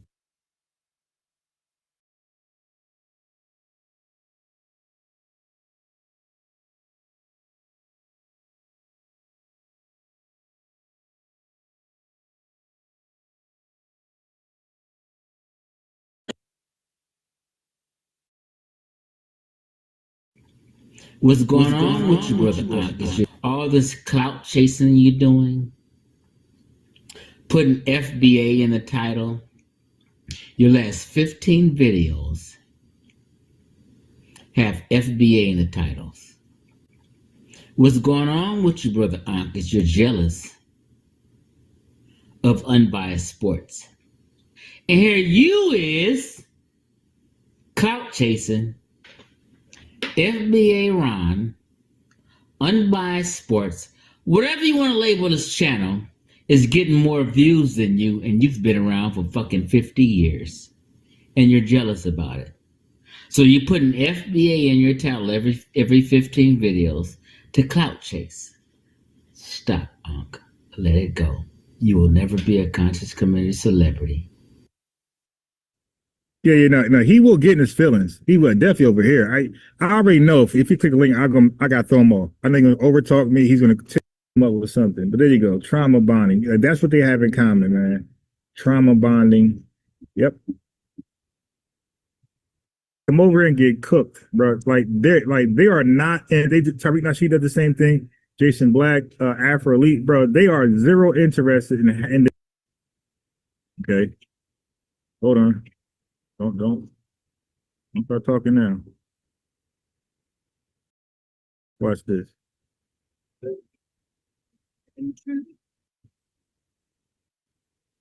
I immigrated to Nigeria in the year 2000. I was 15 years old. Obasanjo just took over in 1999, a year before I arrived. I did my primary school in Nigeria, secondary school, wrote my WAEC in Nigeria. I went to New Horizons College in Niger State, Minna. I live in the Middle Belt. I've been to Kwara State many times. I speak Hausa very well. So I'm a half Nigerian, I will say, because I live in that country for more than 10 years. and I spent most part of my life there, and I have friends, family up till now in Nigeria. So if you wrote common entrance and you wrote WAEC, you should know Nigerian history, you should know the politics. And me being a Pan-Africanist, I have followed through most of the political activities in Nigeria. So that's what gave me, just to give you a background to of who I am, so that I will be able to make analysis on the ongoing issues in Nigeria. Thank you very much. Please. Yeah. I'm from Liberia, by the way. The name of my country is Liberia. And if you know Liberia, Nigeria helped us in the 90s when we had civil war in our country. Liberia was falling apart. We fought civil war, from 1999 down to 2003, and Nigerian forces helped quench the civil war in Liberia.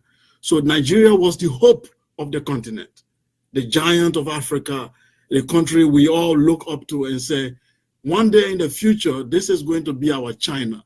This is going to be our United States. If Nigeria succeeds, Africa succeeds. Every African, especially if you live in West Africa area, I'm not talking about regular people or people who really analyze issue, you will know that Nigeria was the hope of the continent. But unfortunately, in the last 10 years, we've seen Nigeria going down the drain. We've seen Nigeria promising future now becoming dashed, and we've seen that it seems that there's no hope. So when people are making a lot of analysis, I come in and tell them that this is my own understanding.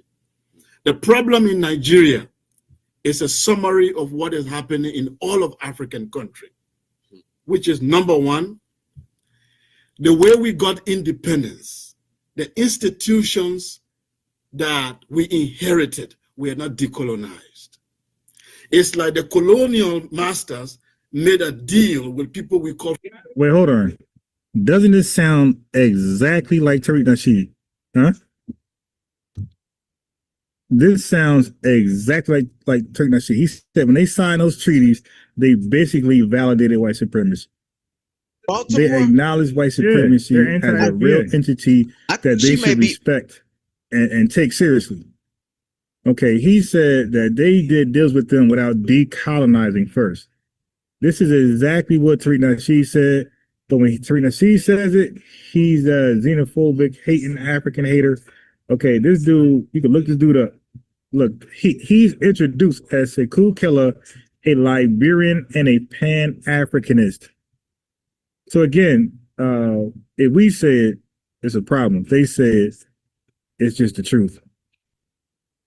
Institutions that we inherited were not decolonized. It's like the colonial masters made a deal with people we call freedom fighters, and they replaced them. They just replaced the white Oyibo with our black brothers who continue the colonial legacy. And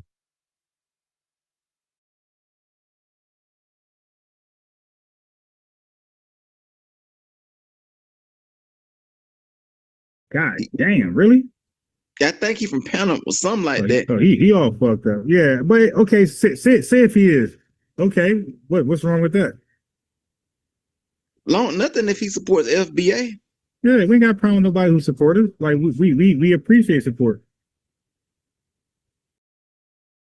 Yeah. Okay. We don't have tolerance for those who are anti FBA, what I call FBAism. Okay. Yeah.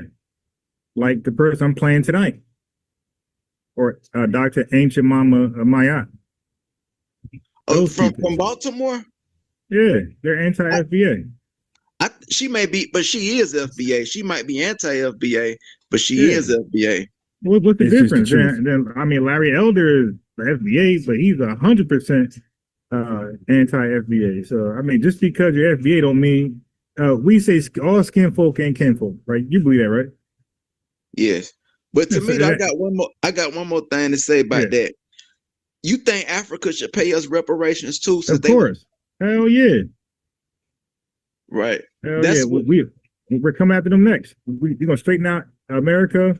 And this is why they're so against it. This is why trying to make us love them and everybody's African all of a sudden. Like, no, because if we all African, they don't owe us. No, we're not falling for that bullshit.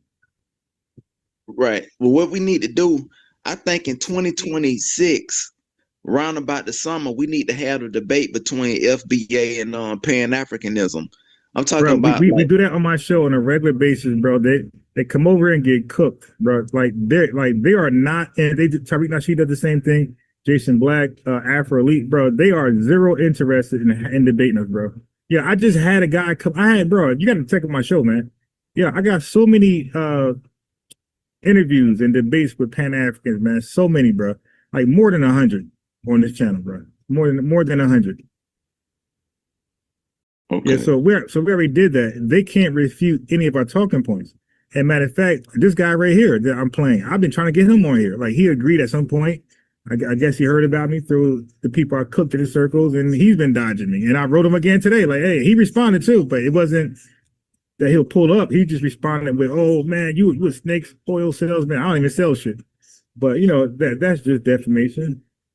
Are you talking about the dude? He lives in Africa. He's light skinned with dreads. But this guy right here, I'm gonna share my screen. Afro-Elite or something like that, or it's.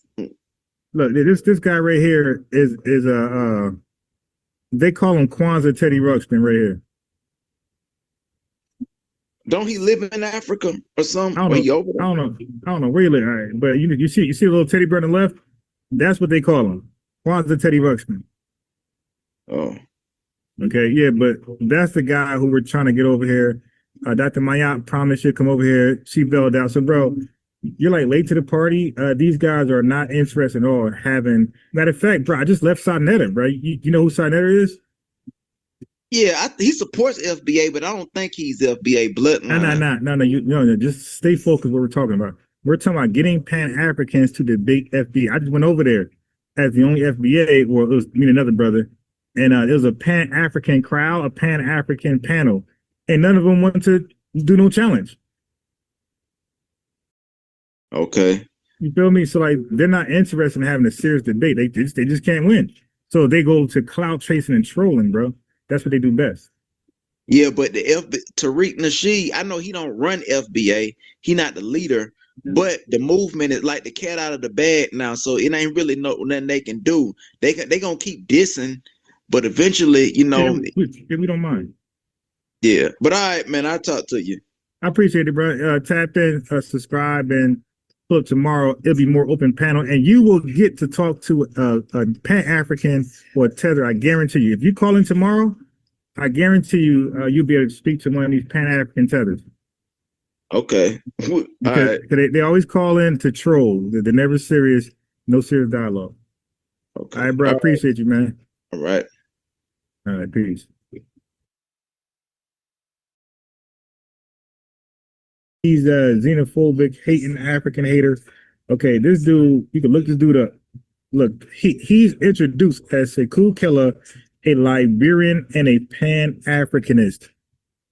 So again, if we say it's a problem, if they say it's just the truth.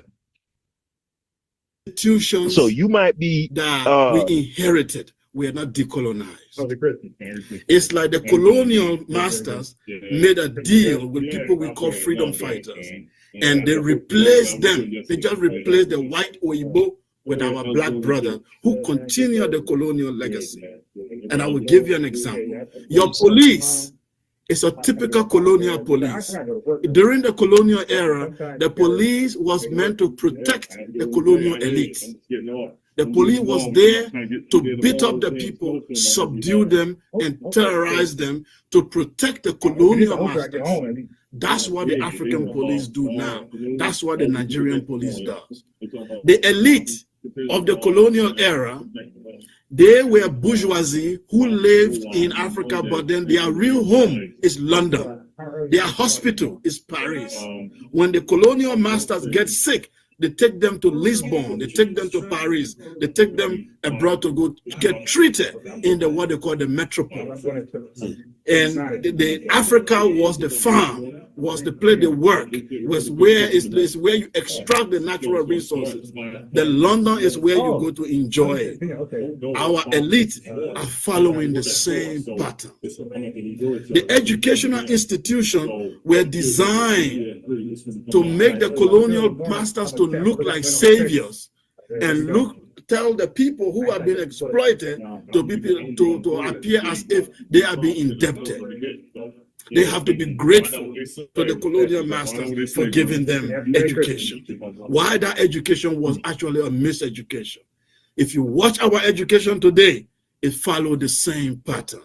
The religion was created to pacify the public in order for them not to stage a revolution. The colonialists were in bed with the religious masters. They tell the people to calm down. In fact, our traditional rulers, some of them were compromised. Those of them so their rulers were compromised, but we're supposed to link up with these guys, right? Link up with compromised agents. So he is pretty much saying that these guys are agents of their former colonizers, but we're supposed to link up with these folks, right? And do business with them. People who are compromised. Come on, make that make sense, man. who refuse to compromise were removed from their throne. If you compromise with the colonial system, then you remain on your throne. Today is the same thing. Our traditional leader have to compromise with the men in Abuja, the unknown forces in Abuja, in the capital. They have to connive with them to destroy your destiny. Now, all I'm saying here is that the colonial system continues, but it has just changed phase. Oh, so the system continues. It's just not white folks ain't running it. It's the Africans, it's the Nigerians, the Yorubas, the Igbos, everything I've been saying. Everything I've been saying. But if an FBA person say it, it's false, it's fake news, it's xenophobic, it's tribalism, whatever y'all want to say. It's being divisive. So we need a Pan-African or an African themselves to say it. It's like politics in Nigeria, dropping the hot fire signs. Nobody going to say he's divisive, xenophobic. Nobody's going to say he's lying. They know he's credible. He's a Pan-Africanist and he's just being real. Okay? Check it out. It just have a black face on it. So I say this to tell you, when people say, let's divide Nigeria, let's break up the country, let's have a Yoruba nation, let's have so they want to divide again, family. All they do is just divide themselves. We talk about the West Indian Federation, divided. The Pan-African liberation of the 1960s, divided. All they know how to do is divide. And they talk about Nigeria should divide again and break up to 7 small separate countries. All they know how to do out there is divide, but we're supposed to link up with them. We're uniting, right? So, so we're going to unite with people who divide. We're going to add to division. Come on, man. Like, what is this? PEMDAS? You dig? Like so we're going to add to a division equation. That's like PEMDAS. Please excuse my dear silly. Come on, man. Like, division before addition. Come on, man. Are we doing PEMDAS? So it don't make any sense. We're going to add to division. Igbo nation. As a Pan-Africanist, I'm sad because our philosophy was to create a black United States of Africa. So when we see now that a country like Nigeria cannot survive, that means that our theory has been debunked. Uh-oh. What he just said was Pan-Africanism is dead. He said the hub, he said that the theory of Pan-Africanism, all the eggs were in the basket of Nigeria being strong and fighting against their former colonizers. He said once Nigeria cannot do that, the theory is gone. The theory is done. The theory of creating an African United States is done. He just said, this Pan-Africanist said, Pan-Africanism is dead, and he's explaining why. He's not just saying it, he's explaining. a black United States of Africa. So when we see now that a country like Nigeria cannot survive, that means that our theory has been debunked. But here is what we tell people. It doesn't matter if you divide Nigeria today into 7 countries. The same elite who are in bed with London, who are in bed with these forces in Europe, they will be the same elite who will take over this country. In other words, they're handcuffed to the white man. Remember the white man who they say, FBAs, man, well, why you on our bumper, yo, pause. They'd be like, yo, we got one common enemy. And I always be like, who's that? Because y'all twins, you dig? Ain't that your twin? You know the YNs be like, yo, what up, twin? That's how white supremacists in Africa talk to each other. What up, twin? So he just told you, like, yo, they're connected. They break up to 7 countries. These are just different 7. These are just 7 countries who are still owned and controlled by colonizers, not because they're forced to be owned and controlled. It's because they want to be. They have no fight in them at all. This is a lay down and get down heritage. You dig? Example, South Sudan and Sudan. Did South Sudan become better after they broke out from Sudan? I don't think so. Many countries are breaking up in Africa after independence, but it was the same elite who were transported to those new countries. The main people who wanted actual freedom were killed, were removed. Those who wanted real transformation were replaced. Those who wanted the real transformation were replaced, and they are coming to America like Eddie Murphy, and they are disrespecting FBAs, and they're the main ones saying nigga, all that type of stuff. They are the replacements, and they're trying to replace us. They replaced the fighters in Nigeria, and they're trying to replace the fighters in the United States of America with the bourgeoisie. Then the second thing I want to say, the forces, the internal forces that are working in African countries are against the people. Damn. If you look at Nigeria very well today, you can determine. So in other words, Nigerians are the epitome of what about African on African crime? The future of Nigeria by looking at the forces that are controlling Nigeria. What are these internal forces? One, the religious group. I grew up in northern Nigeria. Hey, family, look at the quote. One Nigeria cannot work, so how can one Africa? This dude has rightfully, intellectually abandoned the Pan-African theory. He said, yo, we can't even get shit popping in one country. How are we going to get shit popping in 54? And that's exactly what we say as FBAs. We be like, yo, y'all can't get along with each other. How you gonna get along with us 1,000 miles away? Straight different language, different culture, different history, different spirit, you dig? Different glow, all that stuff, man. I went to school there. I was born a Muslim. I studied the Quran. I went to, if you have been to Niger State, Mina, if you know the institution called RET, Islamic Education Trust in Mina, controlled by Sheikh Ahmed Lemu. Those are the people that brought me up. They gave me scholarship. I went to that school in New Horizons College. I graduated there. I learned the Quran. I was a Muslim until I started traveling, and I decided to put religion aside. What I saw in northern Nigeria is that these people were colonized twice. Damn. They were first colonized by the Hey, family, he just said they were colonized twice, but we're supposed to link up with them in America. These people were colonized twice. They were first colonized by the Sokoto Caliphate through the Islamic Revolution. They were still under that colonialism, then the British colonialism came. So they are not in alignment with you in the South. You don't understand. They are operating under two influences of colonial culture that they have inherited. One, they inherited an extreme version of Islam called Wahhabism, which even Saudi Arabia is trying to abolish and embrace modernity. This northern Nigeria inherited an archaic, outdated Islamic view that came from Baghdad and Saudi Arabia those days. They inherited it. And it is very much entrenched in their culture.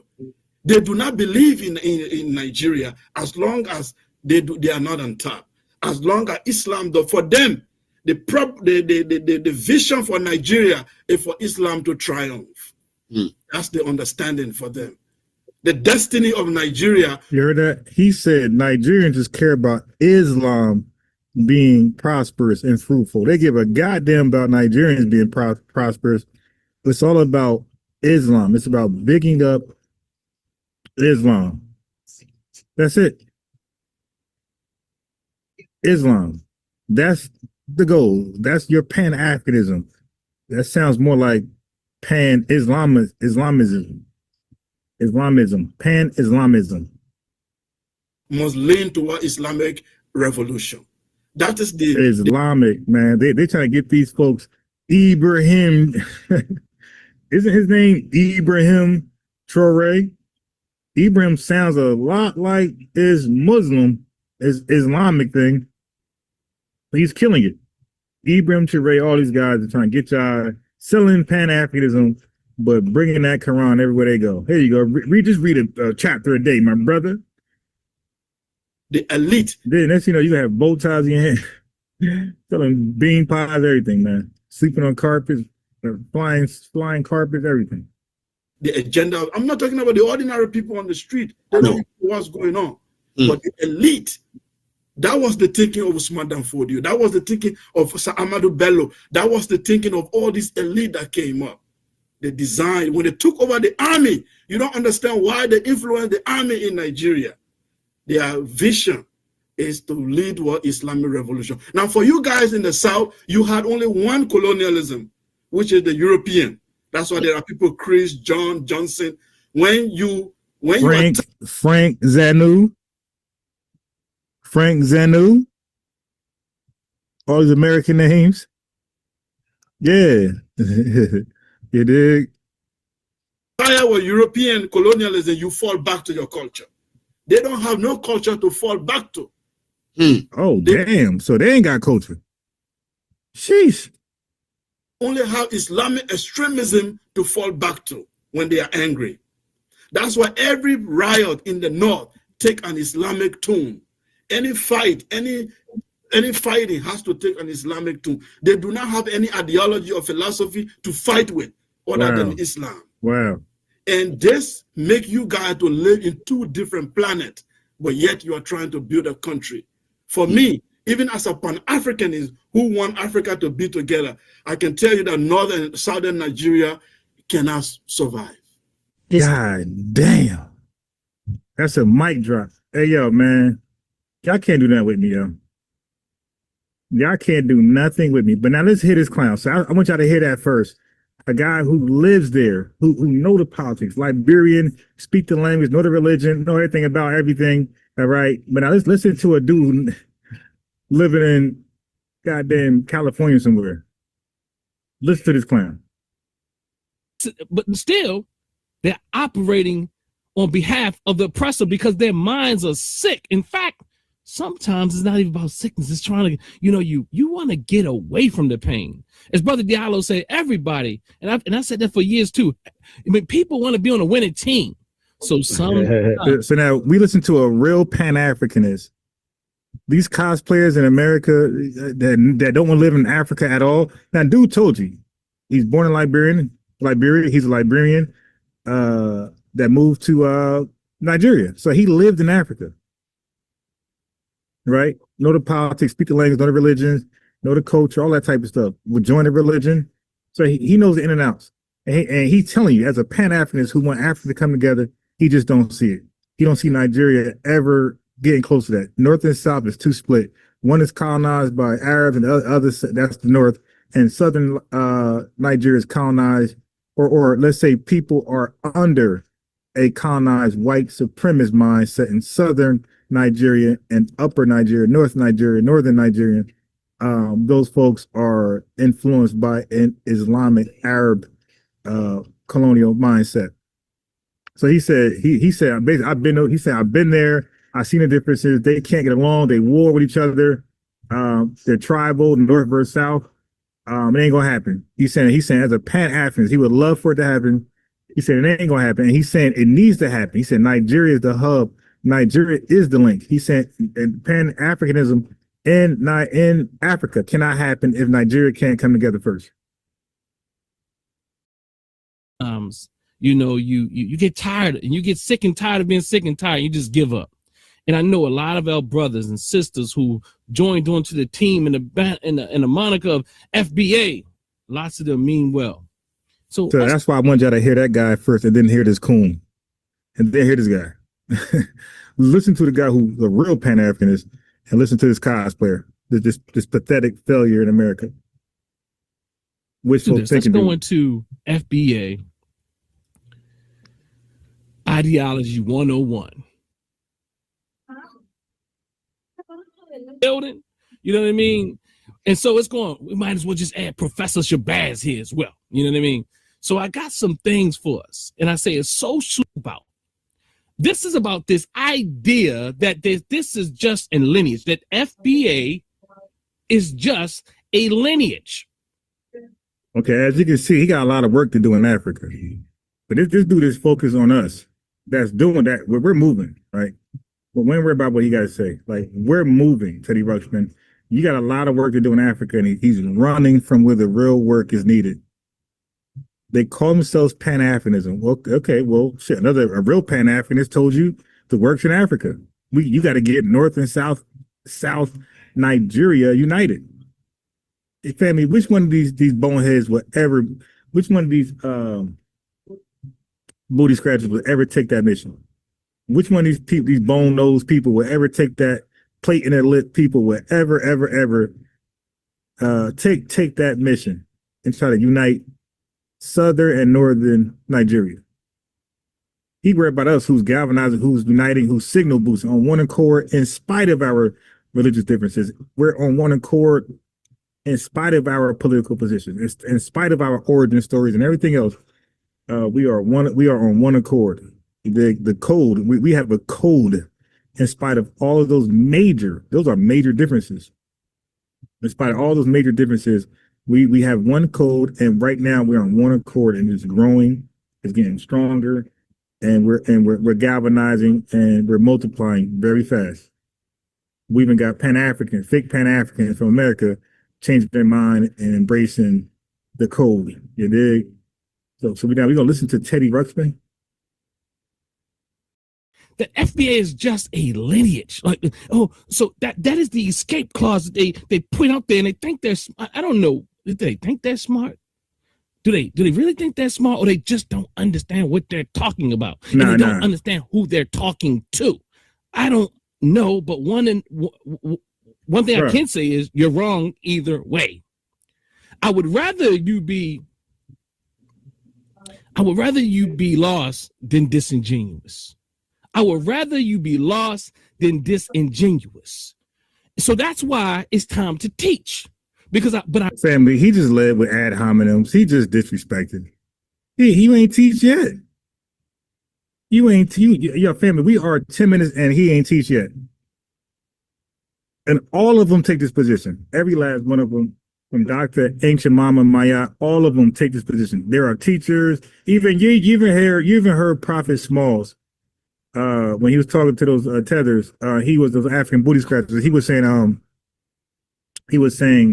I gotta teach them who they are. If they want to know, if they want a lineage, and they need to come to me. They all take this elitist approach.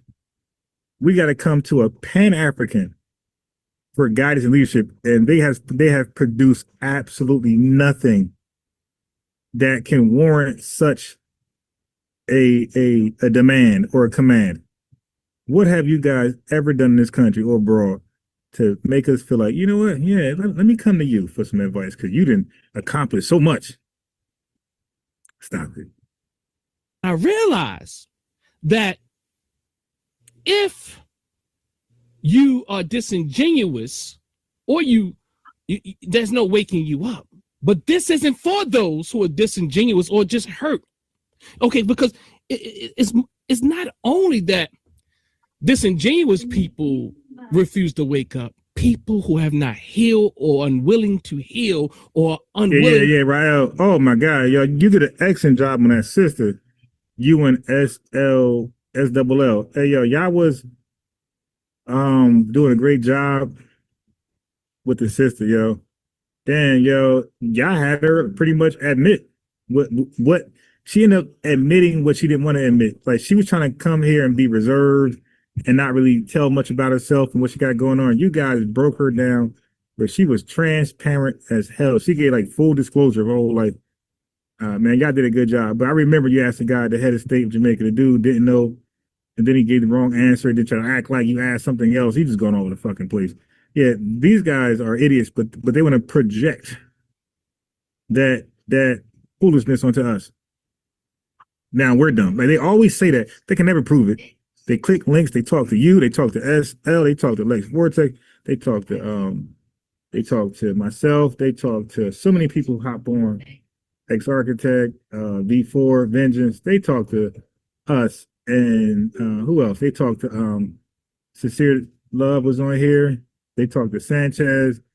They talk to the family, and they never prove how smart they are. They just don't. Like when we're waiting to see how smart they are, they drop the ball. They fumble the ball every time. Turnover on downs.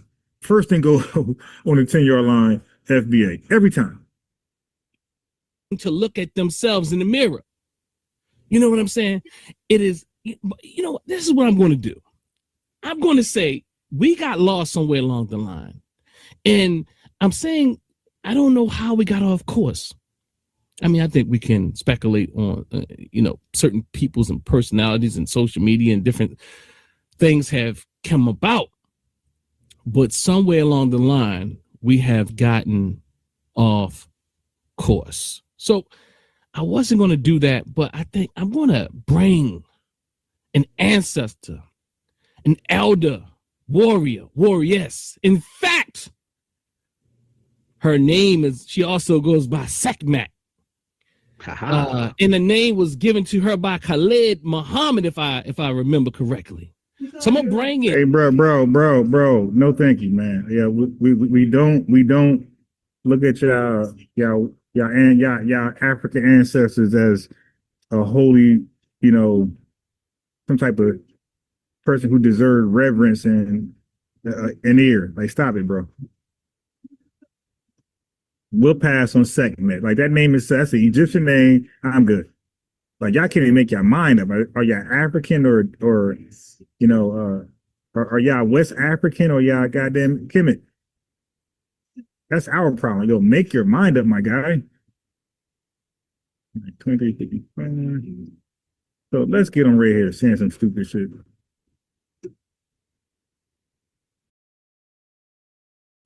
Using peer-reviewed theory and primary sources. Okay, there we go. He's going to use peer-reviewed theory and primary sources. Oh, boy, here we go. Like the other guy, the other weirdo. I'm going to use science. I'm going to use science literacy to debunk FBA. You're going to use science to debunk history? Like, what are you talking about, man? Yeah, science. I'm going to use science to debunk everything. I'm going to show science how to become a millionaire. There's science. There's a scientific method on how to, scam your way into millions. Like, oh, shit, bro. These guys use science for everything. There's a science how to beat traffic. Okay. Every argument comes down to, all right, now we got a peer review. Okay, bro. Let's hear this bullshit from a peer review study. So again, this is a scholarly analysis, not a debate. It applies to social science definitions. It uses primary source material. And I want to say there's a core distinction here that we must keep clear. We must keep clear and we must be very clear on this. That all identity is politically situated. All right, family, don't forget this is peer reviewed. All identity is politically situated. Okay. Now, I got a feeling this dude is going to contradict himself later on. What do you guys think? What do you think? So all ideology is politically situated. Hold on.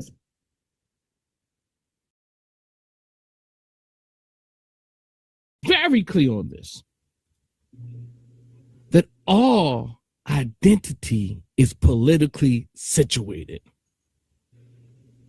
Let me say that one more time, that all identity is politically situated, but not all identity function as ideology. We must be clear in that. We must be clear in that. So what does that mean? All identity is politically situated, but not all identity function as ideology. There's no identity that exists, or that there's not even a need for identity without some political reason. And we want to talk about political today. And what I mean by political, because we're not talking about electoral politics when we say political, or at least when I say political, and when many of us say political, we're not talking about you thinking about going to vote. It's not excluding that, but that is not what political is. Political, to be political in essence, is the pursuit of power. How do you achieve it? How do you? So all identity is politically situated. All right. Okay. All identity is politically situated. That's what he's rolling with. Okay. All right. War. We don't think it's going to be a utopia, but we do want to balance and fight for us. Do we think everybody? No, everybody ain't coming. In fact, we have songs, everybody not gonna make it. You know what I mean? So let's get back into more of what we're talking about here. So again, what FBA is not. FBA is not an umbrella racial category. It is not a specific subgroup with lineage-based claims and political. Political what? You just said earlier that all identity is politically situated, and now you're saying FBA identity. Oh my God. Umbrella racial category. It is not. So now this is the problem when you read so-called peer review information and don't understand, don't comprehend what you're reading. Listen, he said I just told you earlier, all identity is politically situated. All identity is. Now all of a sudden FBA is not, this identity isn't politically situated. Watch this fool. Specific subgroup with lineage-based claims and political. Okay, it is. It is. No. Oh, it is. See, family, he just caught himself. Yeah, he just debunked himself. You just said earlier all identity is politically situated, and now FBA is not. But it is. Because he's reading and not comprehending what he's reading. But this is y'all leader. This is y'all new Papa, or he's trying to replace Papa. FBA is not an umbrella racial category. It is not a specific subgroup with lineage-based claims and political. Okay, it is. It is a specific. Yeah, he just debunked. Now, who takes this guy serious now? That is confirmation he does not know what he's reading. He doesn't comprehend. He's reading it. And he's saying we're not that after he said that 20 minutes earlier. And now, one more time. Don't forget what he said earlier. That's why I had you play it. When they make absolute claims, they usually contradict themselves. Okay. Almost all the time. He just said earlier, all identities are politically situated. And now he's saying FBA is not. And then he catch himself. Oh, no, it is, boss. This is embarrassing, bro. One more time. FBA is not. Let's get back into. Yeah, let's get back into it, man. Because you embarrass yourself, my guy. So again, what FBA is not. FBA is not an umbrella racial category. He's reading. It is not a specific subgroup with lineage-based claims and political. Okay, it is. It is. All right, I'm good. All right, hey, bro. Listen, I don't know how many chances you think you get to be wrong, but yeah. Okay, I'm not doing that with you. Okay, so now let's go here.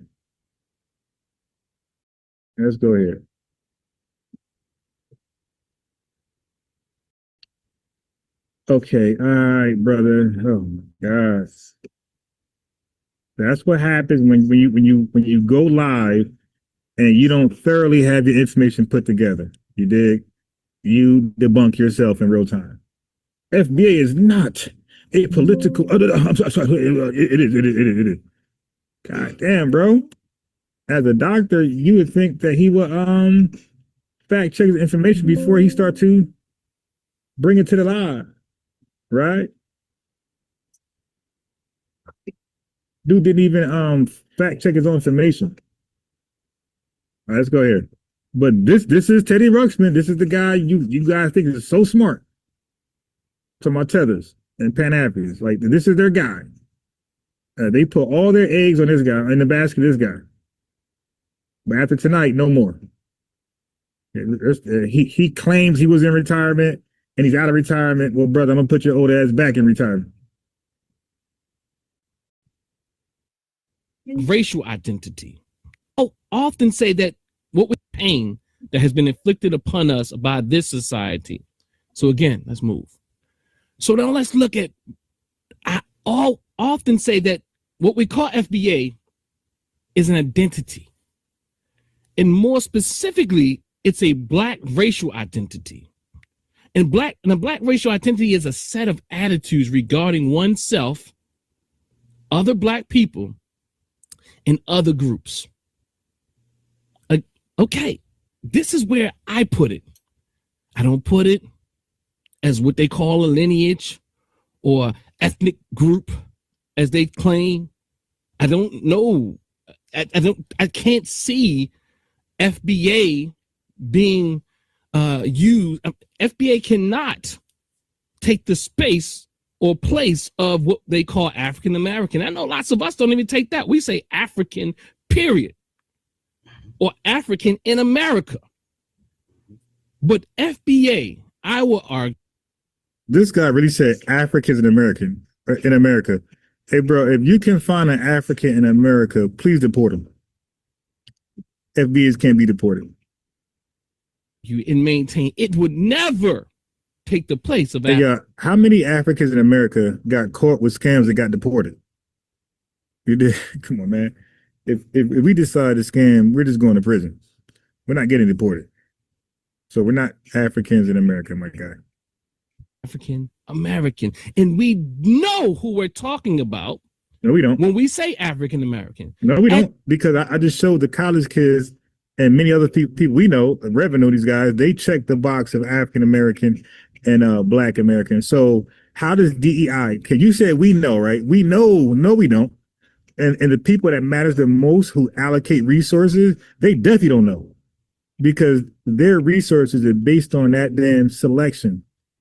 That box that says African American. You check that box, you qualify for certain resources. So now they're not going to ask, hey, where's your mother from? Or are you FBA? They're not doing that, bro. You fill that out, you're going to get HBCU, all that type of stuff. Like, you're going to get assistance and monies based on that thing, checking that box. So here we go with this false straw man argument.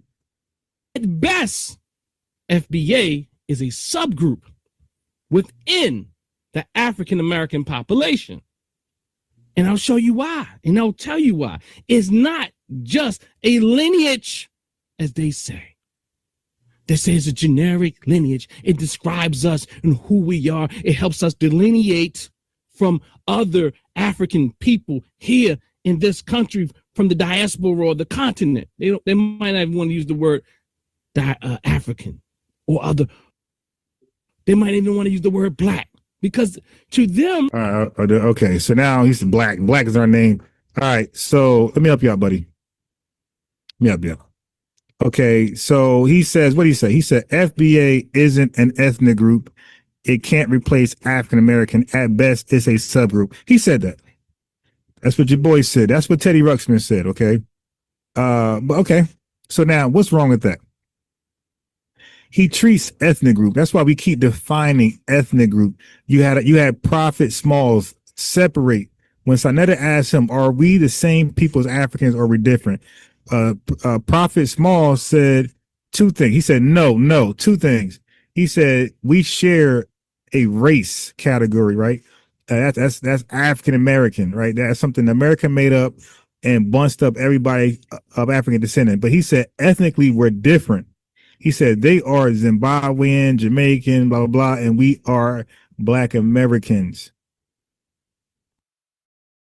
Okay, that's our different ethnic groups. But this guy, he treats ethnic group like it must be officially recognized to be real. And you'll hear that from Revenue and other tethers. So family, like they have some fake Discord think tank where the US government has to acknowledge it for it to be for real, for real, for real. The US government, Congress, all these folks got to check off and sign off to it before it's real. This is the tether way, all right? But let's get there. Because the last time I checked in my Nipsey Hussle language, right? My Nipsey Hussle tone, ethnicity is often self-ascribed. Plus, socially negotiated over time. Is something you call yourself, my guy, and then it catches on. It's not something that the government says, okay, I sign off. This is a good name for you. We accept. That's not how that works. But this is a scholar who reads peer-reviewed work. Watch this. African American itself is broad and sometimes ambiguous. It includes who? Immigrants and common uses. And he act like there's no confusion. Sometimes it excludes them in political uses. Sometimes, but that's confusion. Sometimes you're in, sometimes you're out. That's what we're saying. So it's normal for sub-labels to form, my guy. So we already know African American is our racial term, and that's not exclusive for us. Other folks are called African American who does not have the same heritage as us, don't have the same ethnogenesis as us, don't have the same culture, experiences, lineage, nothing. They're from a different country altogether, but they're called African American. But outside of African American, they're called Zimbabwean. They call African booty scratcher. They call it tether. But outside of African American, for us, what are we called? Okay, exactly. So we said, no. We're going to be called foundational Black American descendants of slaves. All right. That's the distinction between us and other people who goes by the racial category term, which is African American, Black African American. That's light work. Okay. So but watch this though, even if it's a subgroup, that doesn't invalidate it. Okay. Like he thought he was eating with that one. Subgroup labels are exactly how communities delineate to make policy claims, you fool, you buffoon. Okay, so calling it a subgroup, so calling FBA subgroup isn't a debunk. Subgroup status is the whole point of delineation. You're still validating us, but you're a doctor. You dig? You read peer review articles. To some degree, it's like Black is what we own. They are African and Caribbean, but we're all African sometimes the way they kind of, well, typically in how they articulate this thing. They articulate in a way that African is not something they want to be affiliated with at all. And in fact, when the concept.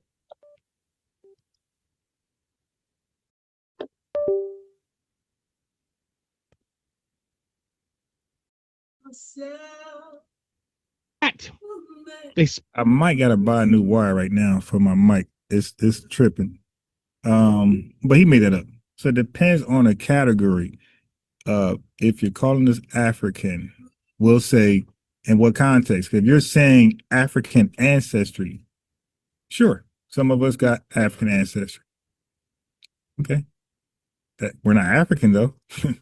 So again, you're not eating, bro. Like you just saying random shit. Speak about things like they sold us into slavery. So family, he's clearly a student of my channel. He's clearly a student of my talking points. So I believe he's like explicitly addressing me at this point. And as if even if someone did sell us into slavery, like there wasn't others fighting for us. Not he's exclusively, I believe, talking to FBA News and Updates. Ron FBA, FBA Ron, Unbiased Ron, you know. Not to be enslaved. So now you sell out all the Africans. You sell out all the Africans. You're not taking consideration that your mother, great-grandmother, and whoever else who you were ripped from was still there. What? What movie is that? What, Black Panther or some shit? You're not taking into consideration that you still have relatives that miss you on that very continent. Yeah, all right. And lost your goddamn mind, all right, with that one. You're so hurt. You're so hurt that you're not taking into consideration that your family is still there. Those okay, can you find my family that's there, my guy? Like, I would love for you to try to do that. Family, they always say shit they can't back up, but he reads peer-reviewed articles. So, bro, which peer-reviewed article says that can prove I have a relative somewhere in Africa? You're just making shit up, man.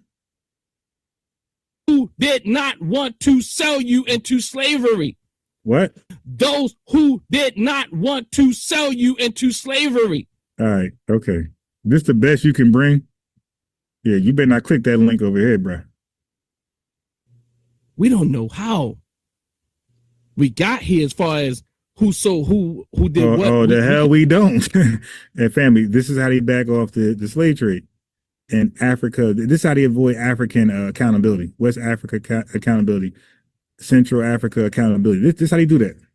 Oh, well, we don't know, but you know the Europeans, though, right? Hey, stop. No, we know people. We got names, bro. Stop. Wait, what's his name? Equiano, an actual slave? No, he knew, and he was telling it. He knew who sold him, and he knew who was doing the selling. No. We do know. You can look at the historical account, and there's a variety of ways people found their way themselves here. But it was all through the selling of the hands of Africans to Europeans, bro. That's all we need to know, and that's the most important thing. I'm saying, even if you were sold by another as a part of war. Oh my God, part of war, bro. Stop, man. Like, yo, we got the history. We know that white folks were demanding, and these Africans were starting war that didn't even exist, just to justify taking more people, kidnapping more people, and more slave rates, bro. We know those dusty, musty Africans were given incentives, right, to fight and add conflict just to sell people to Europeans, bro. Stop. Like, this guy think we're really just docile and goofy, and dude, stop it, bro. Don't you ever click that link up there, man. I will slice and dice you, and I'll show you how to read that peer review article correctly. Or kidnapping from another African. What about the community you were kidnapped from? What about them? What about your auntie? No. We don't have there's no foundational Black American that has an auntie anywhere in Africa. Matter of fact, we even can bring you to Martin. Well, how about Richard Allen, who started the AME? He ain't got no auntie in Africa.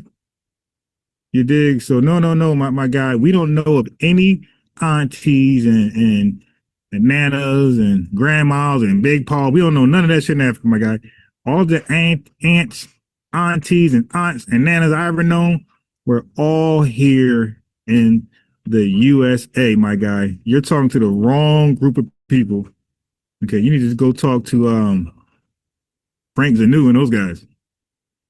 About your grandmother? What about your great? I mean, all right. So family. You gotta put the as you can see, like this is weak.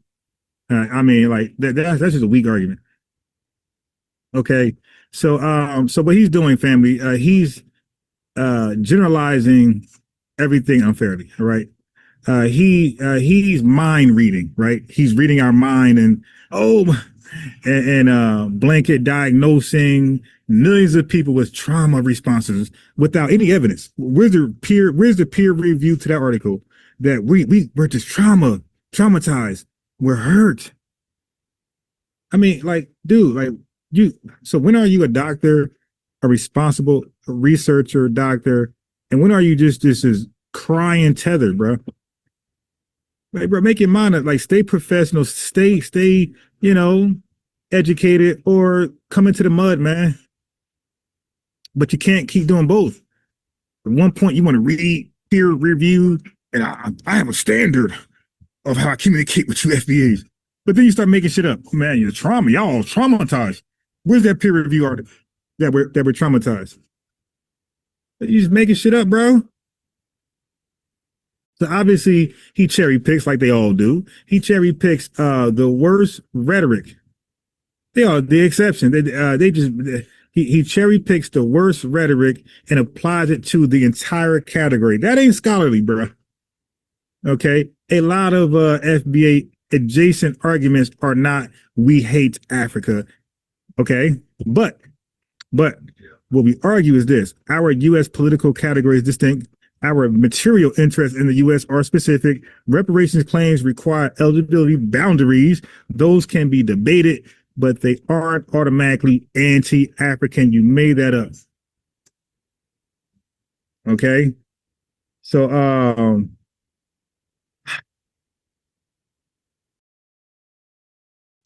he wants to pretend that delineating, anybody who wants to delineate, that is a sign of mental illness. But I saved this right here, though. I saved this. What are the major reasons that an ethnic group living with other ethnic groups would want to delineate within the same country? It says many reasons an ethnic group might want to delineate from others within the same country include their pursuit of self-determination, the desire to preserve a distinct cultural identity, us, economic grievances, us, political marginalization, us, and historical conflict or security concerns. So we got a legitimate claim to delineate. And none of those definitions, none of the explanation says anything about hating a country or a continent. So good try, Teddy Ruxpin. Didn't work. Okay. So he wants to argue what they all do. Not all Africans participated in the capture cell. Many also resisted. And European demand state violence drove the system. You don't fix nuance by pretending one side has zero agency. Okay, so dude, let me give you some advice. Stop diagnosing, start debating the policy claim, my guy. Okay? Stop diagnosing and start debating the policy claim. Debate our core arguments for delineating, self-identification, and wanting reparations from our government that's overdue. Okay? All right. Let me fast forward in some random spot in the damn video because okay.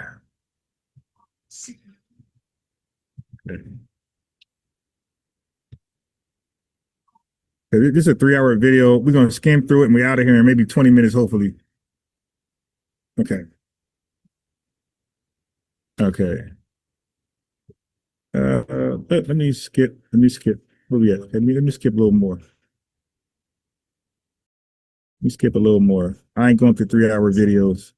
I mean, I ain't gonna go over a whole 3-hour video. Not doing that. I didn't sign up for that. Okay, we're gonna tackle a few points that he made, and like I said, send his ass back to retirement. Dude, it's horrible. He ain't bringing nothing new. More lies. All of us, because the strong ideological components that make it up. If FBA was a pure lineage, I will be signing up for it. Signing up? Wait, hold on. How you sign up to a pure lineage? If FBA was a pure lineage, he'll be signing up. And we would be like, yo, there's no ad, we're not hiring. Yeah, we're not hiring. What you sign up for? We're not looking for members. There's no membership, my guy. Again, you're in the wrong. Take your ass back to Nigeria and fix South Nigerian and North Nigeria. Help them unite, my guy. You're wasting time over here talking to us.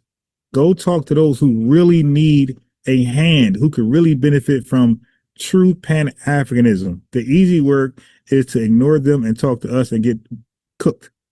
The hard work is to go help fix Nigeria's problem. Pan-African man. If FBA was a pure lineage, I will be signing up for it. If FBA didn't have anti-African sentiment, anti-Caribbean or diasporic black sentiments, I will be signing up for it. Yeah, but we're not hiring and we're not taking membership, bro. No, because you can't really parse it apart. You can't separate it. It's a part of the ideology. A word you can't say. All right, but anyway, we can absolutely separate it. Okay, for one, eligibility, boundary for a policy remedy, which is delineation. Okay, hostility toward immigrants, Africans, that prejudice stuff. You can separate prejudice from delineation, bro. They don't go hand in hand. They don't come together on a plate. Okay, they don't come together at all. You could delineate without being prejudiced. You could delineate without discriminating. You could delineate without hating. You're making shit up. You can absolutely separate them. Okay. So what he's doing the classic rhetorical move, define the whole category by the worst members of what he called member, because he's trying to join something. So he look at us as a second option, right? Where we are, he's competing against us, right? So he's in an organization or a school of thought organization called Pan-Africanism, and he think we're in one called FBA. So what he's trying to do is he's trying to end his membership with those folks and join membership over here. And we are simply saying there's nothing to join, my guy. Okay, 1 second. Yeah, so there's actually nothing to join. There's no membership, bro. So anyway, like I was saying, he and all of them do the same tactics. All of them want to find the worst radical people of the lineage who are not even of the lineage. As we quote them many times, so many tethers from those Russian paid troll farms are online, fake like the FBA, and got an American flag or whatever. Got the they got the 1526 flag, or they have the Black American Heritage flag, right? And they start saying the dumbest shit possible. Paid agents. So what they do is they purposely use them to represent the lineage. Okay, they're never going to use people like myself as his talking point, who do not spew hatred towards anybody. I just spew love towards my lineage. That's all. And I told the dude at culinary, Willie James, I said, yo, man, we would love if folks supported us, right? We don't give a damn where they from. Like, who don't want support? Who don't want a large audience giving you a standing ovation, clapping and shit, and whistling and, cheering for you? Like, everybody love that feeling. But we ain't gonna tap dance for it. So anyway, but let's say if there were some wild-eyed FBs out there talking shit. Bro, every lineage, any ethnic group of people got extremists.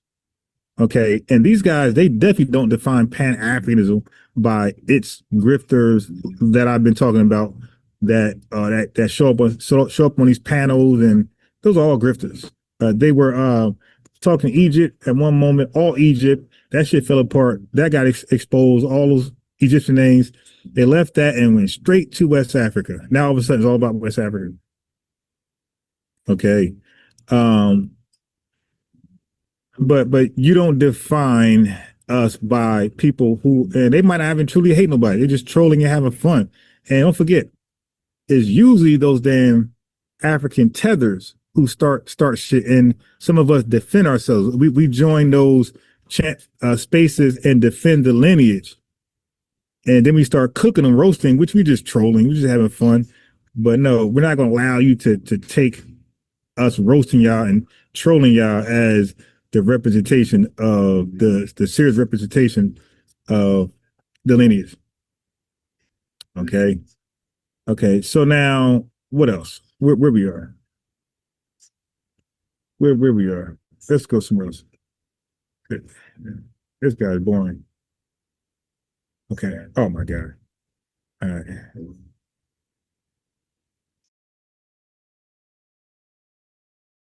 Last week with Diallo Kenyatta. Here's just a snippet so you can go over there and watch it once you're done with this. And in fact, let me tell you something. Pan-Africanism is the only movement that has ever threatened our oppressors. And you're looking at a reality in time and history where Pan-Europeanism, Pan-Arabianism. Now, this guy right here is 100% zesty.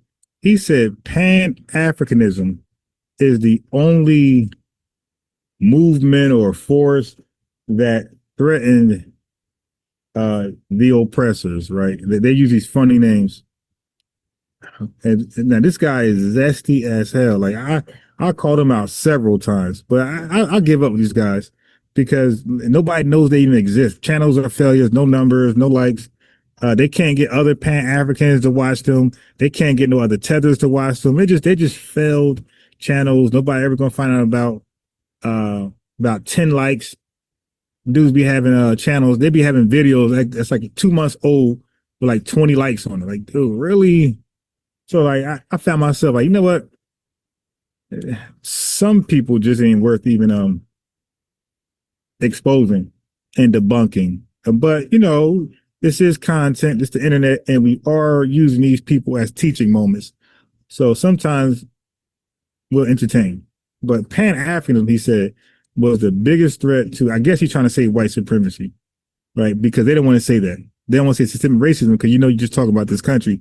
So they got to say words like colonizer to include Africa and the Caribbean. They got to say words like oppressor to also include, like these are dog whistle terms to include Africa and the Caribbean.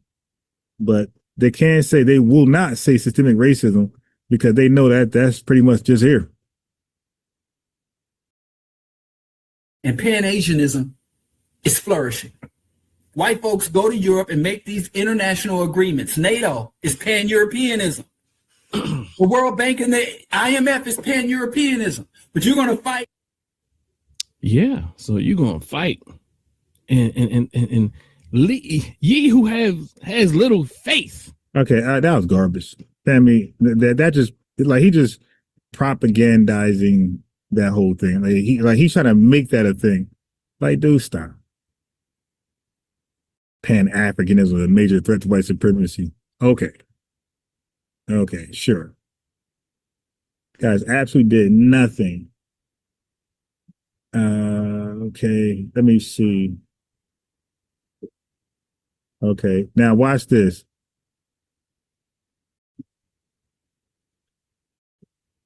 Watch this.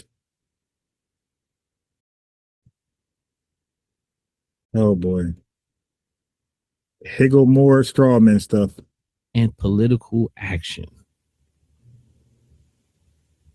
And FBA is absolutely a political movement on various levels. They seek to get the crumbs from master. Okay, now, of course, he's not going to explain what that means. He's not going to explain what does seeking crumbs from master mean. Now, I know he won't do that because we could look at the entire Caribbean and the entire continent of Africa. That's all they do is kiss ass. No. We in nowhere near seeking crumbs, my guy. We're seeking justice. Those Africans and those Caribbean folks are seeking crumbs. Big difference. While selling everybody else out. Okay, so you see, family, it comes back down to blame just foundational Black Americans. Give the Caribbean a pass, give Africa a pass. All of these fake ass Pan-Africans, family, all of them have one thing in common. They all blame Black Americans for everything. They all do this. Black Americans want crumbs.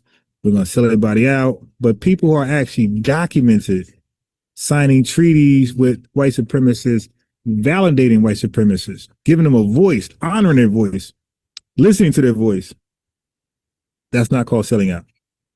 Okay. Signing deals to is one thing to have people sell out each other because they're incentivized. But dude, you actually signed a contract. You signed a treaty to sell people out. Whether you did it or not, that's irrelevant. You actually signed paperwork to do it for the whole populace, not just a couple coons. So again, just projection, blaming FBAs. Oh my God. So of course that he's going to provide no evidence and other stuff. There's no peer review articles for this.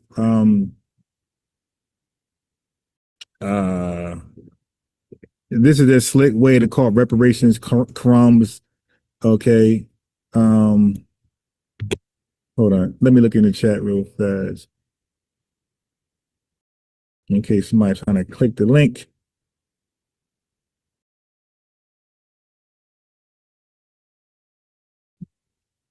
Let me see.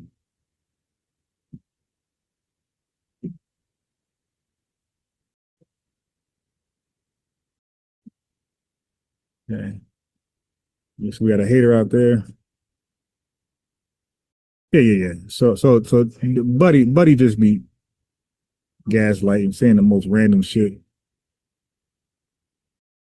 Okay, so now, so reparations, as we know, it ain't crumbs. That's a slick way to undermine us. Most likely he's a tether. Because he wanna sign up. Ain't no sign up. Ain't none of that, bro. Ain't no forms, my guy. Most likely you're tether. That's how tethers talk. The reparations is not crumbs, my guy. It's a debt claim, and delineation is how you define the harmed class. You get that, family? So there is a debt claim that we are seeking. And who is it for? That's the question. Who is it for? And it can't be for everybody because everybody wasn't wearing out harm. So that's our job to delineate, parse. We're going to parse all the people who are under the racial category African Americans, parse them out and seek out only the harmed class, right? The harmed group. And we're going to give that name. We're going to give that harmed group a name. So they're never involved or included in the large and broad racial term.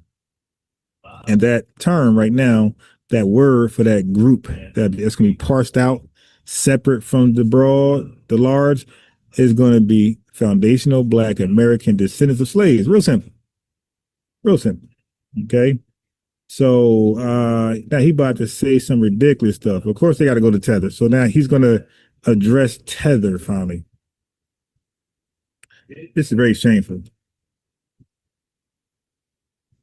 Oh boy. Now here go more undermining. African American. You can say it. You can't put me out of the African American population, but you can put me out of the FBA population. In fact, because it's a subgroup. You mean they called me tether and tether leather. You see that? The subgroup don't debunk nothing because you could call it what you want to call it. We're still delineating. All right. The point of grouping us or grouping ourselves, period, is to delineate. You could call it subgroup. You could say parsing, separating, all that and more. Just understand delineation. That's all. Tether lover and all this type of thing. But they say, you know, that's only for certain people. Let's keep it moving because I want to get to this. Yeah. You better get off that tether word, man. You already know you're gonna be in trouble right there. All right.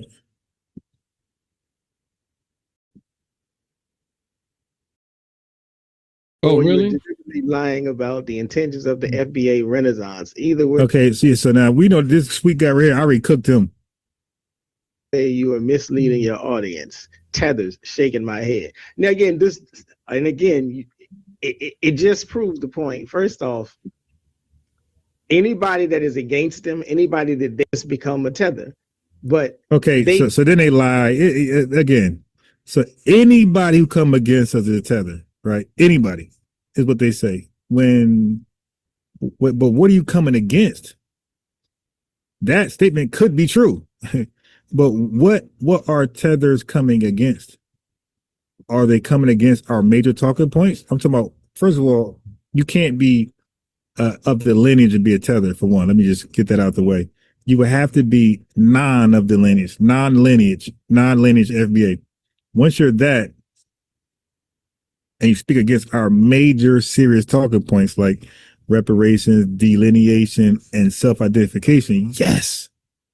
Self-representation, yes. You are definitely a tether. So that statement can be true with the right context. Define tether. They always say a tether is a black immigrant. And we wait a minute. Wait. Okay, my God. The gaslighting.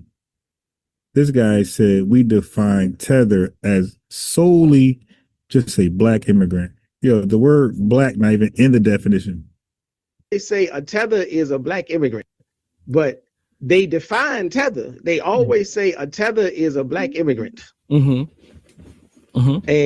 we are definitively not black immigrants. We are definitive. Okay, first of all, that's not the definition of tether, but we kind of see the problem now. Dude, zesty as hell. Like when you zesty like that, sometimes you can't get it. You dig? And we'll just let me see. Okay. All right. So now let them attack. I mean, they just weak. Like the arguments are very, very weak. All right. So let's get to I think they're gonna talk about the trademark. Action. The holiday, the FBA holiday. I didn't say we're doing it. Okay. Really? We will read interpretation. There's some stretching, and then in fact, we have to understand, like, the reason why I will say I'm mad at it, if we have to use that term, is that it's not about this holiday that I'm angry at, because I think that African Black people have the ability to define and determine for themselves. Right. But the reason why I have a problem with it is that the aim is for division. If the aim was for self-love and all those things that it seems that it's for, that's cool. I have no problem with it. But the problem I have with it is that this is a joke. This is the website. And the dear brother owns it. Then you want to throw Dr. Wells in on it just to get some credit. Well, everybody who has a website owns their website, my guy. Like, that ain't making any sense. And he has a website and he owns it. Yeah. Everybody who starts a website, they own their website. Ability. You know what I mean? I mean, we know what's going on, but there's no leader. But for some reason, this picture keeps showing up. There's no leader. Yeah, the picture keeps showing up on his website. Right. Just like my website, my picture is there. SLL, if he has a website, his picture is there. Tyat Carter, I'm saying the name right. If you got a website, your picture is there. Iconic FBA. If you got a website, I'm sure you're on your own website. Enlightened Dummy. If you have a website, I'm sure you're on your own website. Okay. That's the point. It's your website. You're going to be on there. there's so much subliminal imagery going on here. You know what I mean? Mm-hmm. It's like it's beautiful. You know, it was put together really quickly. You can tell. But there's FBA history. Talk about 1526 Spanish colonizer. I don't want to say his name because Lucas, let's say that, brought the first documented enslaved black people to the shores of what is now the South Carolina, Georgia coastline. Shortly after their arrival, these enslaved black people courageously revolted against their captors, leading to the collapse of the Spanish settlement. So they are saying, "Ooh, these, this is an interesting historical account. Have you ever heard of it?"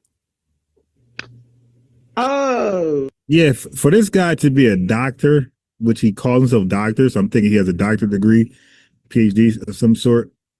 His vocabulary, like his inability to pronounce simple words like ideology and ideological, like he can't say those two words without fumbling every time. You did that to me is like is interesting. Like you wouldn't expect people that has an education like his to fumble over simple words like that. All right, so it calls into his education into question. All right, but let's see. Where else does he go in here? Okay. All right. So everybody goes to Tariq's personal 3-star statement. All right. So let's deal with that.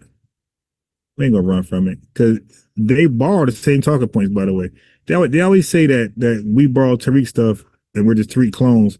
When all these guys have the same talking points. True. They try to say, look, these are FBAers, and they wasn't even around to tell you they were FBAer. We're going to put people that can't say that they. Yeah, Tether, just like how you call people African Americans who never said they were African American. Right. Same thing. You see how dumb you guys sound? You call people African American who never said they were African American. All right. I'm sure you would call Booker T. Washington an African American. I'm sure you'll call A. Philip Randolph an African American. Okay. They were not. They didn't call themselves that. It's just a stupid argument. That they can't support whether or not they fall within this. So there's the FBA flag, and then there's it breaks it all down. It has a whole thing, Go ahead. Good. So there's some good stuff here. So let's see here. This is where it gets a little interesting. But hold on, let's go back. The 3 stars of FBA on the flag. That's very important. Mm-hmm. That's very essential. But this is where people typically stop. And I'm going to just sit here for just a moment because the stuff below it is the ideology. Part of the ideology, the working ideology, the ideology that they're working with and on. I told you, he can't say this is a mess. This dude struggles with ideological. He can't say that, and he cannot say ideology. I just don't understand why those words are just tongue twisters for this doctor. Part of the ideology, the working ideology, the ideology that they. God damn, my guy! Just a moment. Hey, I need you to do this for me. Again, he calls himself DAW, DAW. I heard. I don't know what that stands for. I heard by somebody from the chat or the internet somewhere. They said DAW stands for drug addiction withdrawal. So I don't know if he's on a narcotic right now. He's under the influence, driving while intoxicated. I don't know. But I know he's struggling with simple words that 3rd graders can say. But he's supposed to have some doctor's degree. The 3 stars of FBA on the flag. That's very important. Mm-hmm. That's very essential. But this is where people typically stop. And I'm going to just sit here for just a moment because the stuff below it is the ideology. Part of the ideology, the working ideology, the ideology that they're working with. Bro, I'm going to need you to get that word right. If you mess up that word one more time, I'm done. I'm good with you. So I'm going to need you to not mispronounce that word ever again, bro. Pause the video, go look in the mirror and say it as many times as you would say Candyman, 5 times, whatever, and just keep doing that over and over. Like you are really embarrassing your school. Okay? You got to get that word right, bro. And if this is a mess, just to be honest with you. The 3 stars. And I'm saying it's a mess because our brothers and sisters who say there's no such thing, there's no ideology, why is it here? So the 3 stars represent the historical understanding, was part of the ideological framing, represents 3 groups who make up the ethnic group that would become foundational Black American. The Black Aboriginal people of North America. It doesn't, like, what Black Aboriginal people of North America are you talking about? I'm like, let's not usurp the Native Americans or the First Nations peoples thing. Let's not usurp their existence here. Okay, so brother, here's the bottom line. You're either that or you're not. Because I would ask these fools, were such a people here before the slave ships? They will say yes. The next question is, were those such people also thrown, were some of them also thrown into the slave fields, doing slave work, treated as no different than those who came on slaves? If the answer is yes, bro, what are we talking about? After that, what are we talking about? Because then they got to go into real pseudo history after that. Pseudo logics, all type of crazy shit. Bro, what are we talking about? They're acting like there is no such event of that happening. And they will admit it if you just frame it like that. You ain't got to go to a full debate. Just say, hey, were there people here before slave ships? Yeah. Okay. Were some of those people thrown in slavery? Did they perform slavery and were they treated no different than those who were brought on slave ships? Did they look like them? Okay, if the answer is yes to any of those questions, leave me alone. Okay, that's it. And all their descendants got to do is trace their lineage to U.S. chattel slavery. That's it, man.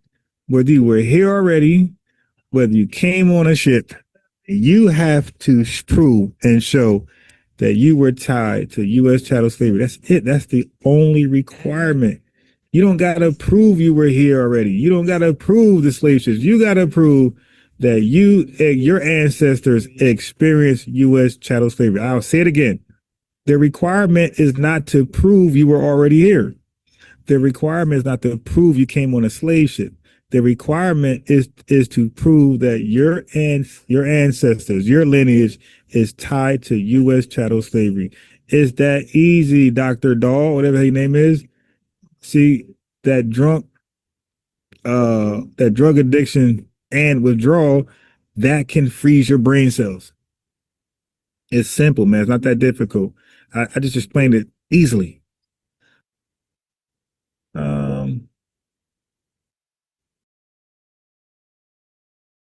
He said,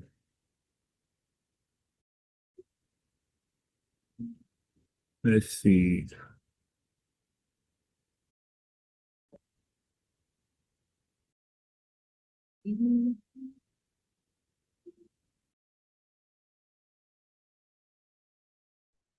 Caribbean Gems, are you ready? Are you ready? Let me know if you're ready. Come off mute, Caribbean Gems.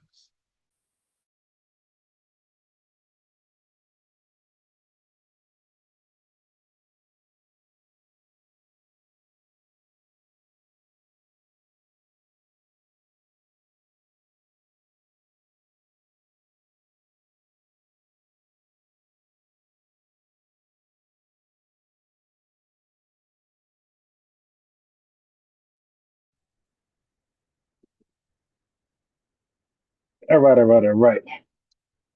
So let me cover some things.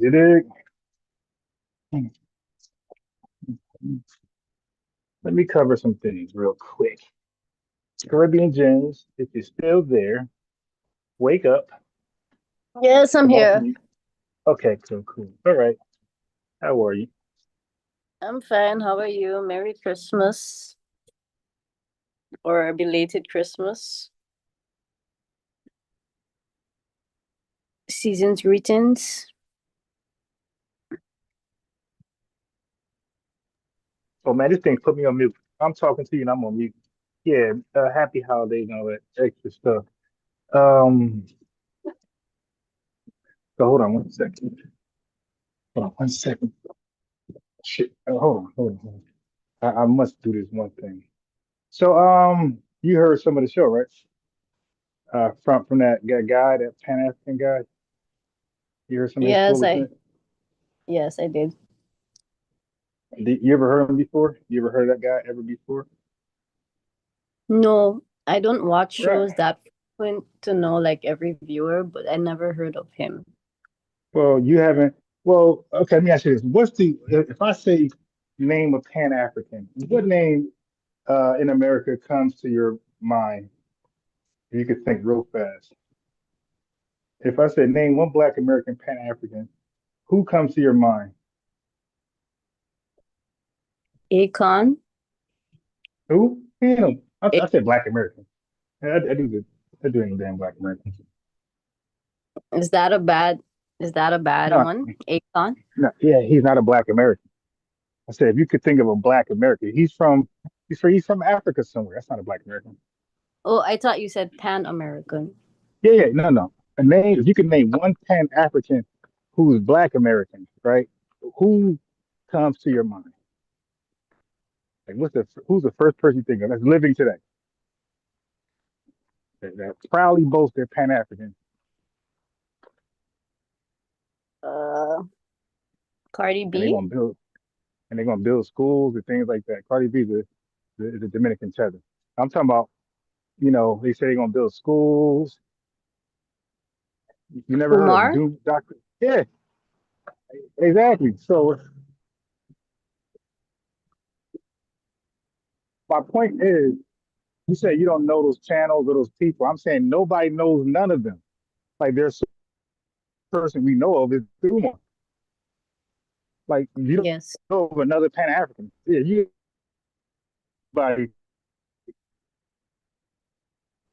they'll say Doc.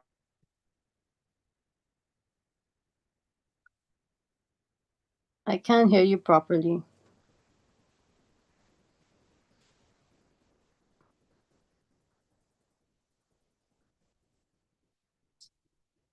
I don't know if your speaker is on mute, but I cannot hear you. Can you hear me?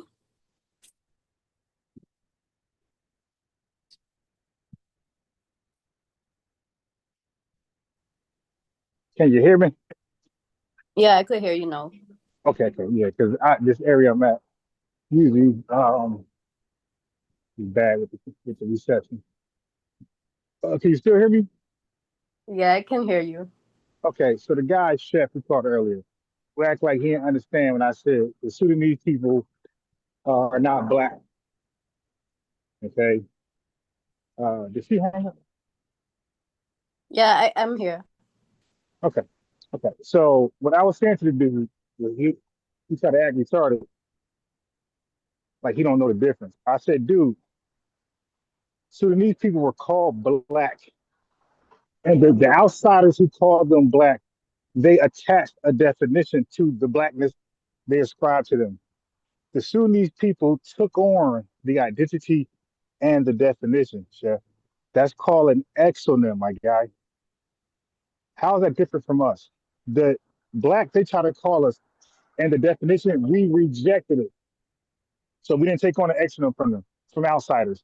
What we did was 200 years later, we took that word Black and we called ourselves that in the 1950s, 1960s, and we attached our own definition to it.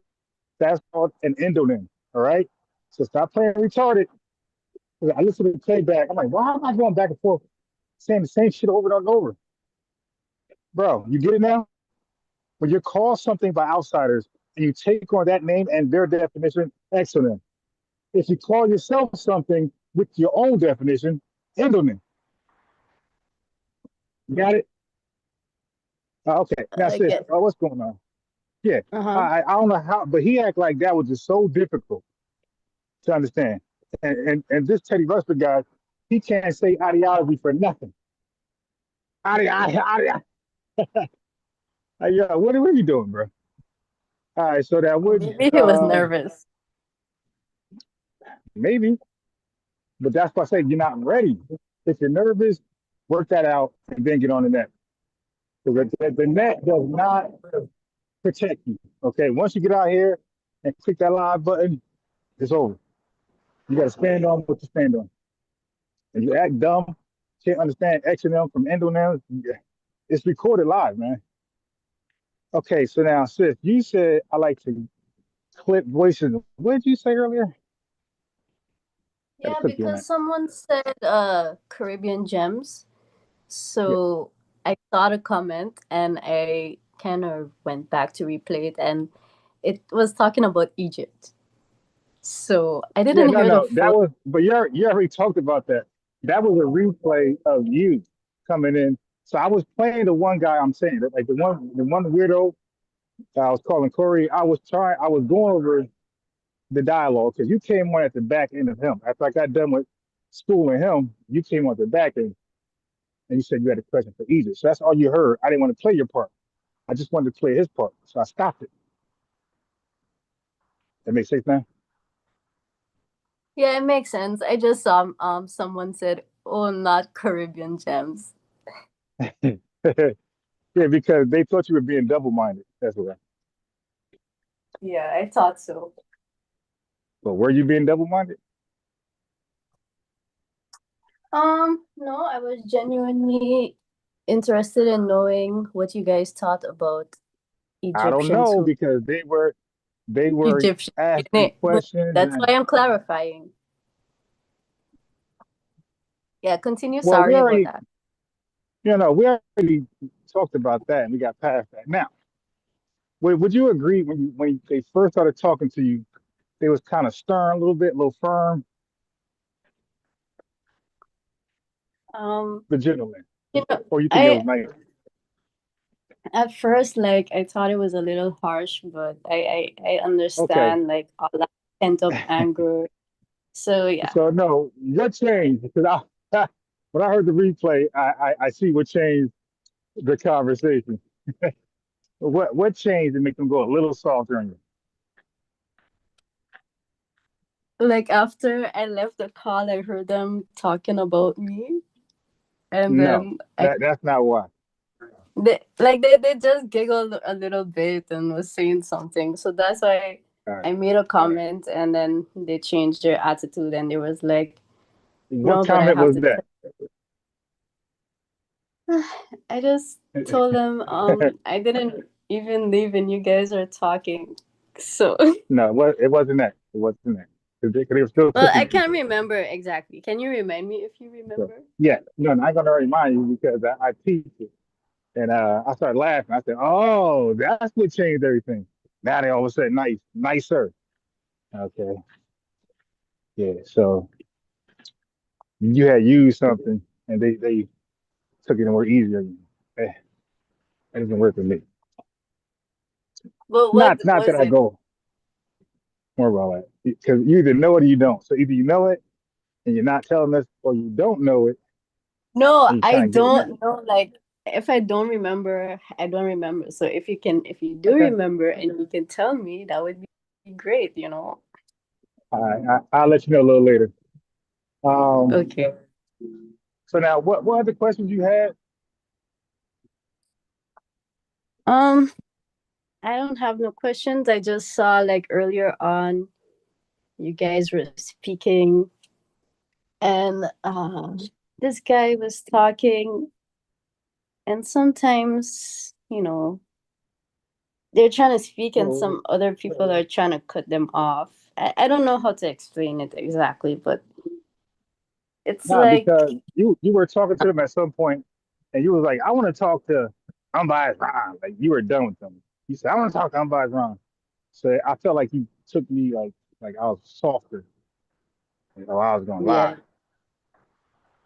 yeah, you were like sleeping or something, but I just wanted to see from your perspective, since it was your show, like, what you had to say.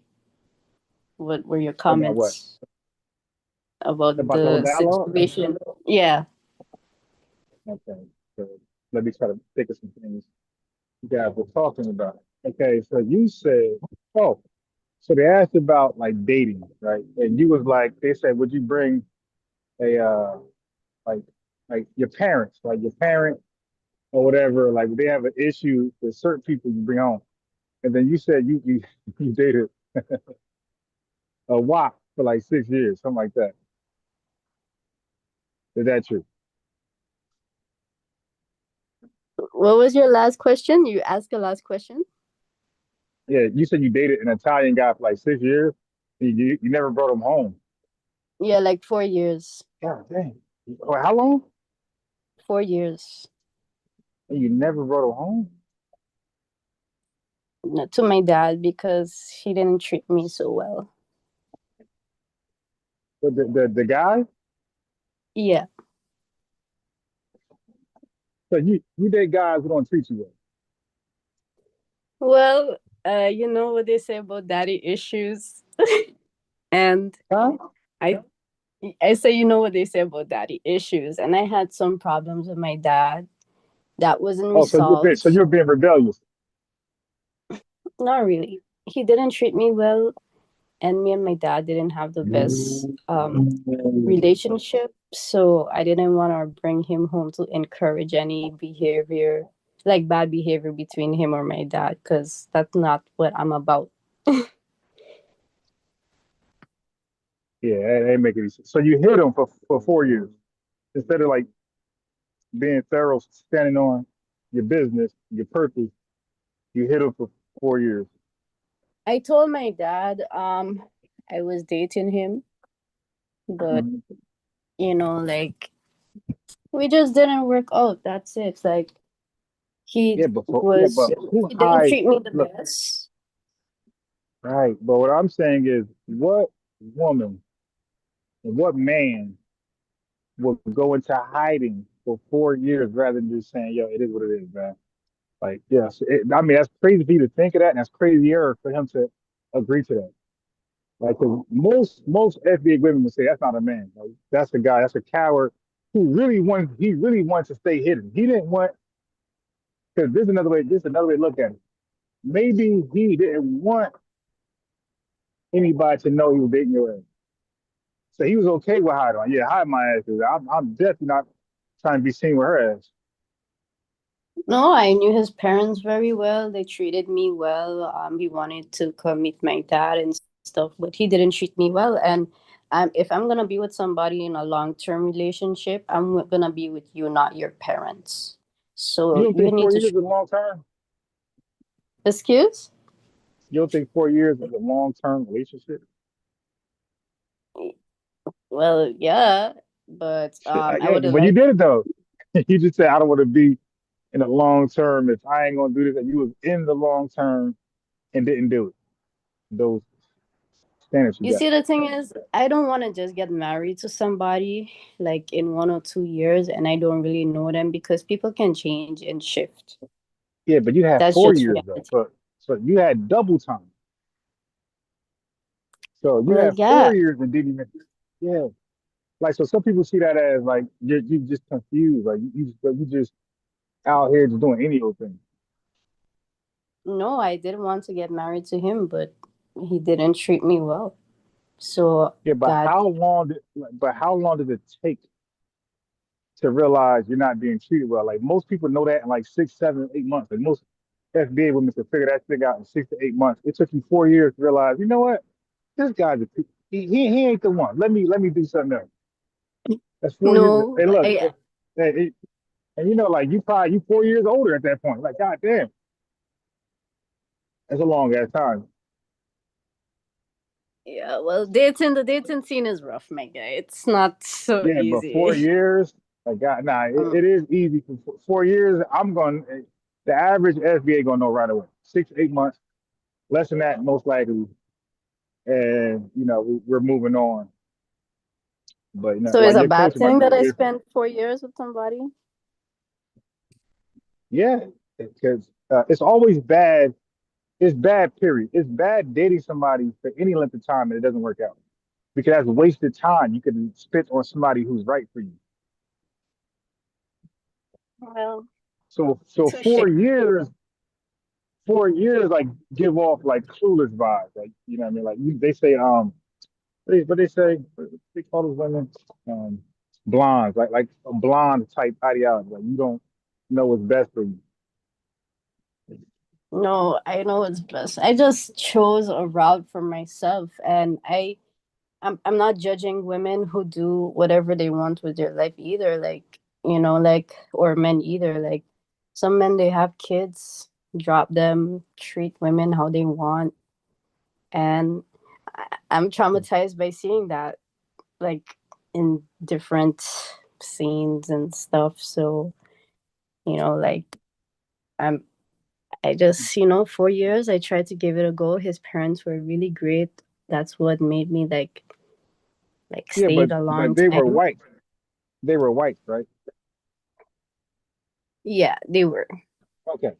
Because when I did the playback, and you said you want to speak to me, I'm like, I don't think so, because I was able to catch some things you said that they kind of like didn't catch like that. And secondly, you talked about colorism a lot, right? Yes. But you're adding to the confusion. So you already said you're adding to the confusion by dating a a white person and taking them serious, and you have offsprings, and your offspring is even more confused, and they're going to be dealing with colorism even more.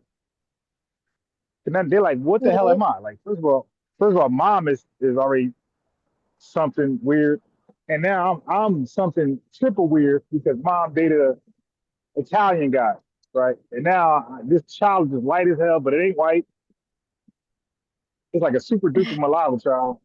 So it's like totally confused. Like, mom, thank you. All babies are innocent, no matter what they look like. Yeah, but they're gonna be no. I'm saying when they grow up. I'm not talking about when they're 4 years old. I'm talking about when that child turns 16, 17. That child gonna be confused as hell, and it's your fault.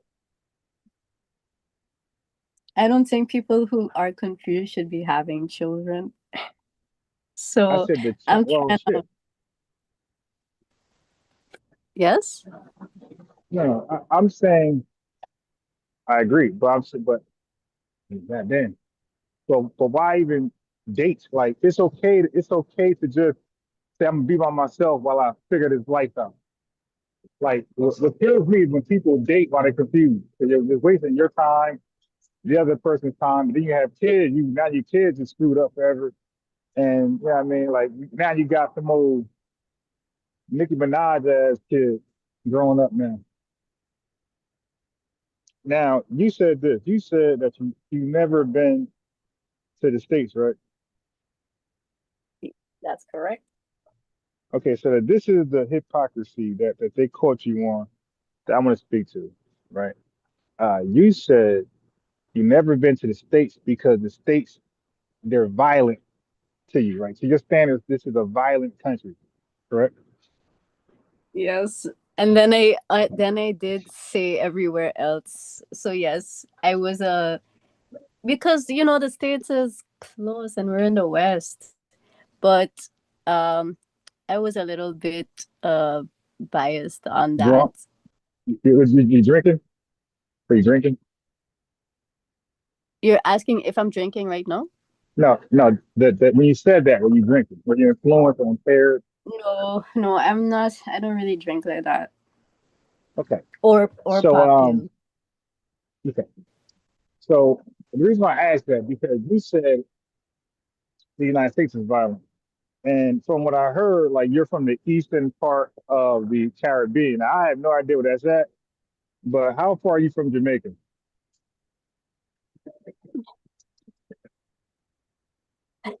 I'm close Are to you close to? Jamaica. Are you close? Right, because I believe you're in Trinidad or Tobago. Uh-huh. Listen to that conversation. I pinpoint you to Trinidad or Tobago. Okay, so now if you're in Trinidad Tobago, then you know goddamn well Jamaica is it's like hell. That's like the most violent place on earth. Okay, So I'm not you in are aware, Trinidad. huh? I'm not in Trinidad, but I'm very aware of Trinidad. Okay. And you're very aware of Jamaica, right? Yes. Have you ever been to either one? I've been to Trinidad, yes. So now I'm narrowing you down to the Bahamas or Barbados. Yeah, yeah. So I'm narrowing you down there. So you're either you're the Bahesian, whatever they call them, or you from the Barbados. Like I'm almost 100% sure you're from either one. Barbados or uh, the Bahamas. So am I closer?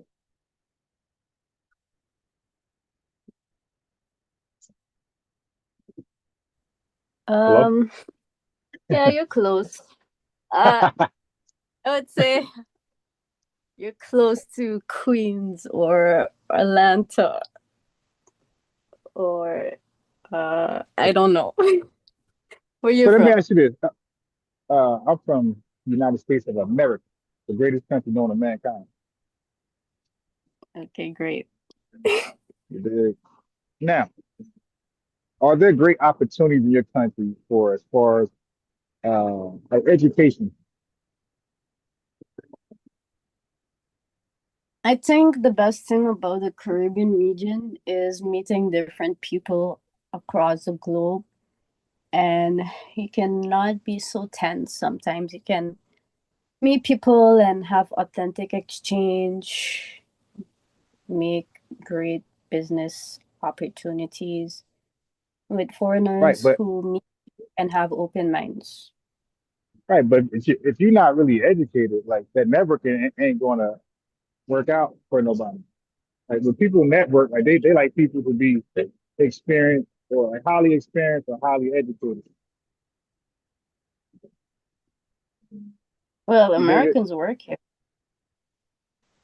Yeah, they work there. Americans Are work they in the Caribbean. violent? But are they the ones you met? Are they violent? Uh, Not the ones that come here. Right. So I mean, you just see that's the flaw in your logic. Like, because if I thought a place was violent and I met people from that place and they don't represent the violence that I thought represents the country, like that's already debunking yourself. Right? Okay. So you would, if a place is that violent, you would expect people to be that violent. Like, for example, I know for sure that Nigeria is the capital of scamming. So if I go to that country and meet people, I expect to meet a whole bunch of scammers. You feel me? Which is normally the case. And you'll be proven right. You'll be proven correct if you came with that logic. Because you run into these scamming ass people, these booty scratchers. So and then that's like confirmation. Like I knew it. But if you meet Americans and they're not violent, like that really debunks your logic. Like, you know what I mean, your illogical illogic going in. Okay, you met people. Okay, they nice as hell, business professional. Okay, so like that should be enough to know that that was a lie and a weird belief to have. So I'm so glad But that they helped debunk that. I do know one who is from the Caribbean, went to the States and came back crazy as hell. Yeah, because he probably got on some K2 like a lot of these tethers to be doing. They come over here and they get involved in all types of drugs and scissor K2. Yeah, and they lose their damn mind. Not That sounds felony crazy, like like crazy as yeah. hell. Okay, because it's much easier to practice a scam. Why do you think the Nigerians want to come over here? Like they are a scam city, but they want to come here because over here the opportunity to be a great person in the legal sense is there, and a great person to be a person to be great in the illegal sense is here. You could be great both ways, legally or illegally. So No, I yes, to that totally person, understand. I totally get why they come to the States, and over there where they right? live, So, there's a but lot. I'm speaking to the guy. You know, I'm saying that guy, whatever criminal activity he wanted to get into in his homeland, it was much easier to do it over here. That's what I'm trying to say. So when he came over here and became crazier, yeah. But you were a criminal before you got here. Like you were criminal minded before you got here. He was on some more shit. He was already criminal minded before he got here. Over here, we just really it's really easier to do that over there.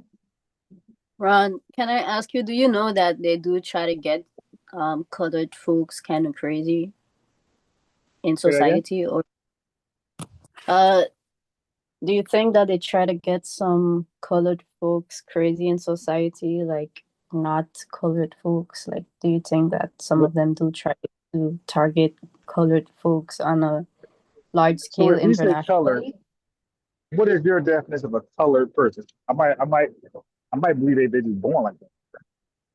I'm talking about once you're not like quote unquote white. You said white totally? Yeah. Once you're not Do I, quote unquote white. hold on one second. I don't know. I can't tell you that for certain. Hello. Good. Well, I Yeah, I can say can't. that I do believe that there has been like covert operations to have people like not know where they come from and just separate them so they can be more crazy with each other and not really know anything about history or mixing, or I don't know. It's just a lot of segregation, and I understand why like a lot of people are against each other in a type of tribal mindset. But I just think that there's other folks taking part in this type of mental, how to say, chess, or yeah, chess that's going on. And I think you're just into like, I think you're just into conspiracy theories. Like you watch so many movies. no, I'm not into conspiracy theories, but it's just connected to eugenics, in my opinion. Okay. What about that? Like a lot of people across the globe, once you're colored skin, they're trying to target you, especially if they feel threatened by melanated folks across the globe. That's why they always continue to have wars, so they can have people confused all the time, Who? always living in fear. The people But who's all this the way they? on the strings, The who? oligarchs. They can Yeah. be But oligarchs. who are those people? They're across the globe. I can't pinpoint Who them are right they? now. That's like conspiracy theory No, I because would have you're to. naming, you're like suggesting people that's like around and powerful, but you're not really identifying them. So how do you know if you can't identify? That's like a UFO. Like you're Well, calling I something a already UFO because you can't identify it. I already told you about the caste system and the one drop rule, and No, I you believe don't have that rule out there. That's over here, and it's fake. it's It's pseudo. It's debunked in 1800s, late 1800s. oh, It's been debunked by all the right. North. Well, if that's your opinion, then I will just take it from there, and I won't No, it's not my. make any more No, I never said comments. my opinion. No, I didn't say my opinion. I said that science was debunked in the late 1800s, like 1880, by the North. That's a fact. That's pseudoscience. Yeah, but at the core, they still use those tactics to No, divide people. no. You say they. You keep saying they, but who's the they? Like who's this plural pronoun you can keep referencing? Then you don't know. It's like People, you say you the don't know who they folks who are. are white passing, like caucus folks, not all, but the ones who want Yes, to maintain. Yeah. yeah, yeah. That sounds like conspiracy talk.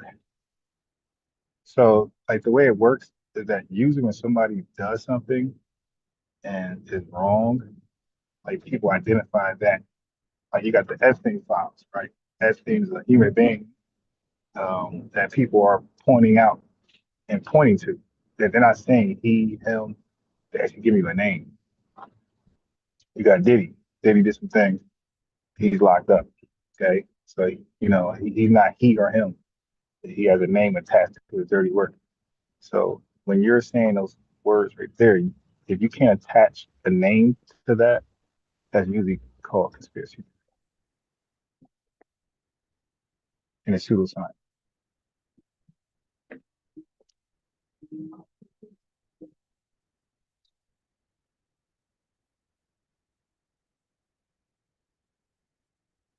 Hello.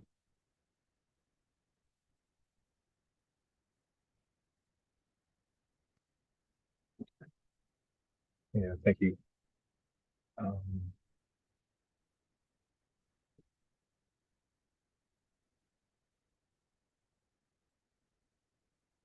Are you still there? Let me see.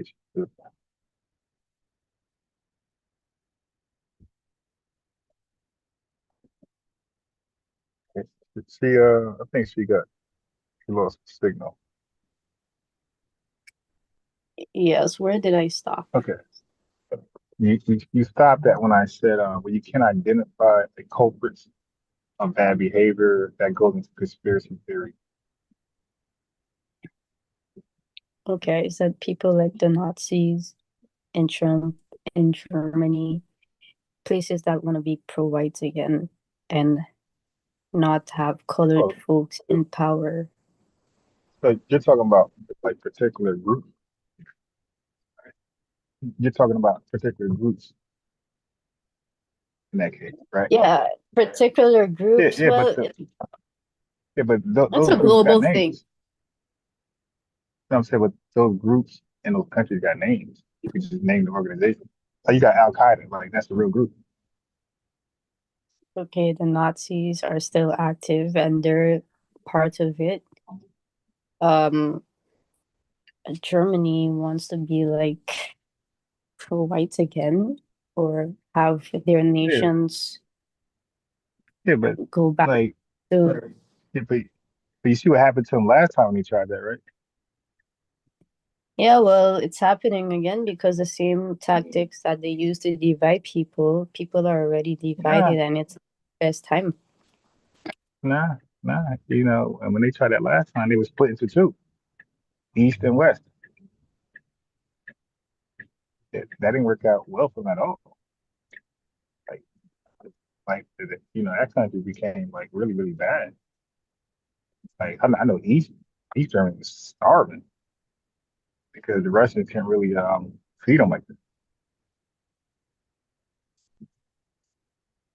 And like West Germany was better off because that was an American, you can say, I don't know, colony or whatever.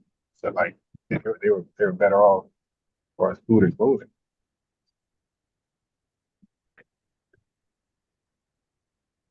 Well, it And just they were sucks the way divided how from the their world family. is.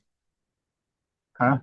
Yeah, no, it was a big wall called the Berlin Wall, and they were that divided East Germany from West Germany, and so they couldn't see their family for like so long.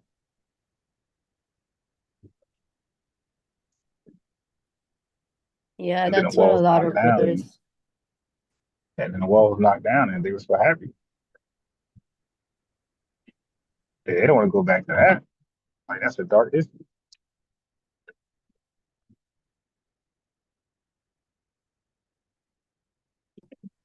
Well, some of them are trying to channel their ancestors and bring back the past. Now, how do you know that? By watching the stuff that's going on in the world. Oh, yeah. Now, what news station will expose something like that? A plot as devious as that, and so clear. That I think you're watching TV and movies. All right. You're watching True Lies with Arnold Schwarzenegger, and you think that's a real that's like it's a real thing, like based on a true story. Nah, man, I would actually do the research right now, but I'm doing some stuff. Okay, so now you know my slogan, right? I have your what? Stay ready. My slogan: Stay ready. You ain't got to get ready. So basically, don't say something you can't back up right away. So when you do research, is to not do it again. Like you already know it. But if you did the research and you got to do the research again for the same idea, that's called bad research. So what I do is I show folks how to get it right the first time. You're correct. Yeah. You So should I have studied it in the back. I studied the whole Germany thing. That's why I can tell you East, West, and who controlled what, and yeah, Berlin Wall and all that stuff. Yeah, I studied like many years ago, but I still remember like a good portion of it because I did the research right the first time. But let me say this: there's no news station. If what you're saying is true, that won't be on public nothing. That won't be on public radio, public internet, or public TV because that sounds like something dark, and they want to hide that from the world. So that won't be something you just can watch from your island. That won't be a good way to hide it. Somebody was doing like a private journalism, and I watched his video. So Okay, now that person, you got to research that person's credibility. So when it comes to journalism, you got Fox, you got journalism, you got liberal journalism. Liberals don't trust conservative journalism; they think it's biased, and conservatives don't trust liberal journalism; they think it's biased. So that's not enough. Like that person can have an agenda behind it. You got to check out their credibility and see if they have any bias in their journalism. So what you're doing is called confirmation bias. Like you have a thought, an idea about how the world is ran, and you're researching only people who speaks to that. That's called confirmation bias and cherry picking. I tried to do my background checks and not But you be on didn't the do it. surface. Okay, this guy, his name is Theodore Schubat on YouTube. But now, he on YouTube. Oh my God! Wait, let me type it right now. Hold on. The guy,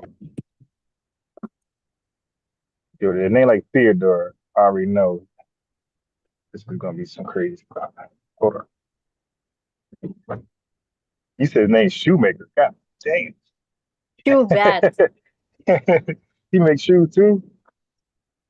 I have no idea. Yeah, this sound like somebody that's no good. Let me type it in the chat. I'm gonna type it in right now. Theodore.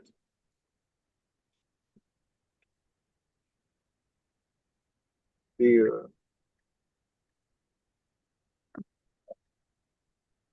People still name Theodore? Theodore, you said last name Shoemaker or Shoebat?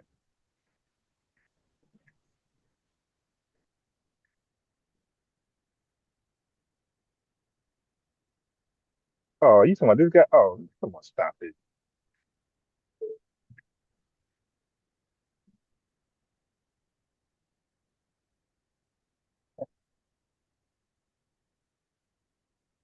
Are you there?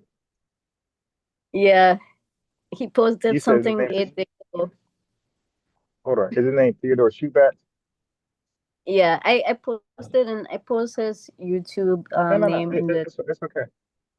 It's okay because I'm talking to you. Okay, so now, are you? What's your religion?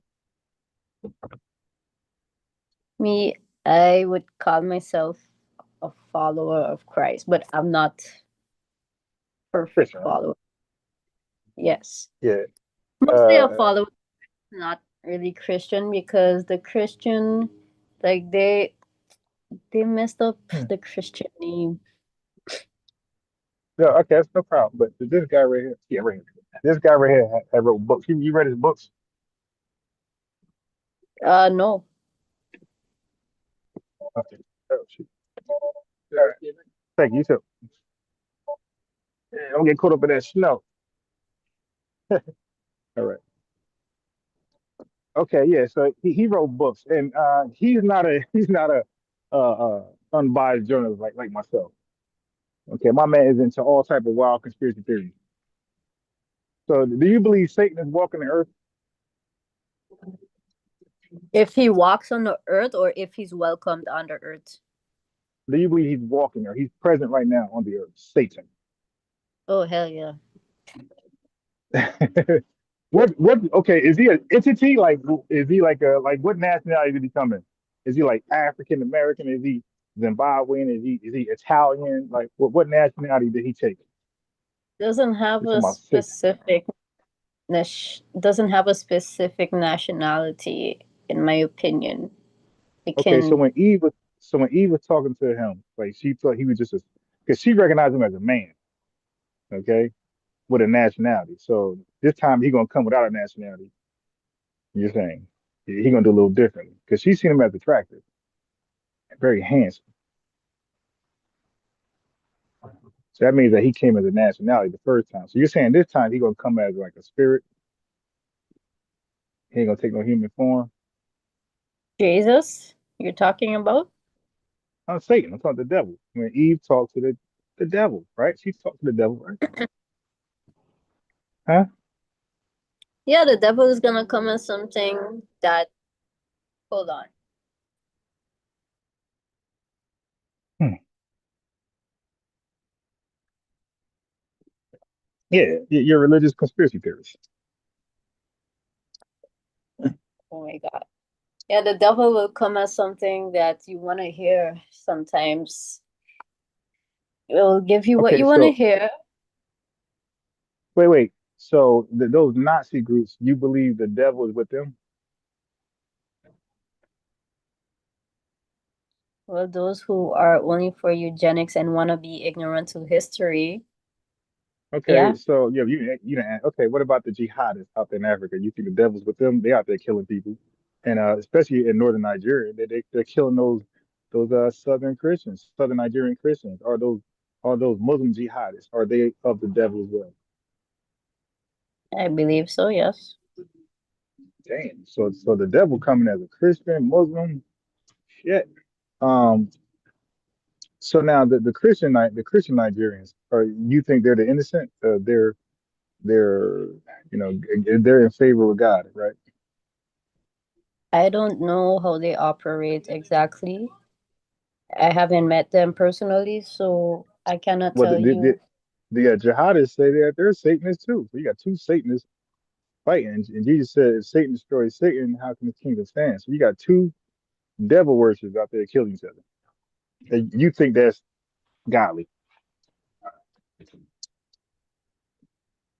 Well, the Christians are not doing them anything. And when they do, they basically push back. And if Christians just attack like that, like out of the plain blue for no reason, then I don't claim them as true Christians. So you believe in Jesus? Yeah, I believe Jesus was real, at least the Okay. So energy. now, what was his ethnicity or race? What do you think? You think he was like Michelangelo, Caesar Borgia, blonde hair, blue eyes, or peppercorn head? I think he was not light skinned, or I think he was of mixed ethnicity. So he was mulatto. And could be like a different So who was texture his here. father and mother? The devil and like he's a mulatto, then he was mixed. Like who was he mixed with? The devil and God? Well, a child is You think innocent. Mary had a baby with you think Mary had a baby with the devil? You think he was mixed like that? A child is innocent. It depends who raises up the child, how that child would turn out to be. All right, cool. And Okay, so let's get back to Earth. Um so you believe that there's a religious war going around. I believe that there's one true God that is in control of everything. Okay. But what's that got to do with the spaces you call in? Because, people ain't even talking about that. I didn't hear what you I said don't last plainly. I Can said you I repeat said that? I said I said, yeah, like that sounds like a religious conviction, but like that's not what we're talking about. Nobody on no platform you visit is talking about the Armageddon. Like we're talking about justice on earth through human beings. Uh, that's all. We're not talking about a religious war between the God and the devil. Uh, and I think because you are in the Caribbean, you never been to America, you never been around fierce FBAs. This is why you're so scared of a Nazi renaissance, right? Because you have like you never been around FBAs. You don't know what we have done to these folks that come around our neighborhoods acting like they saluting Hitler. Like they usually get the shit beat out of them. You ever seen our videos? Sometimes. Okay, right. So that's not something you guys do. They march from y'all shit, y'all go run and hide. Possibly, I don't know. But we have a different experience. Like that's not a threat to us. A bunch of sloppy beer belly whites running around talking about white power. Like that don't scare us. Usually when we see them, it's on site. You dig? So yeah, y'all got a different history. Yeah, that's not something we're worried about. And if you truly believe in God, if you truly believe in God and Jesus Christ, your Savior, you wouldn't be afraid of that shit. Because you would truly believe that if they did resurrect, then God would take their ass down again. If you was a religious believer, you would think that God would take them out again. Yes, you gotta have faith, George Michael. You're correct. Gotta have faith.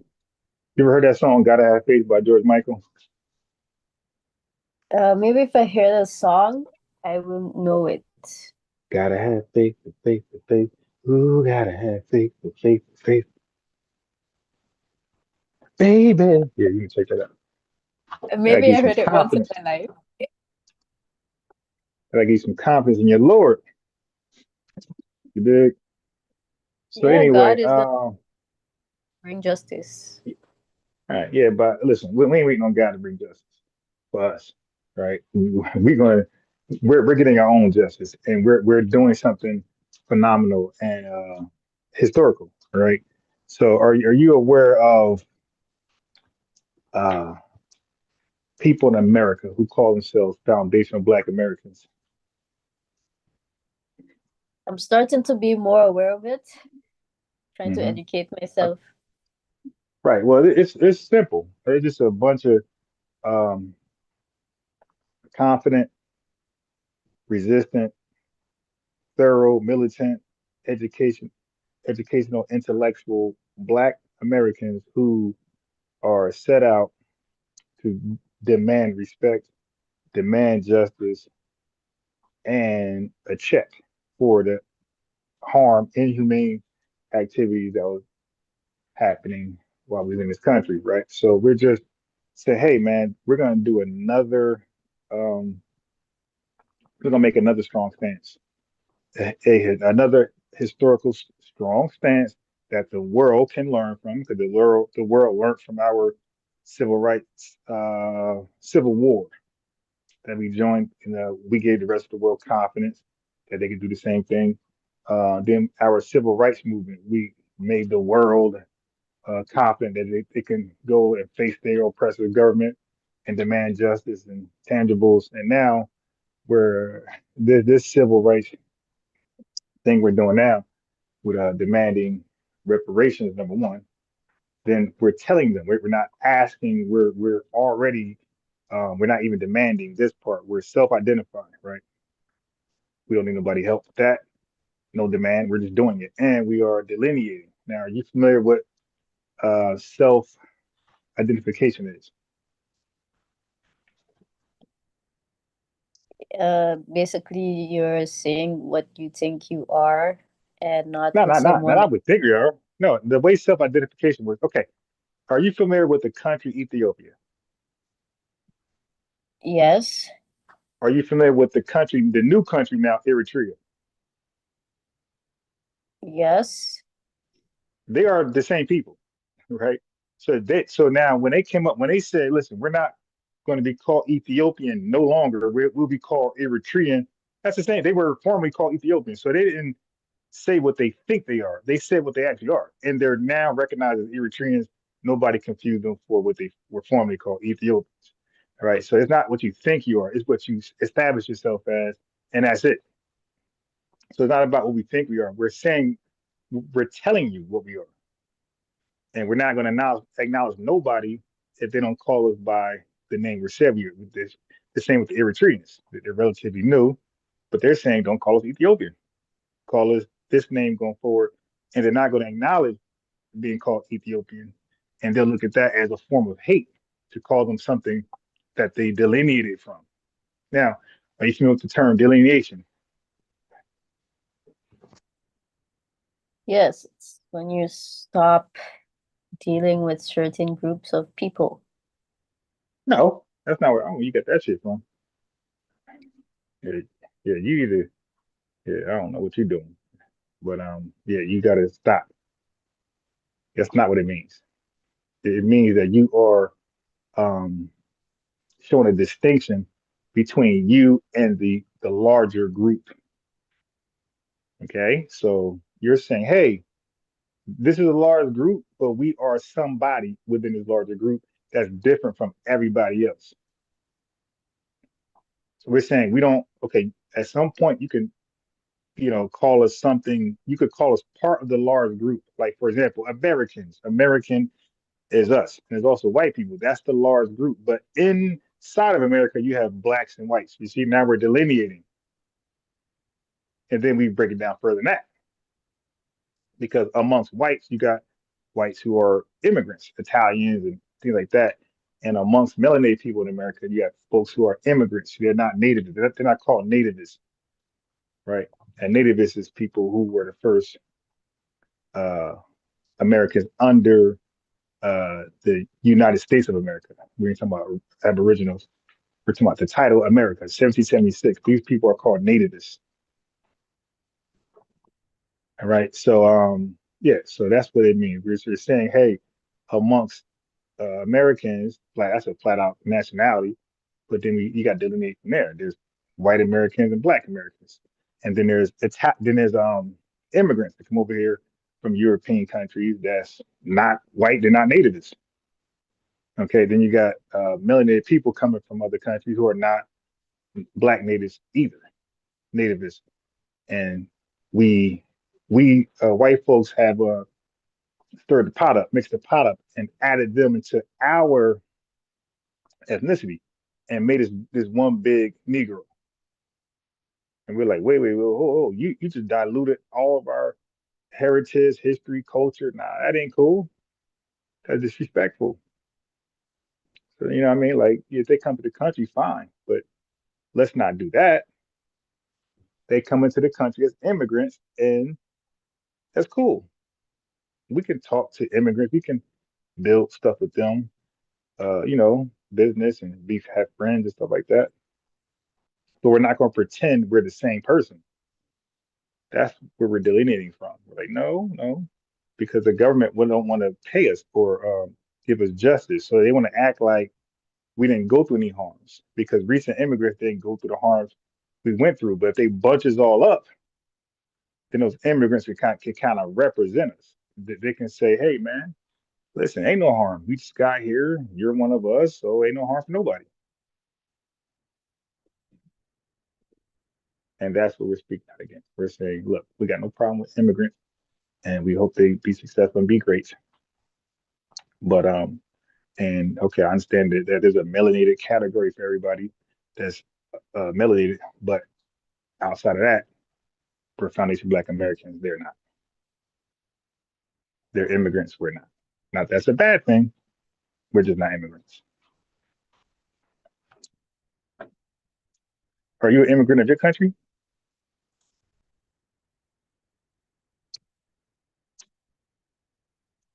Yeah, when I said that when you guys think that you are someone or to be called that, I was trying to say this is what you guys prefer to be seen as or called instead of having someone else put a label on you guys. Yeah, that's not cool. But most importantly, not just being called a label by somebody else. Again, we're not allowing people to pretend that we're other people or other people are us. So that's why I say three things. I say reparations is a bullet point, the talking point. And then you got self-identification. That's what you're talking about. But then we have delineation. So self-identification is separate from delineation. So you're talking about self-identification. I'm talking about delineation. I mean, don't bunch us up in with everybody and act like we're all the same, came from the same struggle, things like that. We're saying that's false. Yeah, so those who are from look kind of similar that are claiming to go through the same struggles, you guys are just plainly saying that no, we went through different stuff, and Yeah, but I don't believe they're saying they went through the same struggle. I think the problem is that we went through a struggle in this country, and we're not even saying they are making that claim. We're saying we know our white man, all right? We know this guy, and we know he's slick. We have a history with this guy, a 400-year history with this guy. We know he's slick. He's always undermining us, right? So we know he's up to something. So when he invites, not just invite, when he allows immigrants to come over here, European immigrants, Caribbean, Hispanic, whatever. Like we know he's up to something. He's always been up to something. We know it. We can prove it, right? It happened before in the 1880s, in the 1960s. No, yeah, 1965. So what we know is that there's always an undermining plot that our white man is up to. So an immigrant don't even got to make that claim and say we have the same struggle. They could they could not even know what's going on. The plot could be unbeknownst to them. But we know what our white man is up to. And we know he's diluting what's our plight, our history here, our experience. He's diluting it. So he's allowing people to come over here that don't know about black and white, things that happen in this country. They're clueless to it. All they know is today. All they know is what they're experiencing. So when we make a complaint or address, we point out something, they know that the recent immigrant is going to look at that as you just complaining. Like, nah, that's not what's going on. Ain't no racism. Ain't no this. Ain't no housing discrimination. Ain't no redlining because they're going to go with what they're experiencing today. They don't know the history of this country. So like I said, like we know the play. So some immigrants might undermine and sabotage and say and cosplay and say they went through something, but they don't even got to make that claim. Like we know what our white man is doing. He's making that claim for them.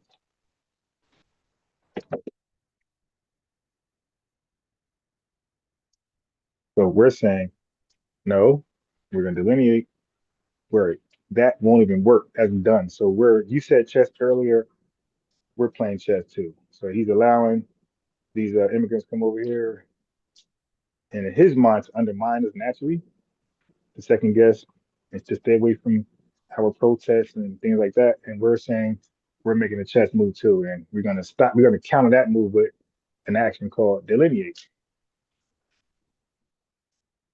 So that's how we're responding to that influx of immigrant thing, that chess move. yeah, well, those things need to be fixed in history, and I think it should have been done a long time ago. But you know what they say, sometimes it's never too late to start something. Yeah, well, all you got is your life, your generation, and your future. Yeah, so, and we're not a people who just give up. Like, you got a history in this country of fighting for, again, like we were brought here in the 1600s. We had a fight. We had a 200-year fight for freedom, and we got it. We were emancipated, right? And then we had a 100-year fight for civil rights. We got that. So a lot of times the fights be hundreds of years. So now the undermining part is people should either study this country so they're gonna live here and make it their permanent home, or shut up and mind your business. if you don't know what's going on. That's the problem we have, Caribbean Jim, that people migrate over here, don't want to learn about the country, the two people who are native that's nativists here, and they want to have an opinion about a current conflict. So we take our butt to Sudan, they got problems over there, right? Major problems in Sudan, major conflicts. If we don't want to study Sudan and its conflicts, how can we just give an opinion if we were to migrate over there and live there permanently? Like, that's disrespectful. And nobody would naturally do that unless they just got jealousy and hatred in them. People would normally want to get to know the people there.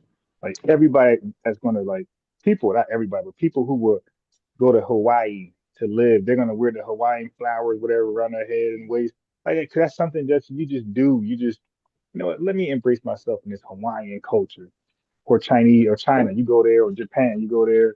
You say their greetings in the language there. You don't go there, or you take part in their festivities. You don't go there. The hell with this, man.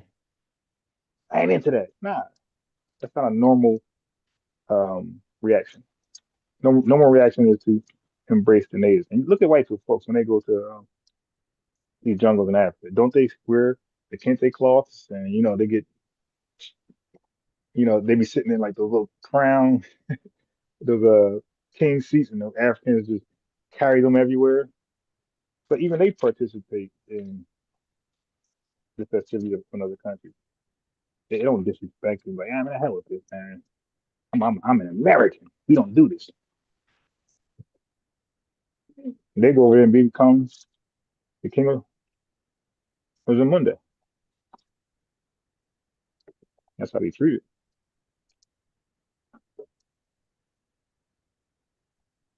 Yeah, well, I think that people should be taught real history and shouldn't be ignorant towards it. And I get mad at people too who don't want to learn real history because it harms everyone. Because you can't know where to change what has been wrong. But what if they don't want to learn history? Now what? What did you say? What if they say, I don't want to learn history? Well, then they What's the shouldn't matter? be having opportunities. I'm sorry. Because if you don't know history and you just want to come in and do whatever you want, then you're being ignorant and complicit towards the problem, and the problem is just getting bigger over time. Right. Well, here's the thing. Our problem's not going to get bigger. Our problem is shrinking because we're delineating. See, had we not delineated, yes, the problem for us would get bigger. You got people coming here, like you said, not want to learn history. They add into the problem and more confusion, more chaos. Yes, it's a big problem. It's a big snowball, big ripple effect. But we counter that with delineating. So the water isn't flooding, isn't building up. It's actually draining.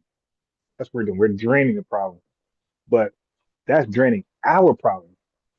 As they come over here and realize we're delineating because they were sold an idea, maybe they can just join us and, you know, tether on to our shit. But now they come over here and realize, oh nah, that ain't so easy. They're delineating. So their problem grows, not ours. Well, some people don't know how it feels until the problem hits them. That's just reality. And that's why they're around here crying. Yeah. Yeah. Hopefully they learn. Somebody will. And hold on. I forgot what you said. Or and you told them you had 3 kids.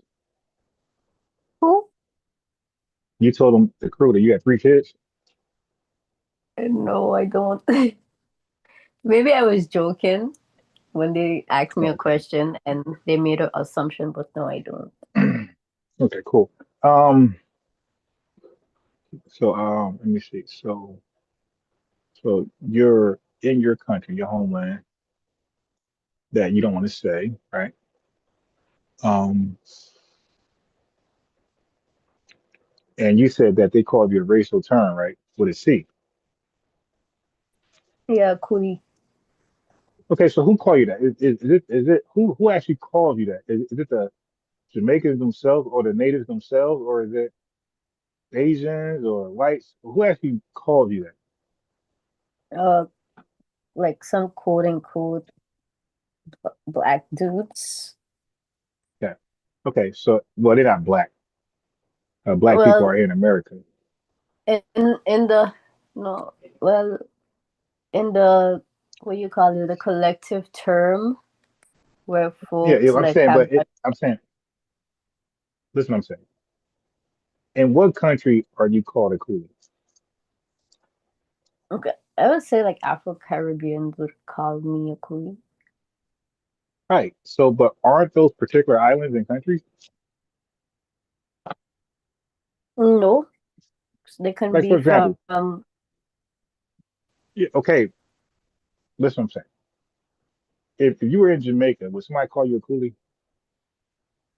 could be it could be even worse there, yeah. Now, would it be a Jamaican or would it be an Indian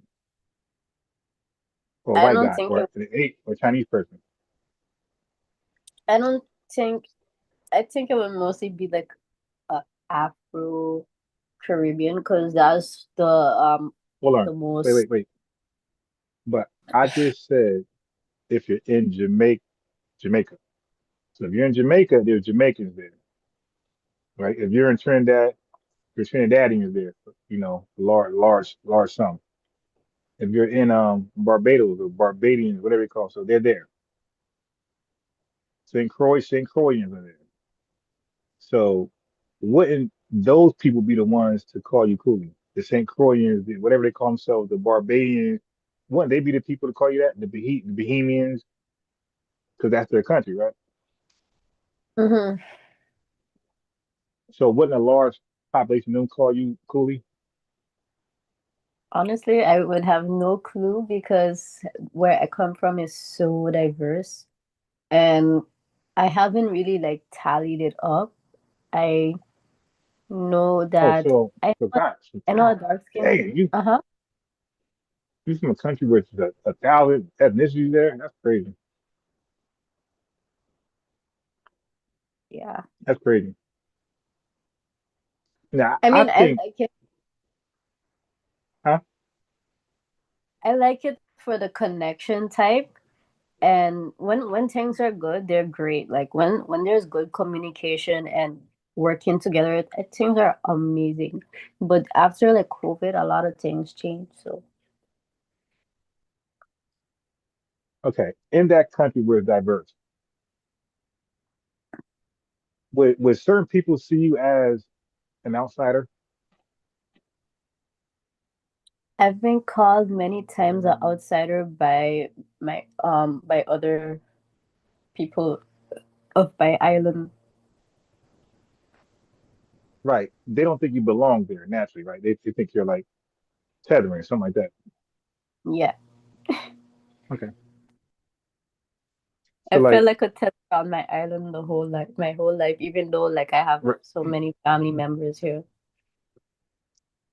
right, but you're too light. They think, right? Yeah, and also how I look, I guess. Do you look more white? Uh, I'm kind of have caramel skin. Who? I have caramel skin. I was a little bit lighter, You, but my dad is like the guy in the picture. He's my I dad's don't know what picture you're complex. talking about. The one that you have What on your picture? video for your Okay. you see the guy with a hat? Yeah. My dad is like his complexion and can be a little bit darker sometimes. And So what is your mom? What's her complexion? my my mom is like a caramel skin tone. So Okay. like light So you're not that light. brown. Uh nah. I can't pass as well. Do you look like J-Lo? That complexion, or you look more like Beyonce? Complexion-wise, not. Okay, I'm like I have like Tyler complexion, but maybe a Oh little bit shit. darker. Well, a little bit darker than Beyonce. Yeah, Yeah, you can't be like Tyler, but then not be darker. Then you're not like Tyler no more. yeah. I'm like I can be a little bit darker than Beyonce too. Okay, so you're more like Kelly Rowland or Vivica Fox. Let me see if I can find a picture. Yeah, because the boys are under the I would just impression say, you like that. yeah, I'm like Beyonce's complexion. Okay. Yeah, that's not really light skin to us in America. Yeah, but where in my school, I was like a light skin, so you Nah, know, like there's no such thing as yeah. Because in your you school, they know, probably look like Bernie Mac up in there, Michael Blackson. Yeah, everybody likes them. you know, in dark skin communities, there's also the light skin, dark skin stuff. Nah. You never heard of that? Well, what's the background? Like, why is that the case?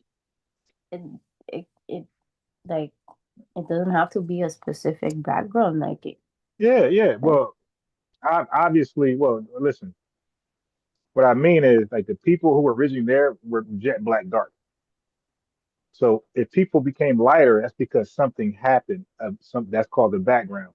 Something happened that caused a lighter group of people there.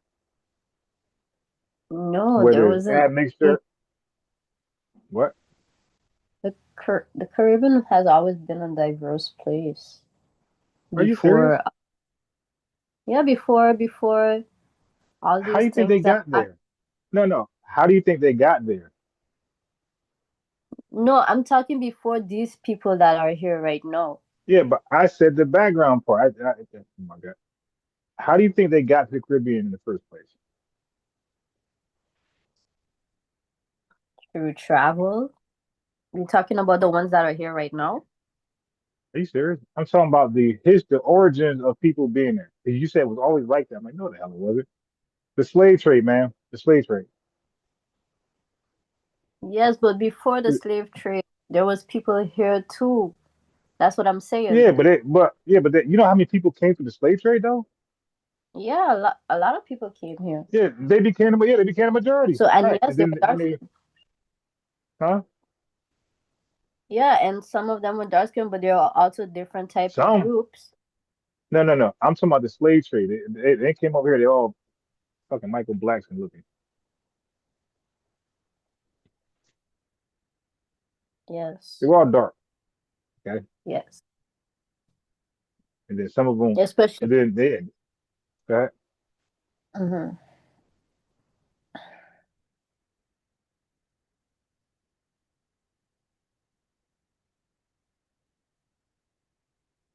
Yeah, because you always talk about colorism. It seems like you're the colorist. I'm not a colorist. My dad is dark skinned. And you I'm got a not. problem with all dark skinned people but your dad. I think your dad's the only one you give a pass to. Yeah, I didn't get. How do you know that? Like, my dad has Have you been ever here dated a since. dark skinned man?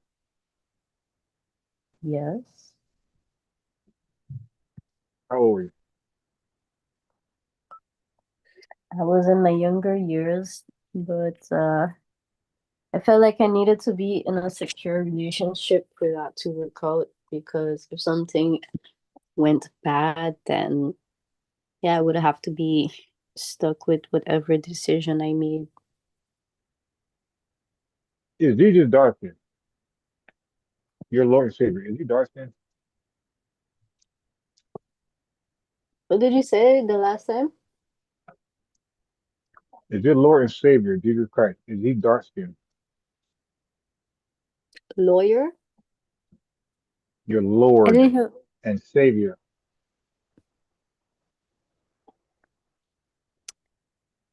Yeah, Jesus he's Christ. melanated. Yeah, I say is he dark skin, like really dark. Yeah, it's possible. No, I'm just like, what you think? You think, because I asked you earlier, you said he was mixed. So I'm asking, like, do you believe he's dark I skin or lighter? Right? How I you do looking at think us? he can be. I think it can Well, be light skin or dark skin because these type of people can make different type of complexions. So I think it can be one of those. well, some people say the Bible give a description, Revelation 1 and 13 to 14. That's what some people say. Do you agree with that?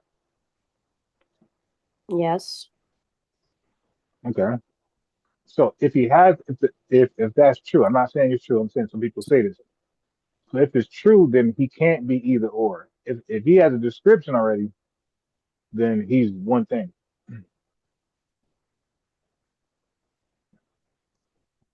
Well, the Okay. Bible was written by certain people, and I think it's good to do research.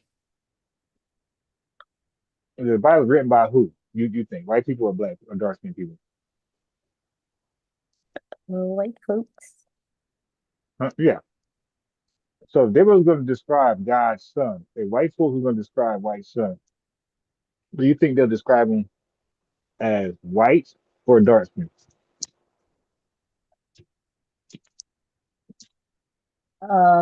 If they're a liar, they'll lie. If they're a Wait, truth wait. teller, they'll tell the truth. Yeah, but we're talking about God's son, right? So if there's a real thing, real entity called God, and he's a supreme ruler, and I'm white and I'm a racist, I think you know better. I think you're not going to say that God's son is dark skinned if I'm white and I believe dark skinned people are cursed. I'm not going to believe God's son is cursed. No, and you won't write it either because it's your story. And once you have the Right. pen in your hand, you can write what you want. Yeah, but what you're not going to do is make people who you despise get the benefit and the reward of being the holiest people on earth. You're gonna write your own story and say, like they always been doing. They're gonna write their story in place of yours, and they're gonna say they did everything. That's their pattern. But what they're not gonna do is say you did everything. If they're trying to take over the world with, and that's interesting because you said the Nazis earlier, and that's your biggest concern: eugenics, white supremacists.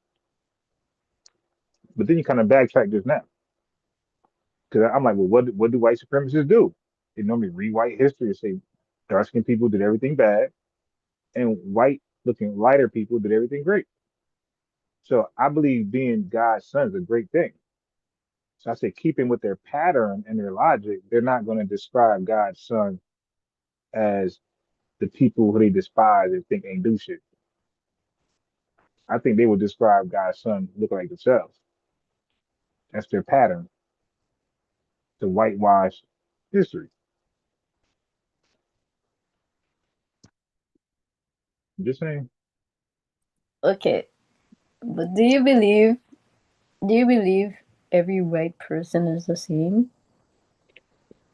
That'd be what? Do you believe every white person is the same? Agenda or how they look? In general. Okay. Yes and no. So there's an agenda that white people take on, and all of them are complicit. So, for example, slavery in this country from the 1600s all the way to 1865, weren't white people in one accord with slavery?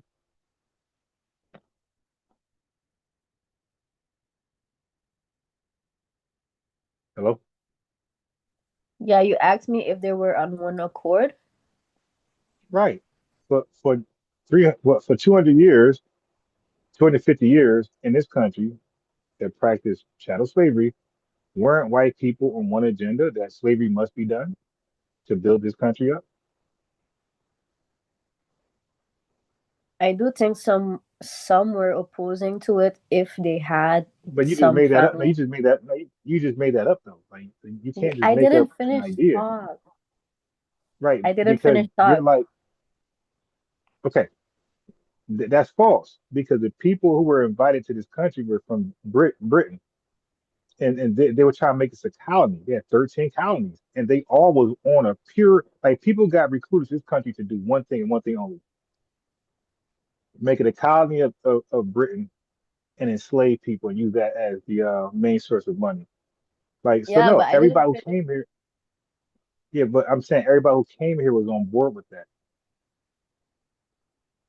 Yes, I was trying to say at first maybe some people might have opposed to it, but eventually as things Well, why would they come progress in here though? the situation, they No. eventually Yeah.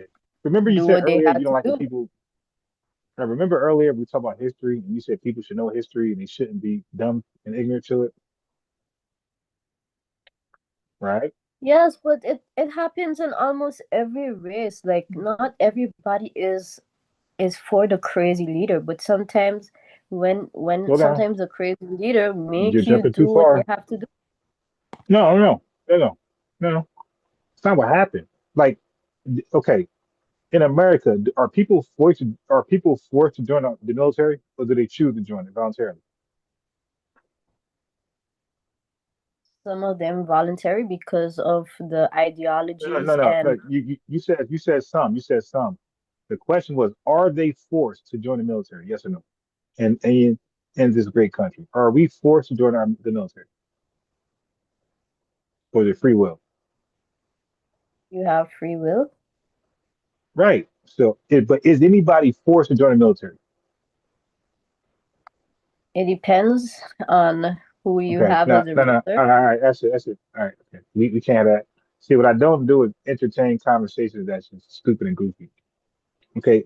Prisoners who do the worst crimes are not even forced to join the goddamn military. Okay. Nobody's forced to join the military. Stop. Okay. We have something called a draft. That's the only exception where people are forced to join the military is during a draft.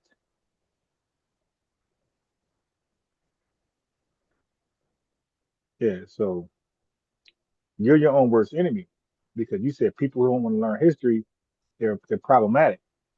You're one of those people. Nobody's forced to join our military.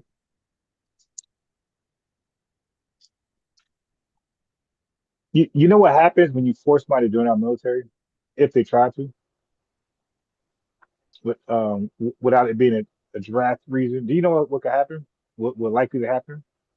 People will turn their gun on their own soldiers. That's why they don't force people. They don't want no grumpy people in the military. Okay. Or they get caught and tell all the secrets. They didn't want to be there anyway.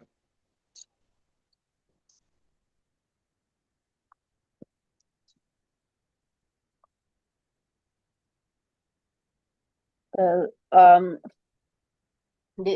some places in ancient history, young men were required to serve and fight for the armies like as young as 12 to 15. Yeah, but I wasn't So, talking about them. I was talking about the greatest civilized country in the world, the USA. Um, we don't have that issue over here. I can't speak for other third world countries. uh, okay. Hmm. 'Cause I think I think in Israel, I heard everybody there must join the military. So that's somewhere else. I'm speaking about America, U.S., United States of America only,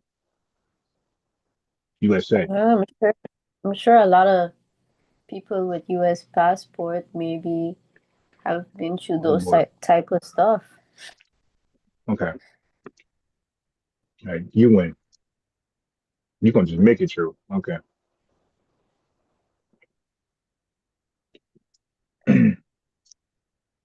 All right. Let me see. What else we talk? with them about more contradictions in thought and logic.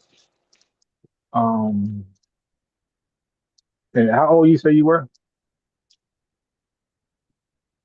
I'm under 30. Okay. Under 30 years. Okay, so what is the so no so, okay, your name is Caribbean Jim, right? Nobody knows nothing about you. Nobody know your name, nobody know what country you're in. What is the secret about your age?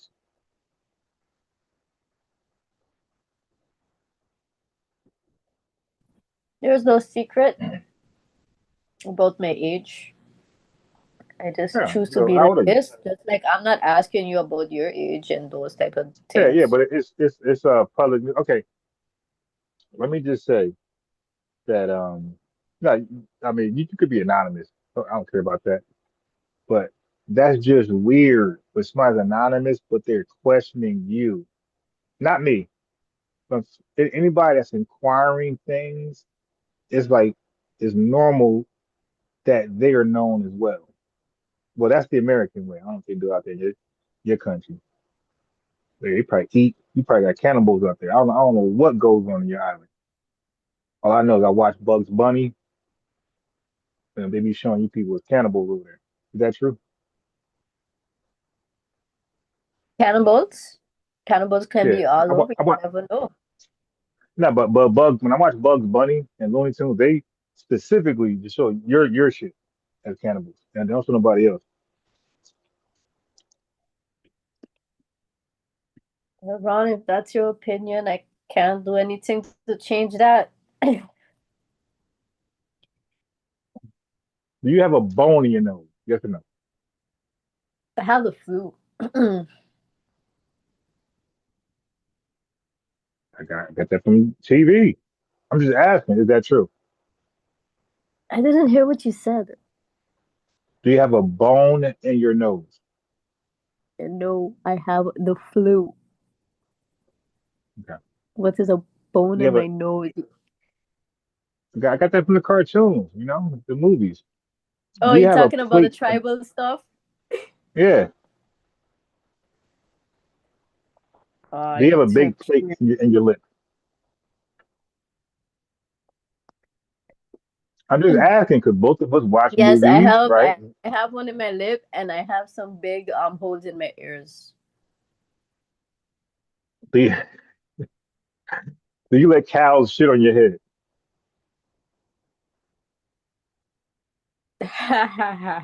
No, I won't say that one. Nah. Hell no.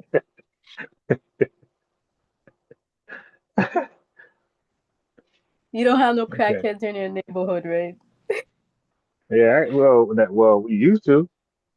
The crack epidemic, damn, they're gone. Nobody does crack no more. That crack, that's some old. That's 80s and 90s. And they're like, man, I promise you, I could take the camera around the spot where it used to be really bad. You don't see a soul over there looking for crack. Okay, Mm-mm, that's great. mm-mm, mm-mm. So you guys make And tribal that's marks all over your body.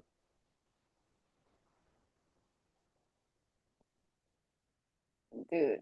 Is that true or false? Yes. Yeah, yeah. I have Okay. tribal marks all over my body. All right, so to you. Tell me more. Tell me more. I want to hear more of this description you have of me in your head. So I think you are wearing leaves to protect your body. Is that true? Is what people used to tell you? Like, this is how people used to talk to you? I watched the movies. Damn. You guys watch the movies about us. We watch movies about you. So are you familiar with the show Tarzan? Yeah. Is that how y'all still dress, or yeah more modern? You're a bit more modern. Okay, that's cool. But y'all Yeah, we don't. shower, or y'all still wash up in the lakes and stuff? Yeah, we like to take some good showers. So the whole lake experience is over. Nah, we leave that for some Americans to continue, you know. Y'all have more lakes. I'm saying, yeah, but we don't wash up in them. All right. Are you sure I'm about just that? asking. Yes, I mean, like, you got some crazy white folks that just play around and do it. But um, is it true that you guys? This is the last question about this. Is it true when you do wash up in the lake, you got to watch out for two eyes like floating around in the water?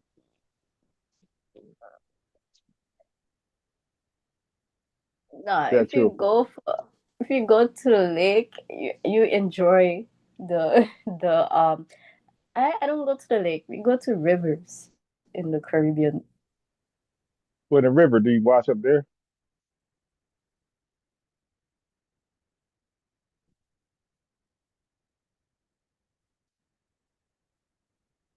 or y'all done with that?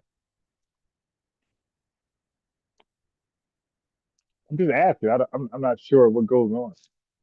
I watch movies and movies show stuff, so I'm trying to see what's real and what's fake.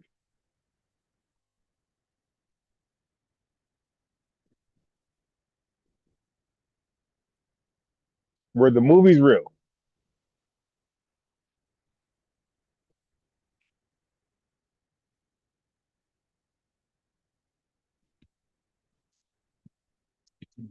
Well, you can always flee to America. You can always act like you can wait for the first storm, get your ass over here as an evacuee. You can be a political person in your spot and come over here as a asylee. I'm trying to give you a game. Or you could just have a lot of conflict over there and be afraid for your life and come over as a refugee. You ain't got to worry about that no more. 'Cause that's what everybody else does. I was out of the group for a little bit. I just came back in, bad connection.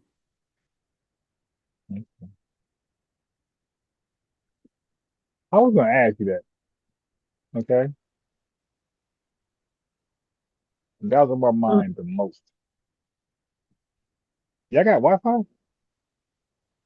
If we have Wi-Fi, You got Wi-Fi? what did you just ask? If we have Wi-Fi? Yeah, I was wondering how you connected to the net. Like, is that like dial-up, cable, DSL, or Wi-Fi? Oh man, you never took a trip to the Caribbean, man. Aren't they all different? Like, I heard Jamaica got like the most money, Trinidad like second. So I think wherever you go, it's gonna be a different experience. It ain't gonna represent the other place. Oh man, we have the cable companies and Y'all got Comcast satellite. We have what? or Verizon? Verizon. You got Verizon over there? No, we don't have Verizon. A lot of majority of people we use Netflix and YouTube and these type of stuff these days. Do you have a laptop? Yes, I stopped using my Okay. laptop a few years ago. Was it a Mac or like what maker was it? What brand, if you can recall? Apple. Really? Yeah, seriously. Dang.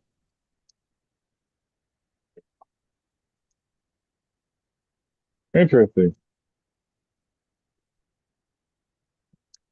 And what about you? So what about What kind of computer you have? But my son broke my damn Apple, my Mac. So I got some bullshit. I got some bullshit. Like they know because I bought it while I was live.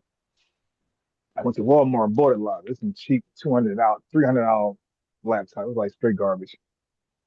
My son broke he kicked my screen out of my app, a Mac. Had another laptop. I broke. I'm trying to open up something. I ended up damaged the whole laptop. That was like what was that brand? Forgot. It's kind of like HP. What it is HP. I broke that shit. Trying to open it up. Like, oh my god. Then the third one was a Lenovo. That one converted to a tablet, and I had I think that the tablet shit was a bad idea. I think it eventually started to crack, and I still got it, but it's like useless. So now I got this as like my main one. So $300 laptop is straight garbage. Well, it works. Yeah, but it's straight garbage.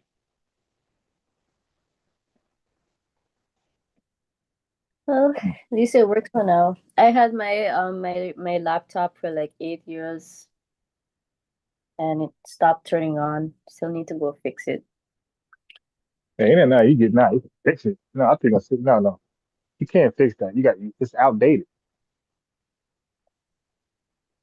Yeah, but maybe there might be some way to extract the data out of it. Yeah, it's called.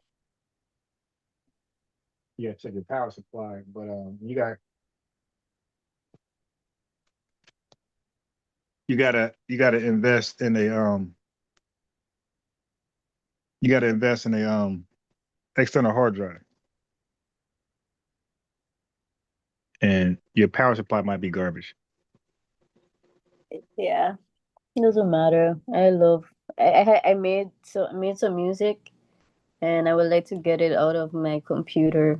So that So would be you be dope. singing, like Carol, shit called Afro beats type stuff. I love Afrobeat, but I actually make I beats can't on even hear you. Garage. I said I What'd you love say? Afrobeat. Oh shit! I said I I think love I know what happened. Afrobeat. Can you hear me? Barely. Can you hear me now?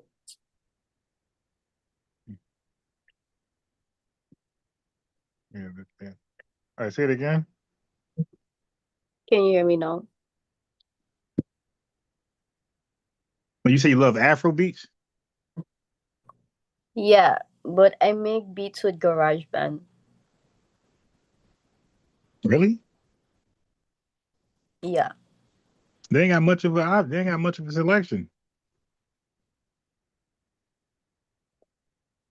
It works for me. I And like what found kind? Hmm? I use my iPad and I can like use the keyboard and stuff. So yeah, I can make music like that, playing with different keys and melodies. And is it like is it like a Afro beat thing or a Jamaican beat?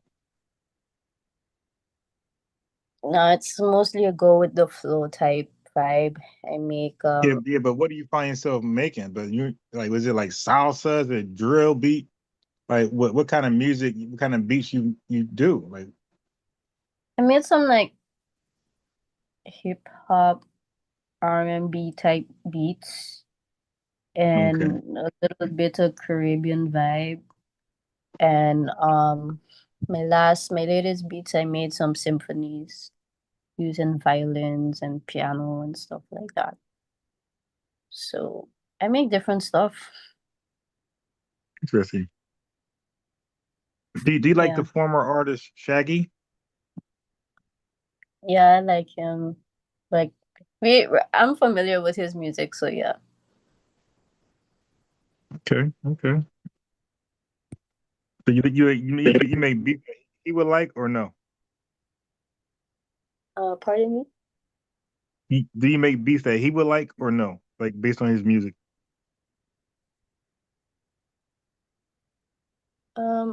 I don't think so. I don't think I have any beats that can match his music, but I don't have a specific type of beat that I like to make. It's more like if I compose something and it comes out great, then I keep it. in that type of way. Right. So, is your goal is to tell somebody to make a song from it, or are you just doing it for fun? People can make songs from it. I mostly make it for myself, and Okay. So, do you to make music? probably Like, use it. do you make songs? I make beats. I did actually went out one day to have a pizza with my friends, and the guy who was working, he actually told me that he listens to my music, and he was working on a beat at a time. But I don't really post like that. Like, I just would like to get my music back. I do it for myself, and it's a form of art for me. And later on, if I can sell it, great. If not, I don't see a loss in it. I like my music, and yeah. And all of it is on a laptop that's dead. Not all of it, just some. I'm not that idiotic. Okay. Well, somewhat, because you'd have had an external hard drive and you'd have backed it up already. So you kind of. Most of them are actually uploaded. It's just a few like that didn't get saved. But yeah. Okay.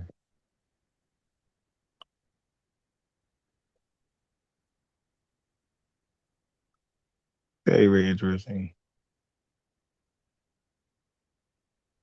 Do you wear jewelry? If I feel like it. Do you? Nah. Yeah, I'm a man. That's something women into. What about What about let me see what else your culture might do or don't do. Did you wear like hella makeup? No, not really. Once in a blue moon. Okay. Okay. Now out here, the women out here in America like to get their nails done. Is that something they do out there?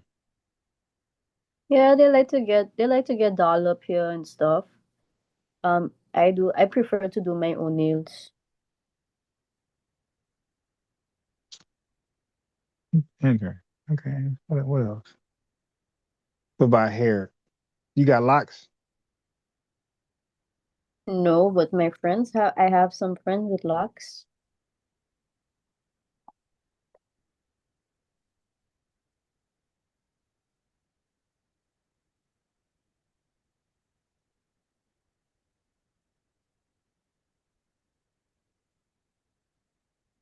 Interesting.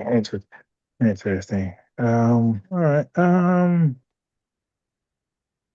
Like, is there any like men and women like taboos like that's like do's and don't that out there in your island? Like what men don't do or shouldn't do, and women shouldn't do, or it's offensive to the country. Yeah, I would say uh don't be dating if you're not serious. Really?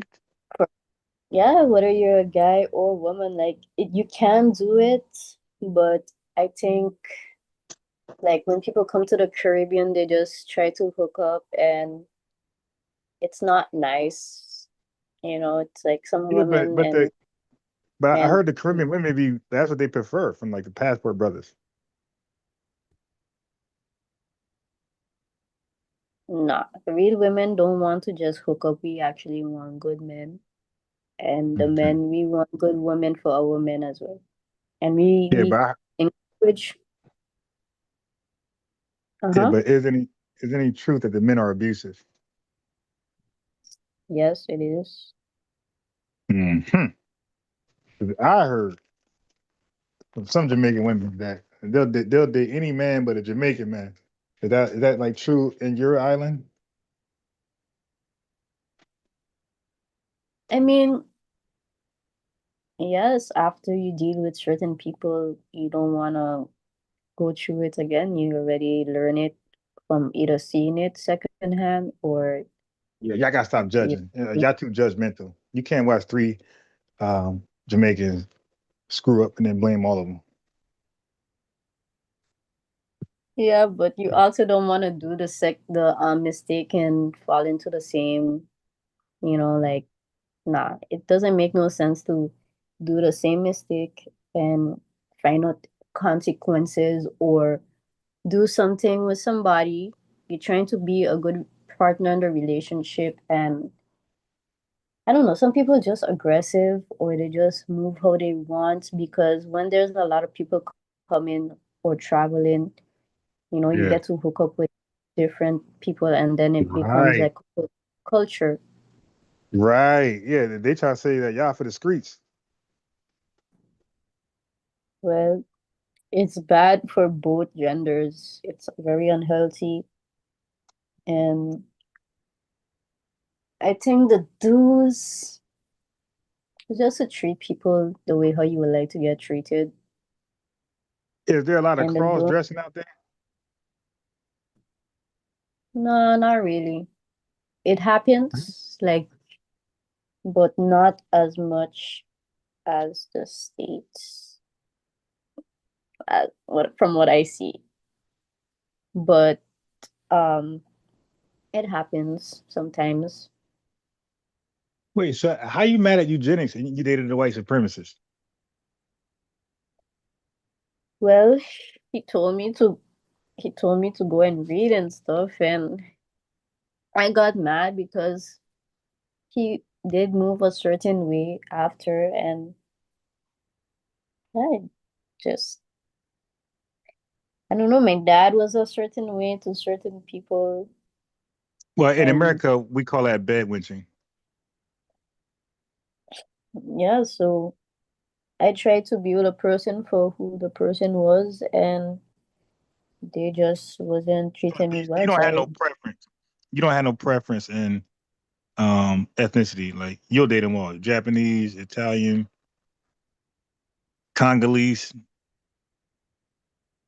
yeah, as long as you know to treat me well. If not, I am going to be a million miles away from you.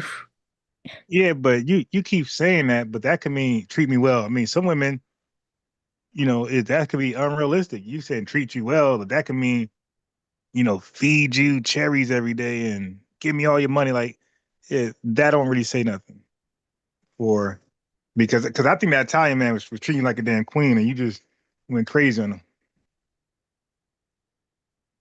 Nah, he went crazy on me, and he wasn't doing what he had to do as a partner. So I am not gonna Yeah, but stay with. were you gaslighting him though? You say he went crazy on you. You might have provoked that. Were you gaslighting you, like fucking with him and saying shit? You ain't shit. That's why I was with your man, your friend the other day. Saying stuff like that. Then that'll make a man go crazy. You out there flirting with other men. Nah, he just You hide your phone every time you wasn't come over. doing. Your He phone. wasn't showing me that he was serious after the 4 years. So I just, Well, how could he take you serious? He ain't meet your dad. He like, I'm good with this woman. I'm just gonna get what I can get from her and move on.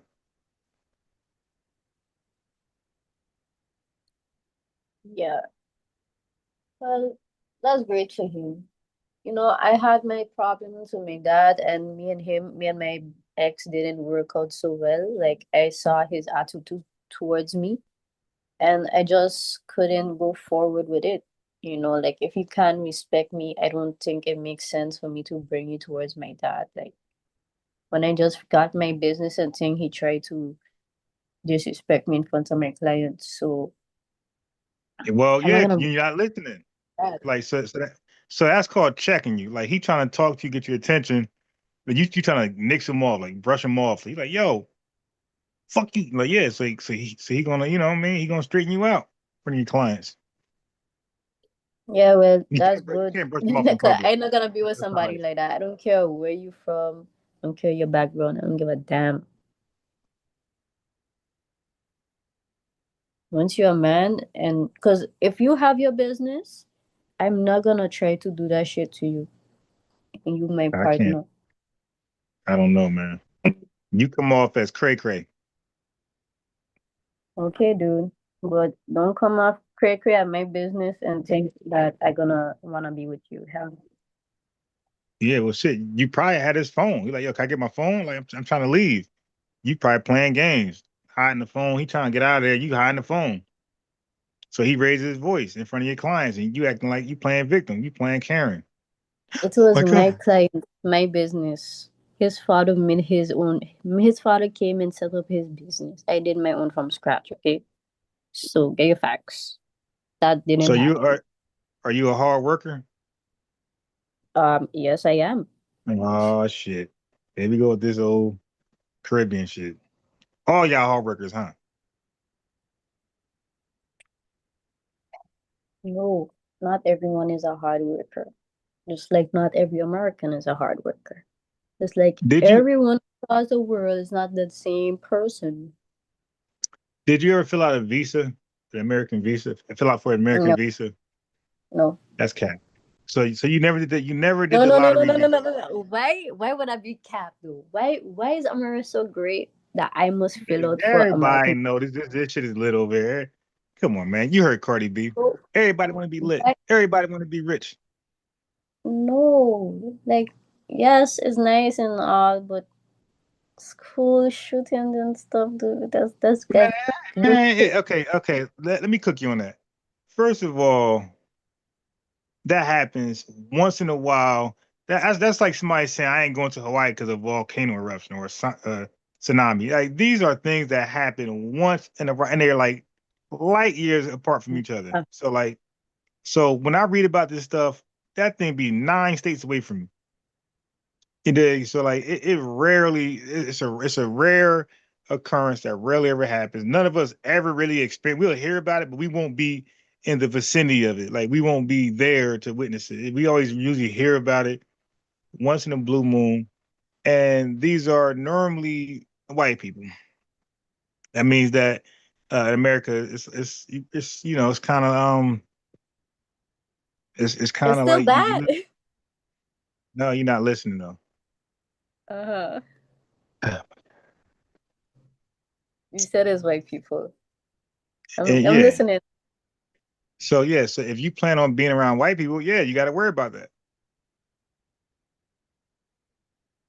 What about Christian Rock? She went somewhere like a week ago and she Well, got I don't shot. know much about her, but I would say this though, that we're in the clout chasing era, where if you got any type of notoriety, any type of fame, some goofy gonna try to test you and try to go viral. So that's all that happened with that. Some goofy, we're trying to go viral, and that's what happens when you got some fame and notoriety. People gonna try to clout chase off your name.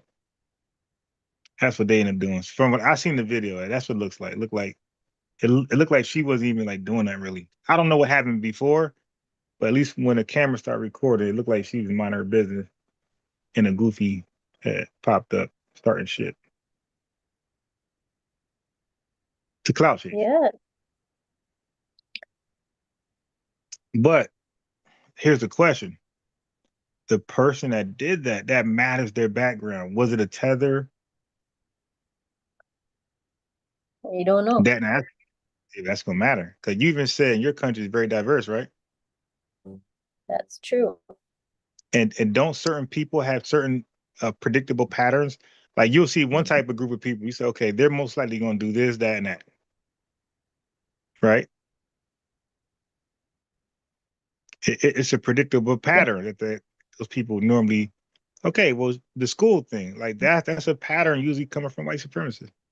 And white supremacists, because they're white supremacists, Caribbean Jim, they usually live around only whites.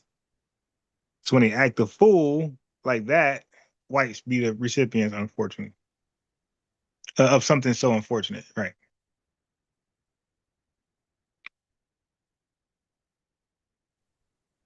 Yeah, well, it still sucks because I think these schools have different type of children in it, and it's the kids that's getting traumatized. And I think if the kids are not safe, then that's just crazy because I wouldn't feel safe coming to a country and babies getting shot up, even though Yeah, but it's like yeah, but you can't use that language on the internet for one. Okay, sorry. we don't use that language.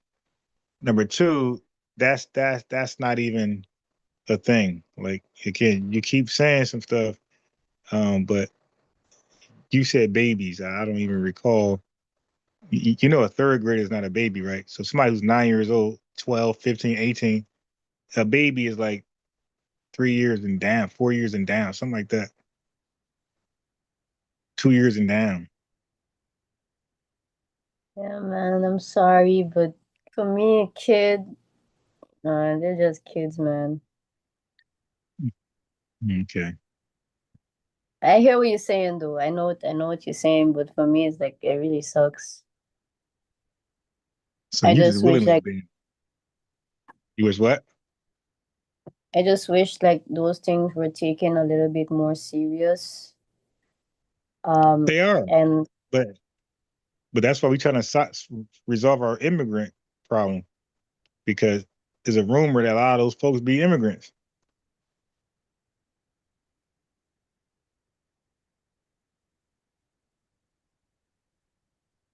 Definitely I in hear Black you. America.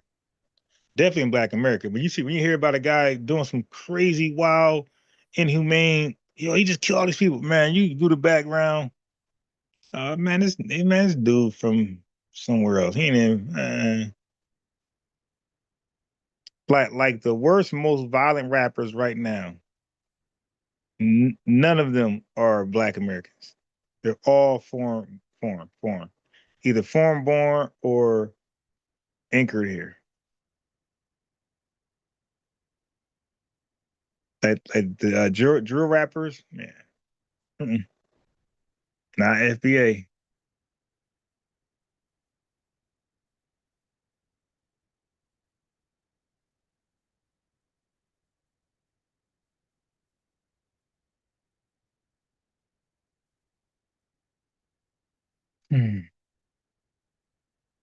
She on mute. I think she is repelling the hyenas who came around her. She was too loud. Attracted some unwanted hyenas. They're out there being nosy. Yeah. And what you got going on? You got to go on mute. I was just trying to hear you talk and not interrupt. Okay, that's a lie. It's cat. I was also reading the comments. You ain't got to go on mute to read the comments. Unless you think we could read your mind, we could hear your mind read. Oh, so you one of them looking in the comments, worried about. Some said I distrust her primarily because some of her earlier comments pertaining to struggling of FBAs. She made a comment that at that very least suggests that FBAs struggle the same as Caribbeans. Oh, did you answer the question? Do you have locks? Yeah, I say I don't have locks, but some of my friends do. Yeah, but I asked about you. So how do you have your hair? No, Big old afro? my hair is up in a bun. Okay. You got the finger waves in there? The finger waves popping? No, I don't have no finger waves popping. You ever thought about finger waves? I actually did think about it a few days ago. Trying to look like Zane. Hey, Mr. DJ. I had like how the samba dancers had put their hair and stuff, so I like finger waves, but it's a lot of products to go in my hair, and I don't think I want to make it all dry and stuff. So are you one of those who try to stay out the sun so you try to look light as possible, or you go out there and get tanned up? No, I'm that kid who used to go in the sun. Cat. You say cap? Yeah. All right. You got a lot of piercing off your body, like one of those weird ones. Because a lot of times when they come over here, I could show you videos of women. They be having like a whole bunch of fucking piercings, looking crazy, and then they go right into white society and get a zaddy. Are you one of those with a lot of piercings? Don't lie. No, I don't have a lot of piercings. No nose piercing, lip, 1,000, one in your ear. I have ear piercings. Okay. Okay. That's a, Okay. Somebody said, "What's your sign?" I'm a Pisces. Oh, you definitely bipolar. Honey, yeah, like you giving off cray cray. Stop it. I'm not cray, dude. I'm just not a robot. Yeah, I'm a that's why human. that Italian man was going to whoop your ass. You giving off cray cray. No. Nobody's gonna whoop my ass. They could whoop they family, not me. Oh, shit, you bust his Still car windows. You bust his car windows, he gonna huh? whoop your ass. So you bust his car windows, he want to whoop your ass for that. That's why I leaving somebody else do that shit, not me. Mm-hmm. Yeah, okay. Yeah. You. I don't fall for them tricks. You see how guys like to make women go crazy for them and stuff? Like, I don't want to fall for those tricks because I don't want to go prison one day, you know? Like, that's the type of things these guys like to put these women into, and they do it to each other. And I think that's just, nah, that's different level crazy. I don't want to go there, you know? All right. There's So some, Tether Dream. So Tether Dream want to talk to you. Revenue, where you at? Let me click the link. Tether Dream, click the link back, man. He was there trying to, he wants to convert you.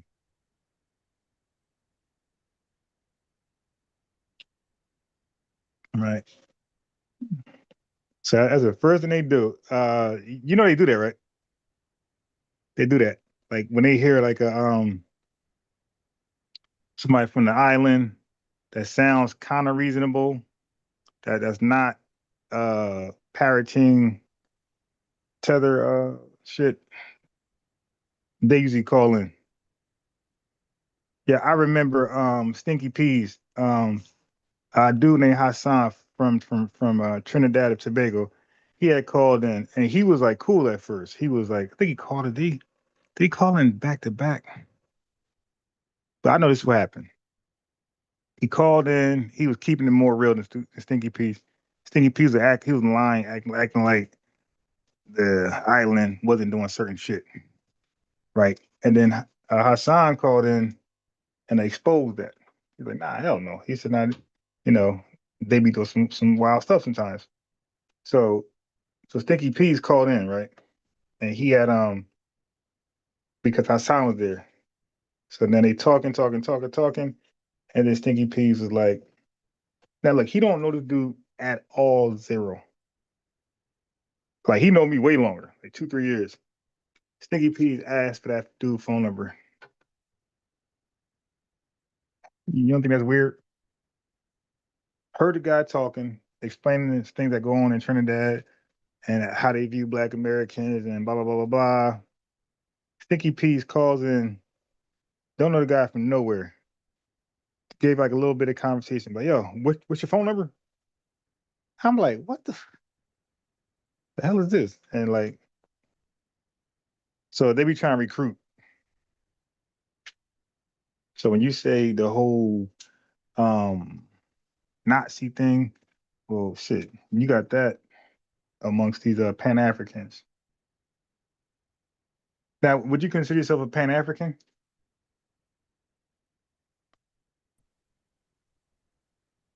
an African. Yeah. Let me confirm. You come off as a Pan-Italian.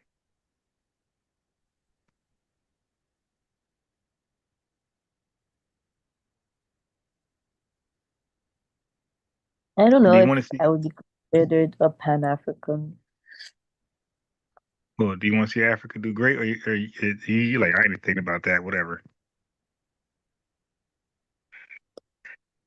Yeah, I don't think I would be considered one, but you ask if I would like to see Africa do great. Yeah. Yeah, I would. Would you want to see Germany do great? Only if it's good people. Yeah. Well, you didn't say that. You didn't say that with Africa. Okay, okay. Yes, the same thing with Africa. Yeah, you come up with the Pan African. Well, I take it back. I want to see only good people now do good. And what makes somebody good? As long as they're not trying to be a supremacist and kill off innocent people for no reason. Shit. I mean, unalive. Sorry. Yeah. You got too much, uh, too much bad negativity in the brain.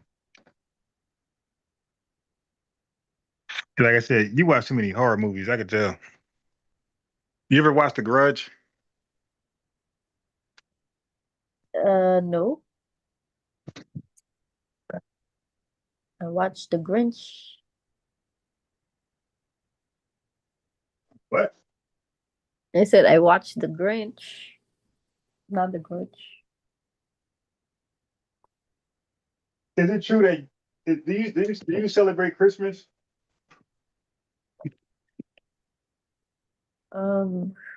People do celebrate Christmas.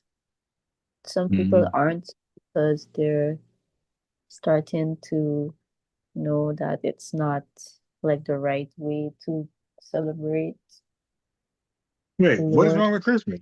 That's American. I mean, look. Let me tell you something. Um, Christmas. I don't know what they say about Christmas, but every country has like festivities they do, right? And nobody know the background of the festivities. You just, out of respect for that country that you're visiting, people just go there and just participate. Like China has their thing, where they dress up in those white faces, look scary as shit, and they run around. That probably got some crazy origins, but nobody cares when they're visiting. They just participate in the festivities.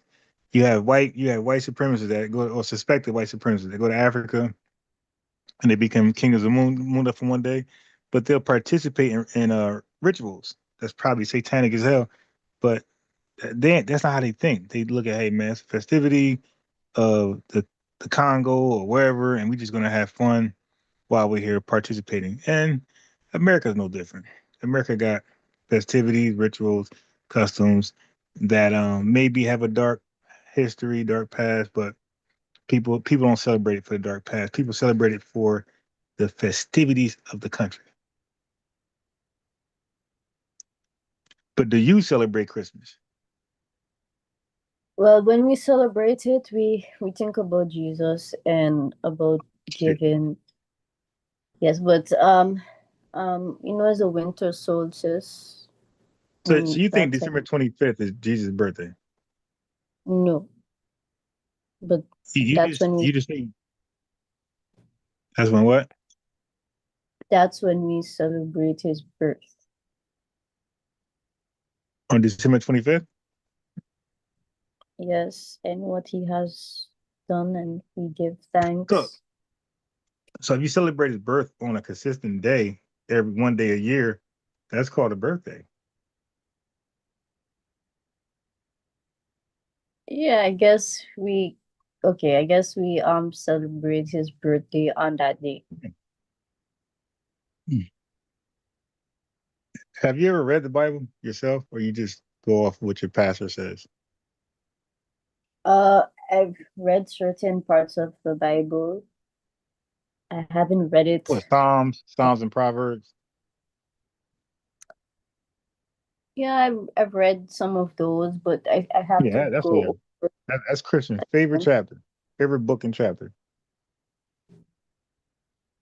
I also read like some of Deuteronomy and Did you Revelations. read?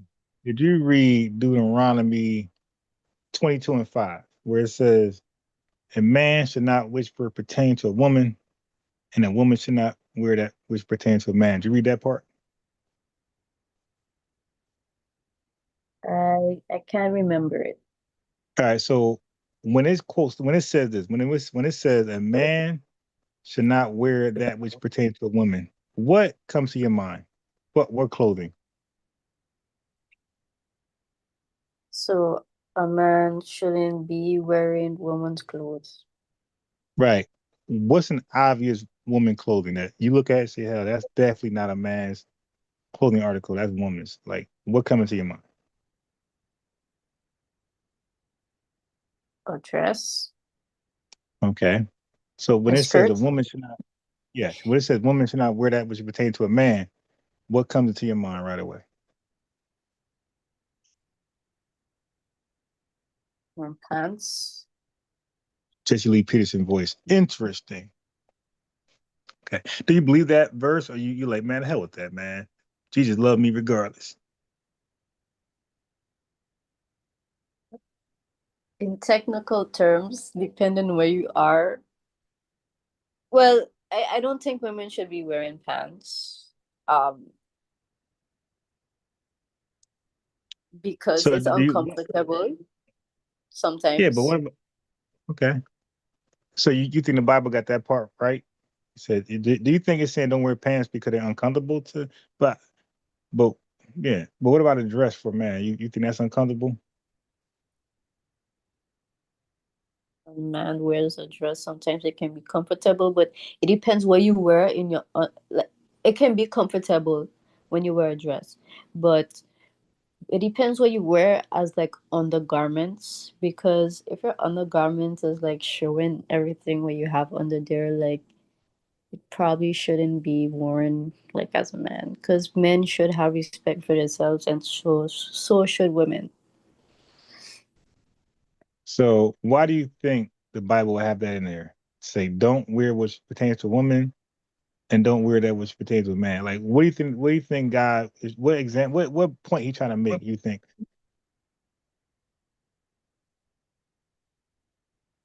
Divine and orderly construct between what a man and woman should portray as.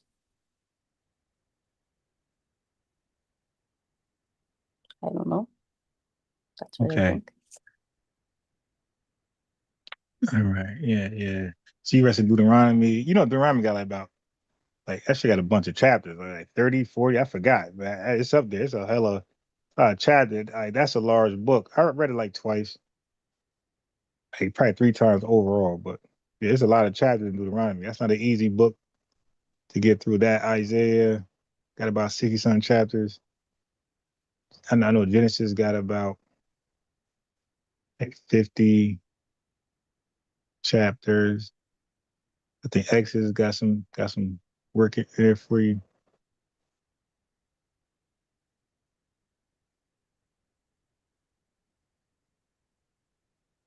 Hmm. So what else the chat saying? So you all in the chat.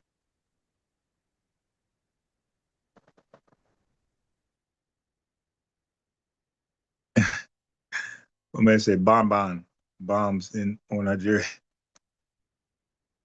What do you think about that? What do you think about Donald Trump releasing the crackling on Nigeria?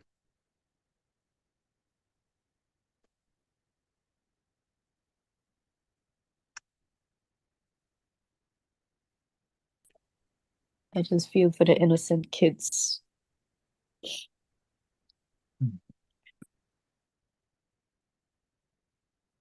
Are you Catholic?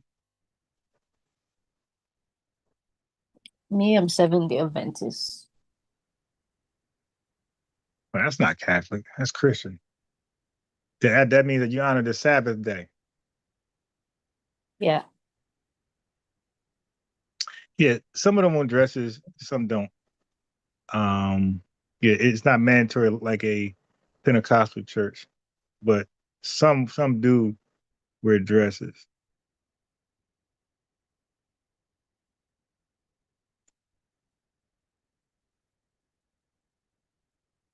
Y'all be going around telling other Christians, you wrong.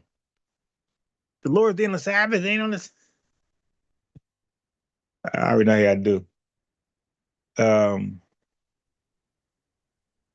You're not Catholic. The Sabbath, it translating in all different languages, Oh says to boy. keep one day holy.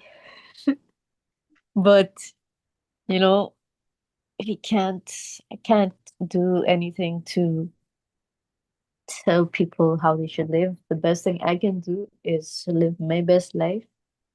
And if Wait, people want that to, ain't what your book says. Your book don't say, "Hey, man, just everybody work out their own salvation." That ain't what it says.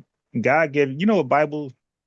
Let's say Bible is an acronym for basic instructions before leaving the earth. So no, the Bible ain't for that. That's what the devil told Eve. By the way, the devil told Eve, "Don't listen to God. Live your best life. Do what you want to do." And she did that, and God spanked the hell out of her. So what you just said was what the devil told Eve. Just live your best life, man. Don't worry about the rules and regulations and guidelines and laws. Do what you want to do. Live your best life. Do you, boo? yeah, I know a lot of Christian men like to do Uno reverse cards on the verses, and they live one way, they talk one way and live another way. A lot of Christian folks. So yeah.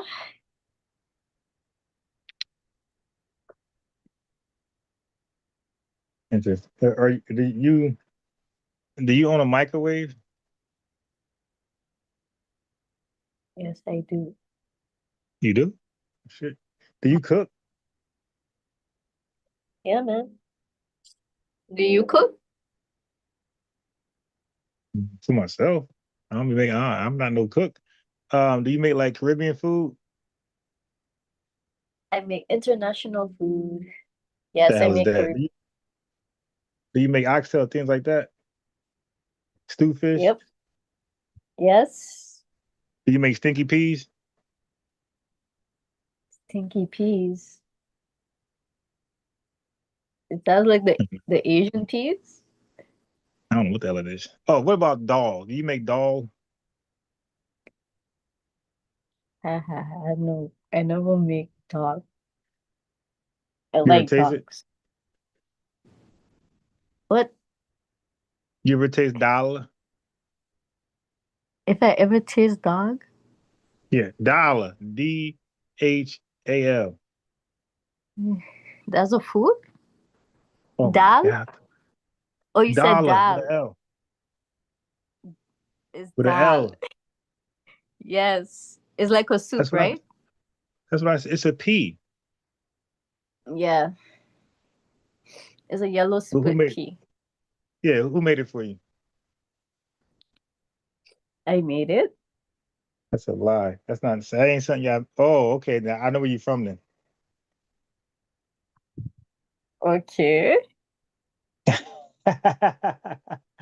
make You all fell for the types of trick. food, so you could Nah, keep it. nah, You you don't eat fell for the ackee trick, and man. saltfish? Huh? No, no, no. I know what country it is now. I know what island. But Ron, you say you have some people them from the Caribbean? I had what? You don't say you got people from the Caribbean? Yeah, my state. Yes. I got friends from Oh, Caribbean. That's why I know. Yeah, I got like friends from the Caribbean. Huh? family. Do I have family? Yeah. No, I said friends. I don't have no family. Nobody is Oh, FBA got nobody FBA you got family from the Caribbean. oh, okay. So I got friends from the Caribbean. Yeah. So now I know where you're from now. So you're from two places, but I think I know where you're from, and it starts with a G.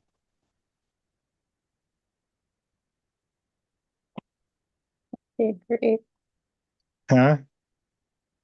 And I'll think that you're close to somewhere by Atlanta. You don't... Me? Hell no. Yeah. Nah, that's Georgia. I'm not down south. You by Texas. That's down south. That's a southern state. I'm in the north. Okay. I'm up north. Okay, you're in the north. Okay, let me tell you where you're from. You wouldn't know because you don't know the accents.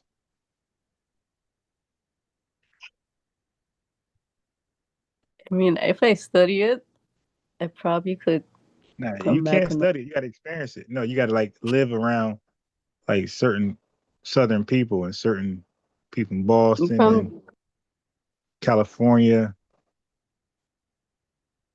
you probably from like Illinois, Chicago, say. Nah, nah. Like even they got like certain of a accent. They got certain language that they use that's like you can almost tell. Like nothing is a guarantee because like people move around. Minnesota. You think I'm Somalian? No. Could Okay, be. you're trying to deflect. You're trying to deflect from where I know you're from now.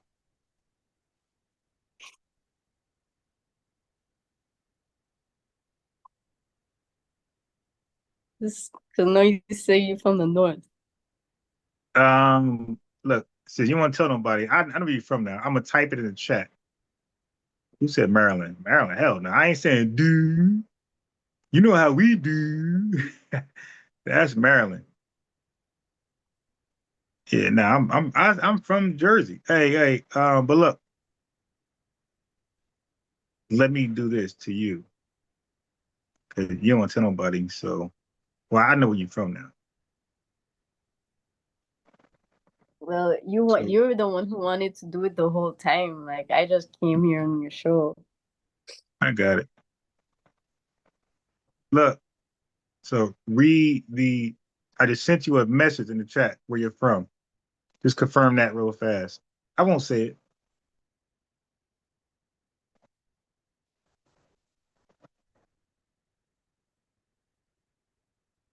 Not no, the Zoom chat, not the damn YouTube chat.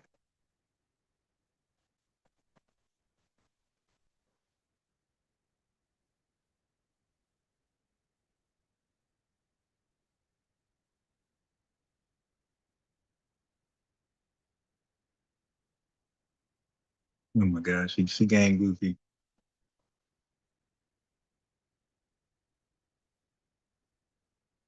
Nah, Jersey. Nah, New York, hell no. New York is New York fell off.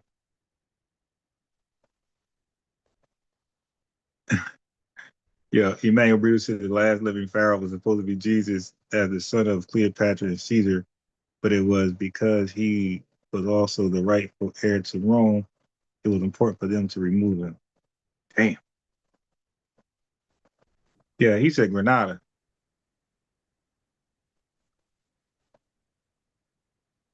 Oh yeah, I don't know what was wrong with my. Did you read the message I sent you? Yeah, it doesn't start with that. Huh? What'd you say? No, it doesn't start with that.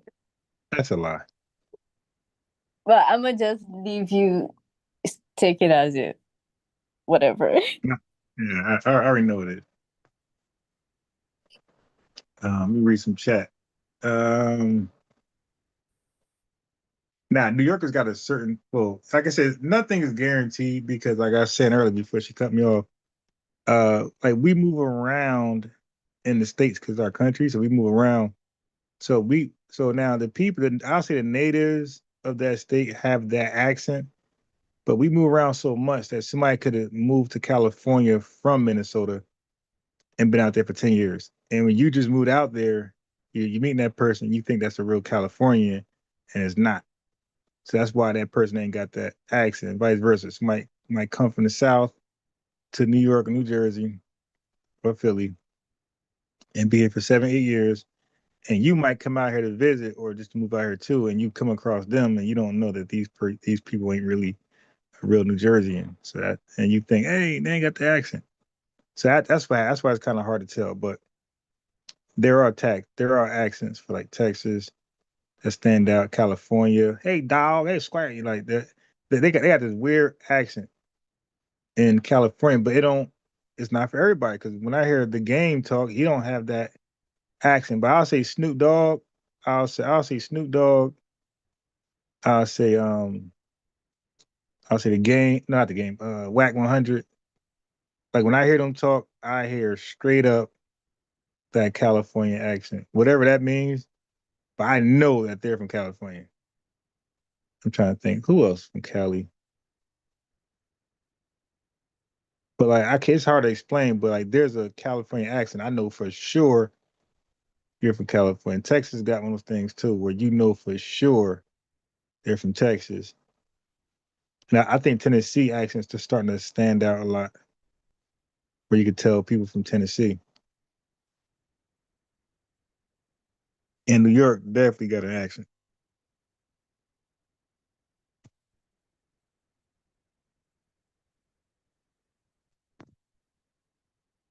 But I don't think Jersey got an accent though.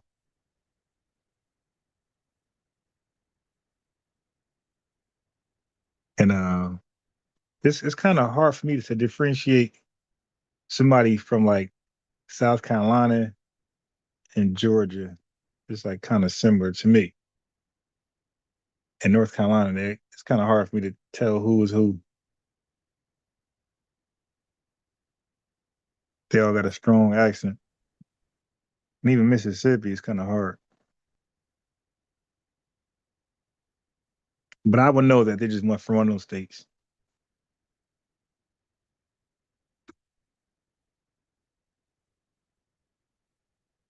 All right.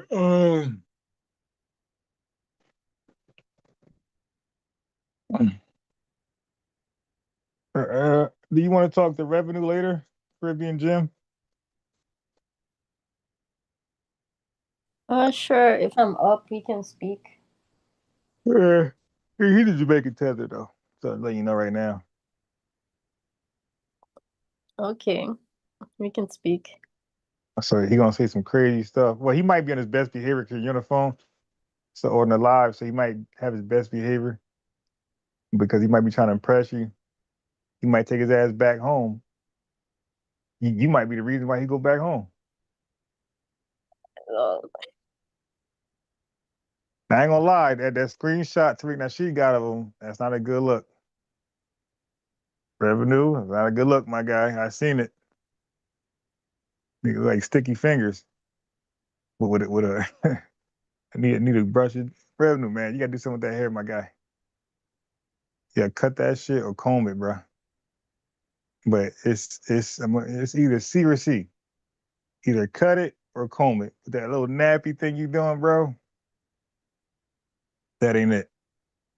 Now, how do you like a black man's hair to be? Long, short, afro? What do you think?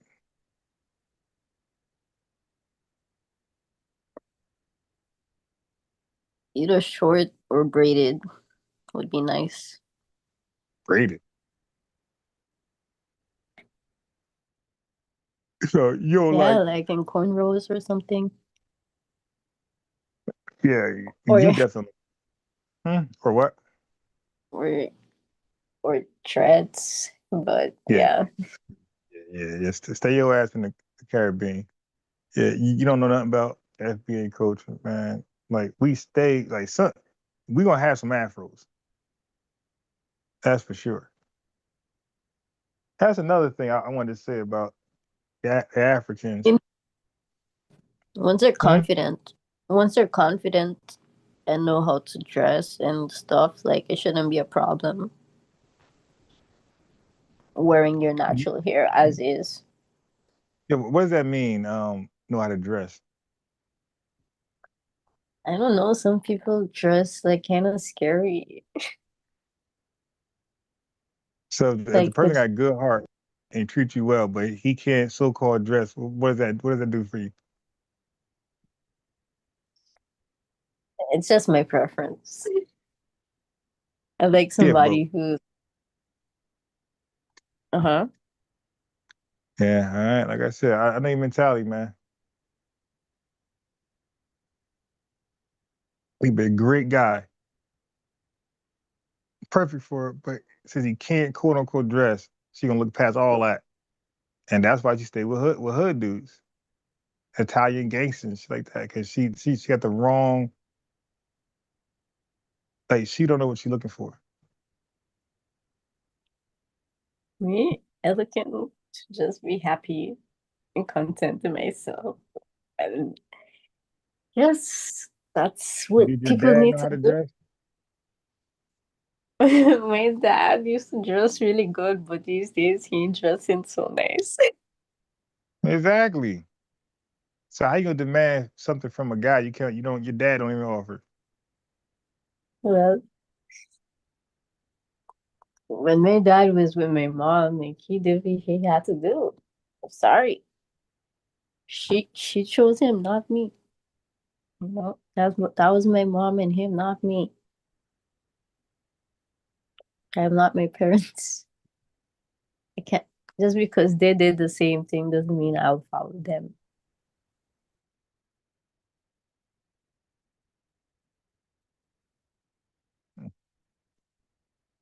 All right.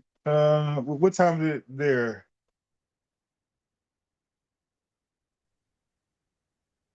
6 o'clock. Dang, you good? 6 p.m. Yeah. You just 1 hour above us. Hey, Peace Tiger Cream Shakir. He said, "Yeah, I saw that clip of revenue from Tariq's broadcast." Also, by me. Yeah. Yeah. Yeah.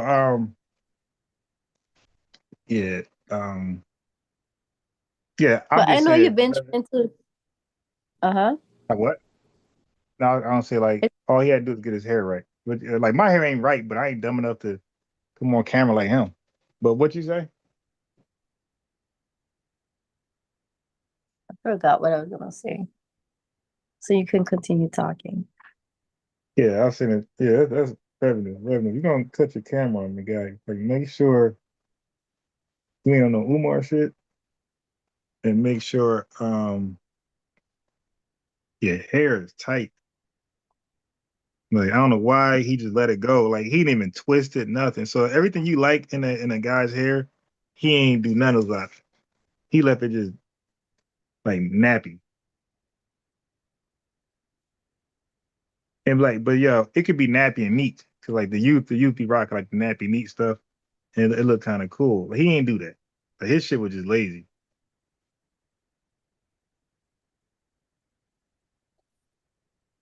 So like he slept on a damn rug and woke up and got got dressed and called in 3 live. Like nigga, you ain't gonna take a shower, nothing. You just gonna wake up off the rug and just you don't comb your hair. You don't get the what I mean. You just that's crazy.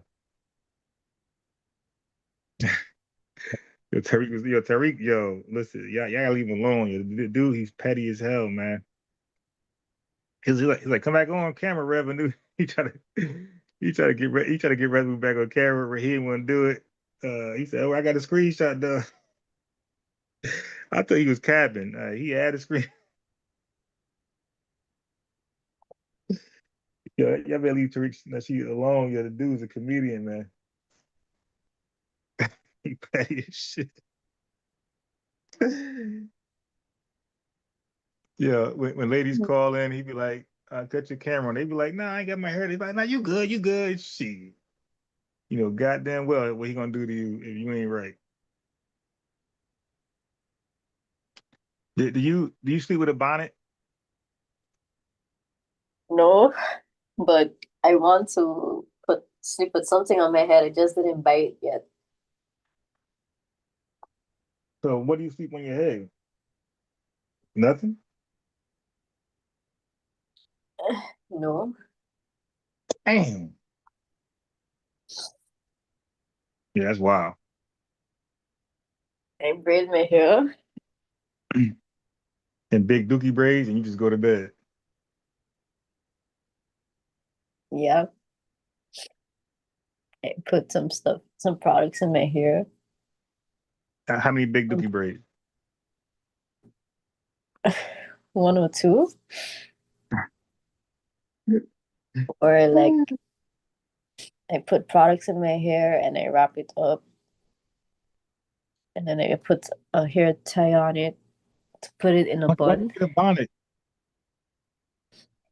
I'm going to. I didn't have my priorities straight. You ain't looking like revenue then. You Well, got your hair looking like revenue hair. no. My Hey, hair yo. has products in it, so I'm just letting some air flow through it. You what? I'm letting some air flow through my hair right now. What does that mean?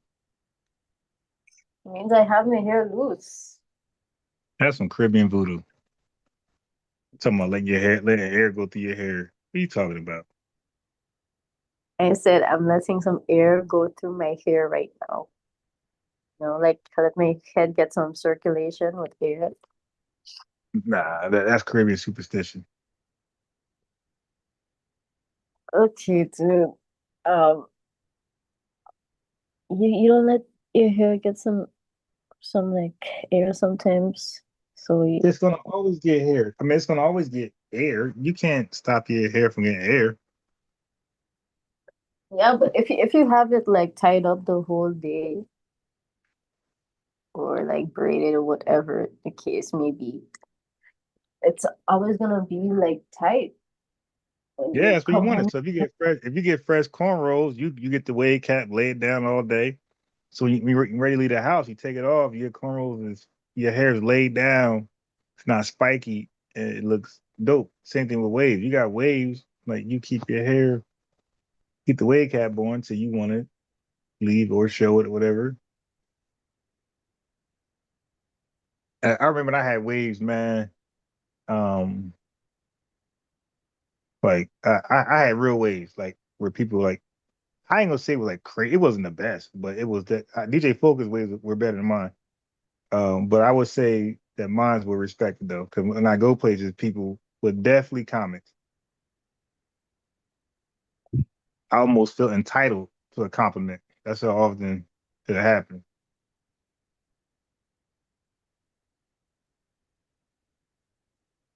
Like Diddy waves. Like Diddy? Yeah, like Diddy has waves too in his head. Yeah, I'm trying to think. Nah, his is a little different because Diddy use like a perm, whatever. So those ain't like real natural waves. They're like perm influenced. Like Really? that's not his natural hair texture. Yeah, nah. Diddy hair nappy as shit. When you see him in his early career, his hair nappy as shit. I don't He believe used, that. huh? No, no. I don't If you believe watch that early, because his son also has wavy hair. wait, you know he only dated like mixed mulattoes, right? Yeah. So if you have a baby with a mixed mulatto woman, they're gonna have curly hair. That's just common sense. Oh, okay. Yeah, like he ain't dating no sub-Saharan type woman. Like let me see. What's that damn lady name? You ever watch Good Times? I'm not sure. You want to know what that is? Um, Give me you a case in point. Who the hell can I give you? Um, Trying to think of that. Oh, yeah. You ever watch the Wayans Brothers shows, The Living Color, or are you too young? The William brothers are those two guys who act in the Chicks show, the white chick. Yeah, but they came late, so the show Living Color was already popping before they even got there. You know, I'm trying to give you like a woman that if Diddy dated like certain women with certain hair textures, that baby ain't come out with then wavy hair. The dude, he only dates Cassie type looking women. Uh, They're like barely black, so of course they're gonna have some type of texture like that. But Diddy hair is nappy as revenues, but he just relaxed it. Like a lot of guys put the relaxer in their hair. Wouldn't Diddy have to get like a hair implant to get a perm so short though? Nah, yeah, okay, yeah. I know you don't know shit about the perm, like how the perm works. Nah, right, I had friends who did the perm shit and had waves. Nah, uh, that could easily be done. It's not hard. I even seen female with perms cut their hair low and get the 360 waves. And it looked just like Diddy's.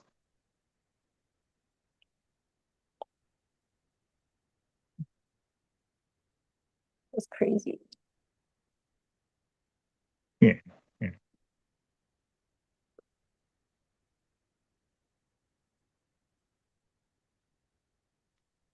Yeah, but nah, it wasn't like that. So like, and waves, you got the thick waves, and like that's what the perm shit Diddy had. But normally, mixed kids like have those waves. But when you have like your regular FBA waves, they like way smaller, but you have more. That's why it looks so like a beehive. Those Diddy waves, that's not a beehive. That's something else. You want the beehive.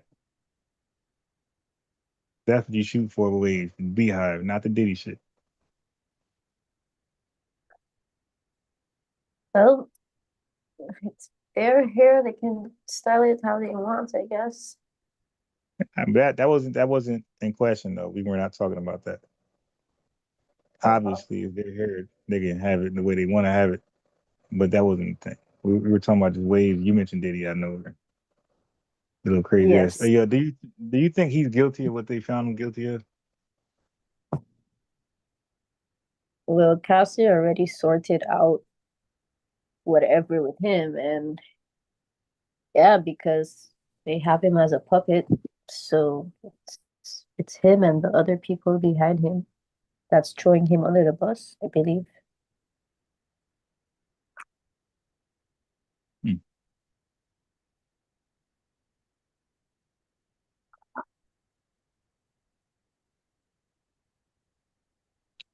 Interesting.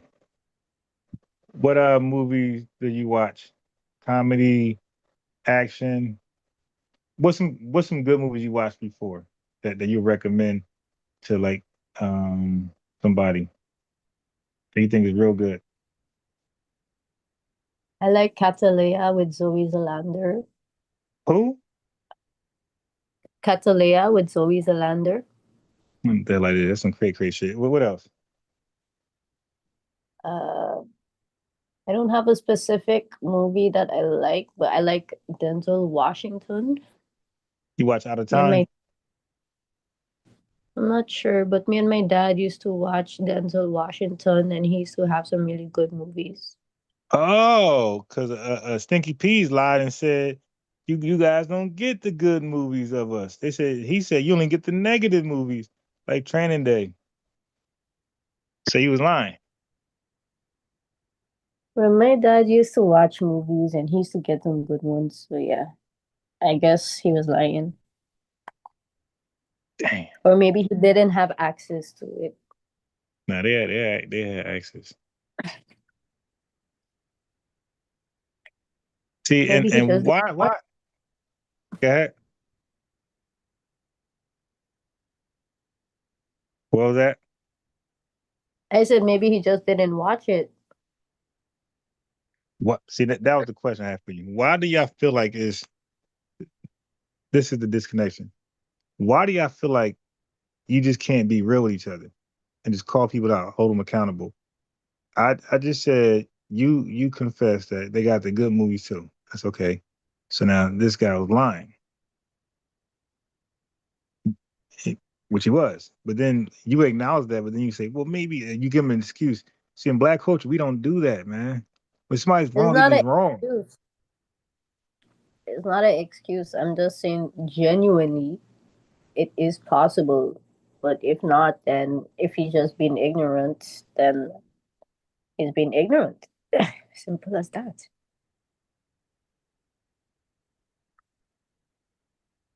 You get what I Well, was saying? yeah, but that's the common talking point for a lot of people from the Caribbean and Africa. Because like we always be like, why y'all have so much like resentment, hostility towards us? And a lot of them would say that. They'll say, well, we watch movies.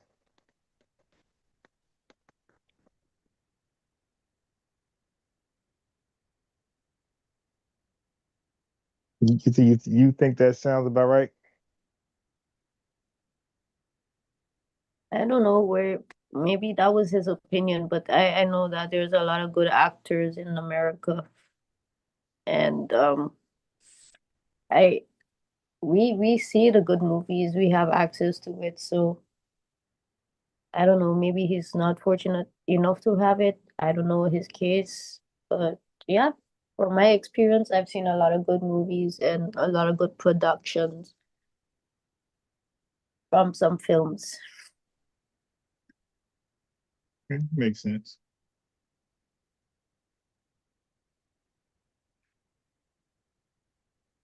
Yeah. Are you back reading the comments? No, I'm just here doing a bit of chores, folding some clothes. Okay, so did you say sci-fi? Oh, I like realistic stuff. I like documentaries.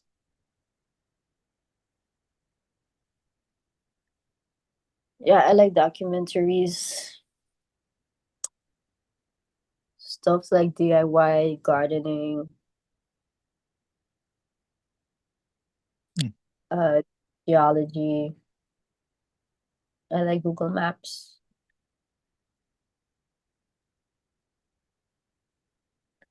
Science. You said pseudoscience? No, science. What is that? Science. Like science. Um, chemistry. Like doing projects. Wait, what you know about? Come on, man. You don't do no chemistry. No, but these What you are know the about that? type of these are the type of stuff. Uh-huh. No, that what? No, these are the type of stuff I watch. I don't really watch like videos and stuff like that. I also like history a lot. And yeah, that's about it. Hmm.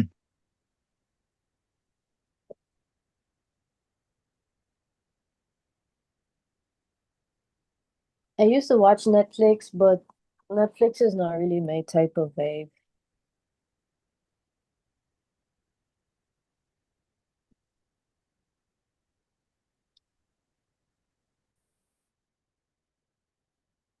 Hmm. And what about the style of sneakers out there? Do you wear like Jordans or y'all wear like what y'all wear? I used to wear Jordans growing up. In high school, had Jordans.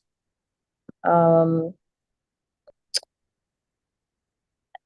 I like all types of sneakers.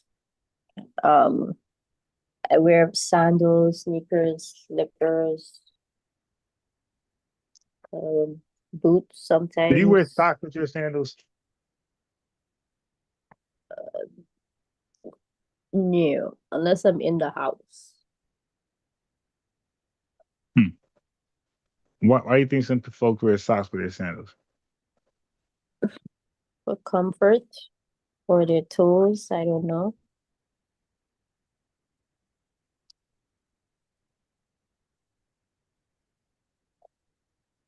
Hmm.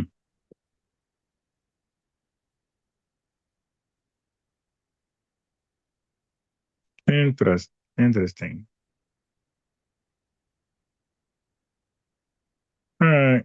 Well, let me take a quick nap and I'll be back up a little later. I don't know what the topic gonna be. I do know, but I'm just I thought only be Frank Zanu. Are you familiar with Frank Zanu? No, doesn't ring a bell. Mhm.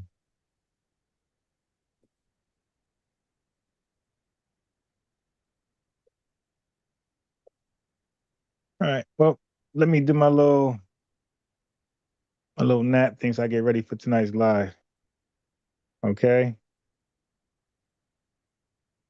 Did you subscribe? Uh, not as yet. Like the I could. you little hating ass. But did you like the video? You ain't got. Did you like the video? That's more important than subscribing. And what other channels you went to? Are they Pan-African or FBA? I believe I went on Bro Sanchez like once Okay. or Well, twice. what about a Pan-African channel? Not yet, but I'm looking out. You been on no Pan-African channel? I don't see a lot of people like doing live streams like this. Hmm. Yeah, you gotta be But consistent. yes, if I do, I will talk to them. Yeah, if they're Pan-African, invite them over here. Okay. Yeah. Just be like, hey, there's a link I got for you. We're gonna be live later.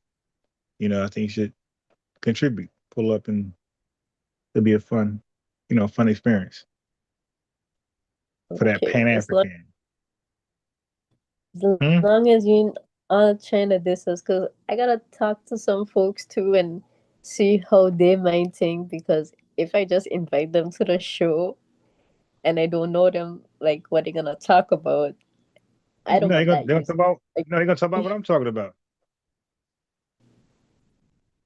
Okay. Yeah. Okay, we'll see. All right. Let me get my nap on. Yeah. So see what you can do. So you can invite some of those guys over here. Okay, All cool. right. Use your spell. I ain't doing none of that. Okay. I'll let you call them on. It's your channel. Yeah, we gotta invite them first. But hey, when you get on their channel, just say, hey, I know a cool place that they can come to and have a nice Well, little let's dialogue. invite them now. I'm sure Huh? some Pan-African is here watching this video. Nah, yeah, but yeah, they're scary. Yeah, they watch it in the shadows. They're not gonna. And if you have something to say, come here and tell Ron what's on your mind.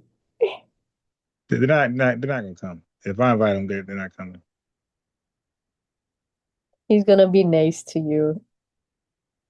He's very inviting, as you can see.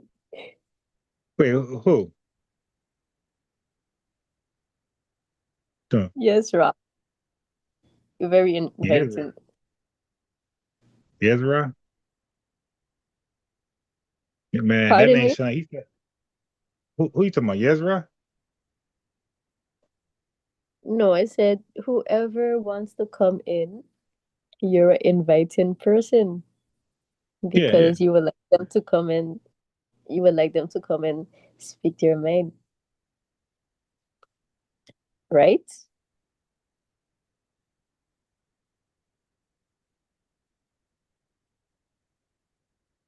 Yeah. Or not? What'd you say last? Because you would like them to come and speak their mind, Yeah. right? So what's the problem with Because that? nothing. I'm just saying that's what you would like. So instead of me bringing in people, I'm sure there's people here already, and I can just tell them No, to come and no. speak.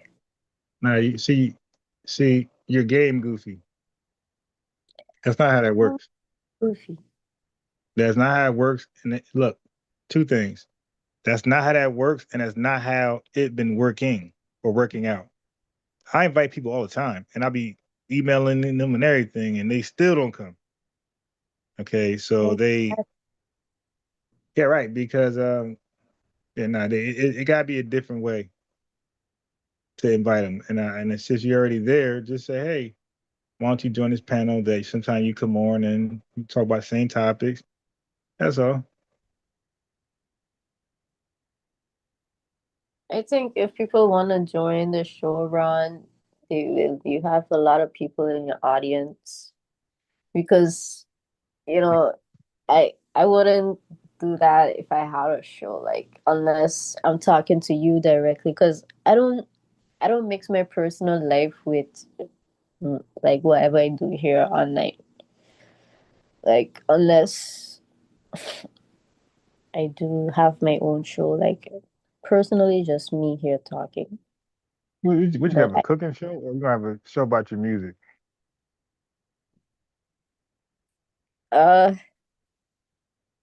I don't have nothing too strong right now. I'm taking it easy on the YouTube and stuff. Might create a new channel sometime later on in life. But right now, yeah, I don't really feel like it. Only if it's to talk about these type of problems and not like create more distress in community. That's what's gonna happen though, because when you talk about these problems, some people want to act like they don't exist, and other folks will acknowledge the problems. That's the two things you're gonna face. That's inevitable.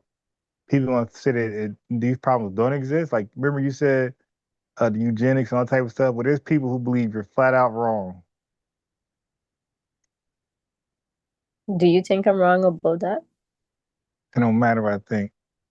All that matters is that you try to know as much as possible.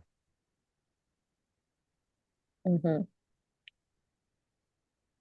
Well, Ron, I'm gonna let you get some rest. Yeah. I'm dozing off. All right, bye. Chat. We'll link up a little later. Cook on. I'm gonna try to get to Frank. That finally. Well, I'm gonna touch on a little bit of them tonight. Like I said, to get him, I need a whole 3 hour, 5 hour clear time day. And I think that's gonna be best served in the early morning, like 6 a.m., 6, 7 a.m. I think I could finally tackle his foolishness. All right, Caribbean Jim. And what made you pick that name? Um, just because it's, the Caribbean is a gem. Yeah, but that sounds like a delineating name right there. Because nobody knows you from the No, Caribbean. huh? So if nobody know who you are, they don't know where you're from. So if you got a regular name, then they just think you're just from the country. Well, I'll change the name if it's weird, but I just chose it as a username at the moment. I'm not the brightest bulb sometimes, my bad.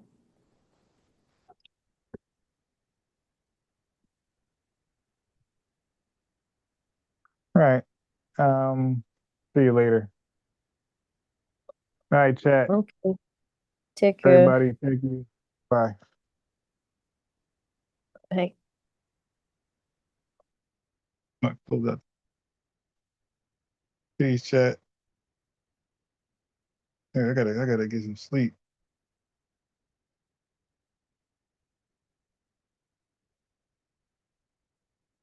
Oh, it's damn. It felt way later.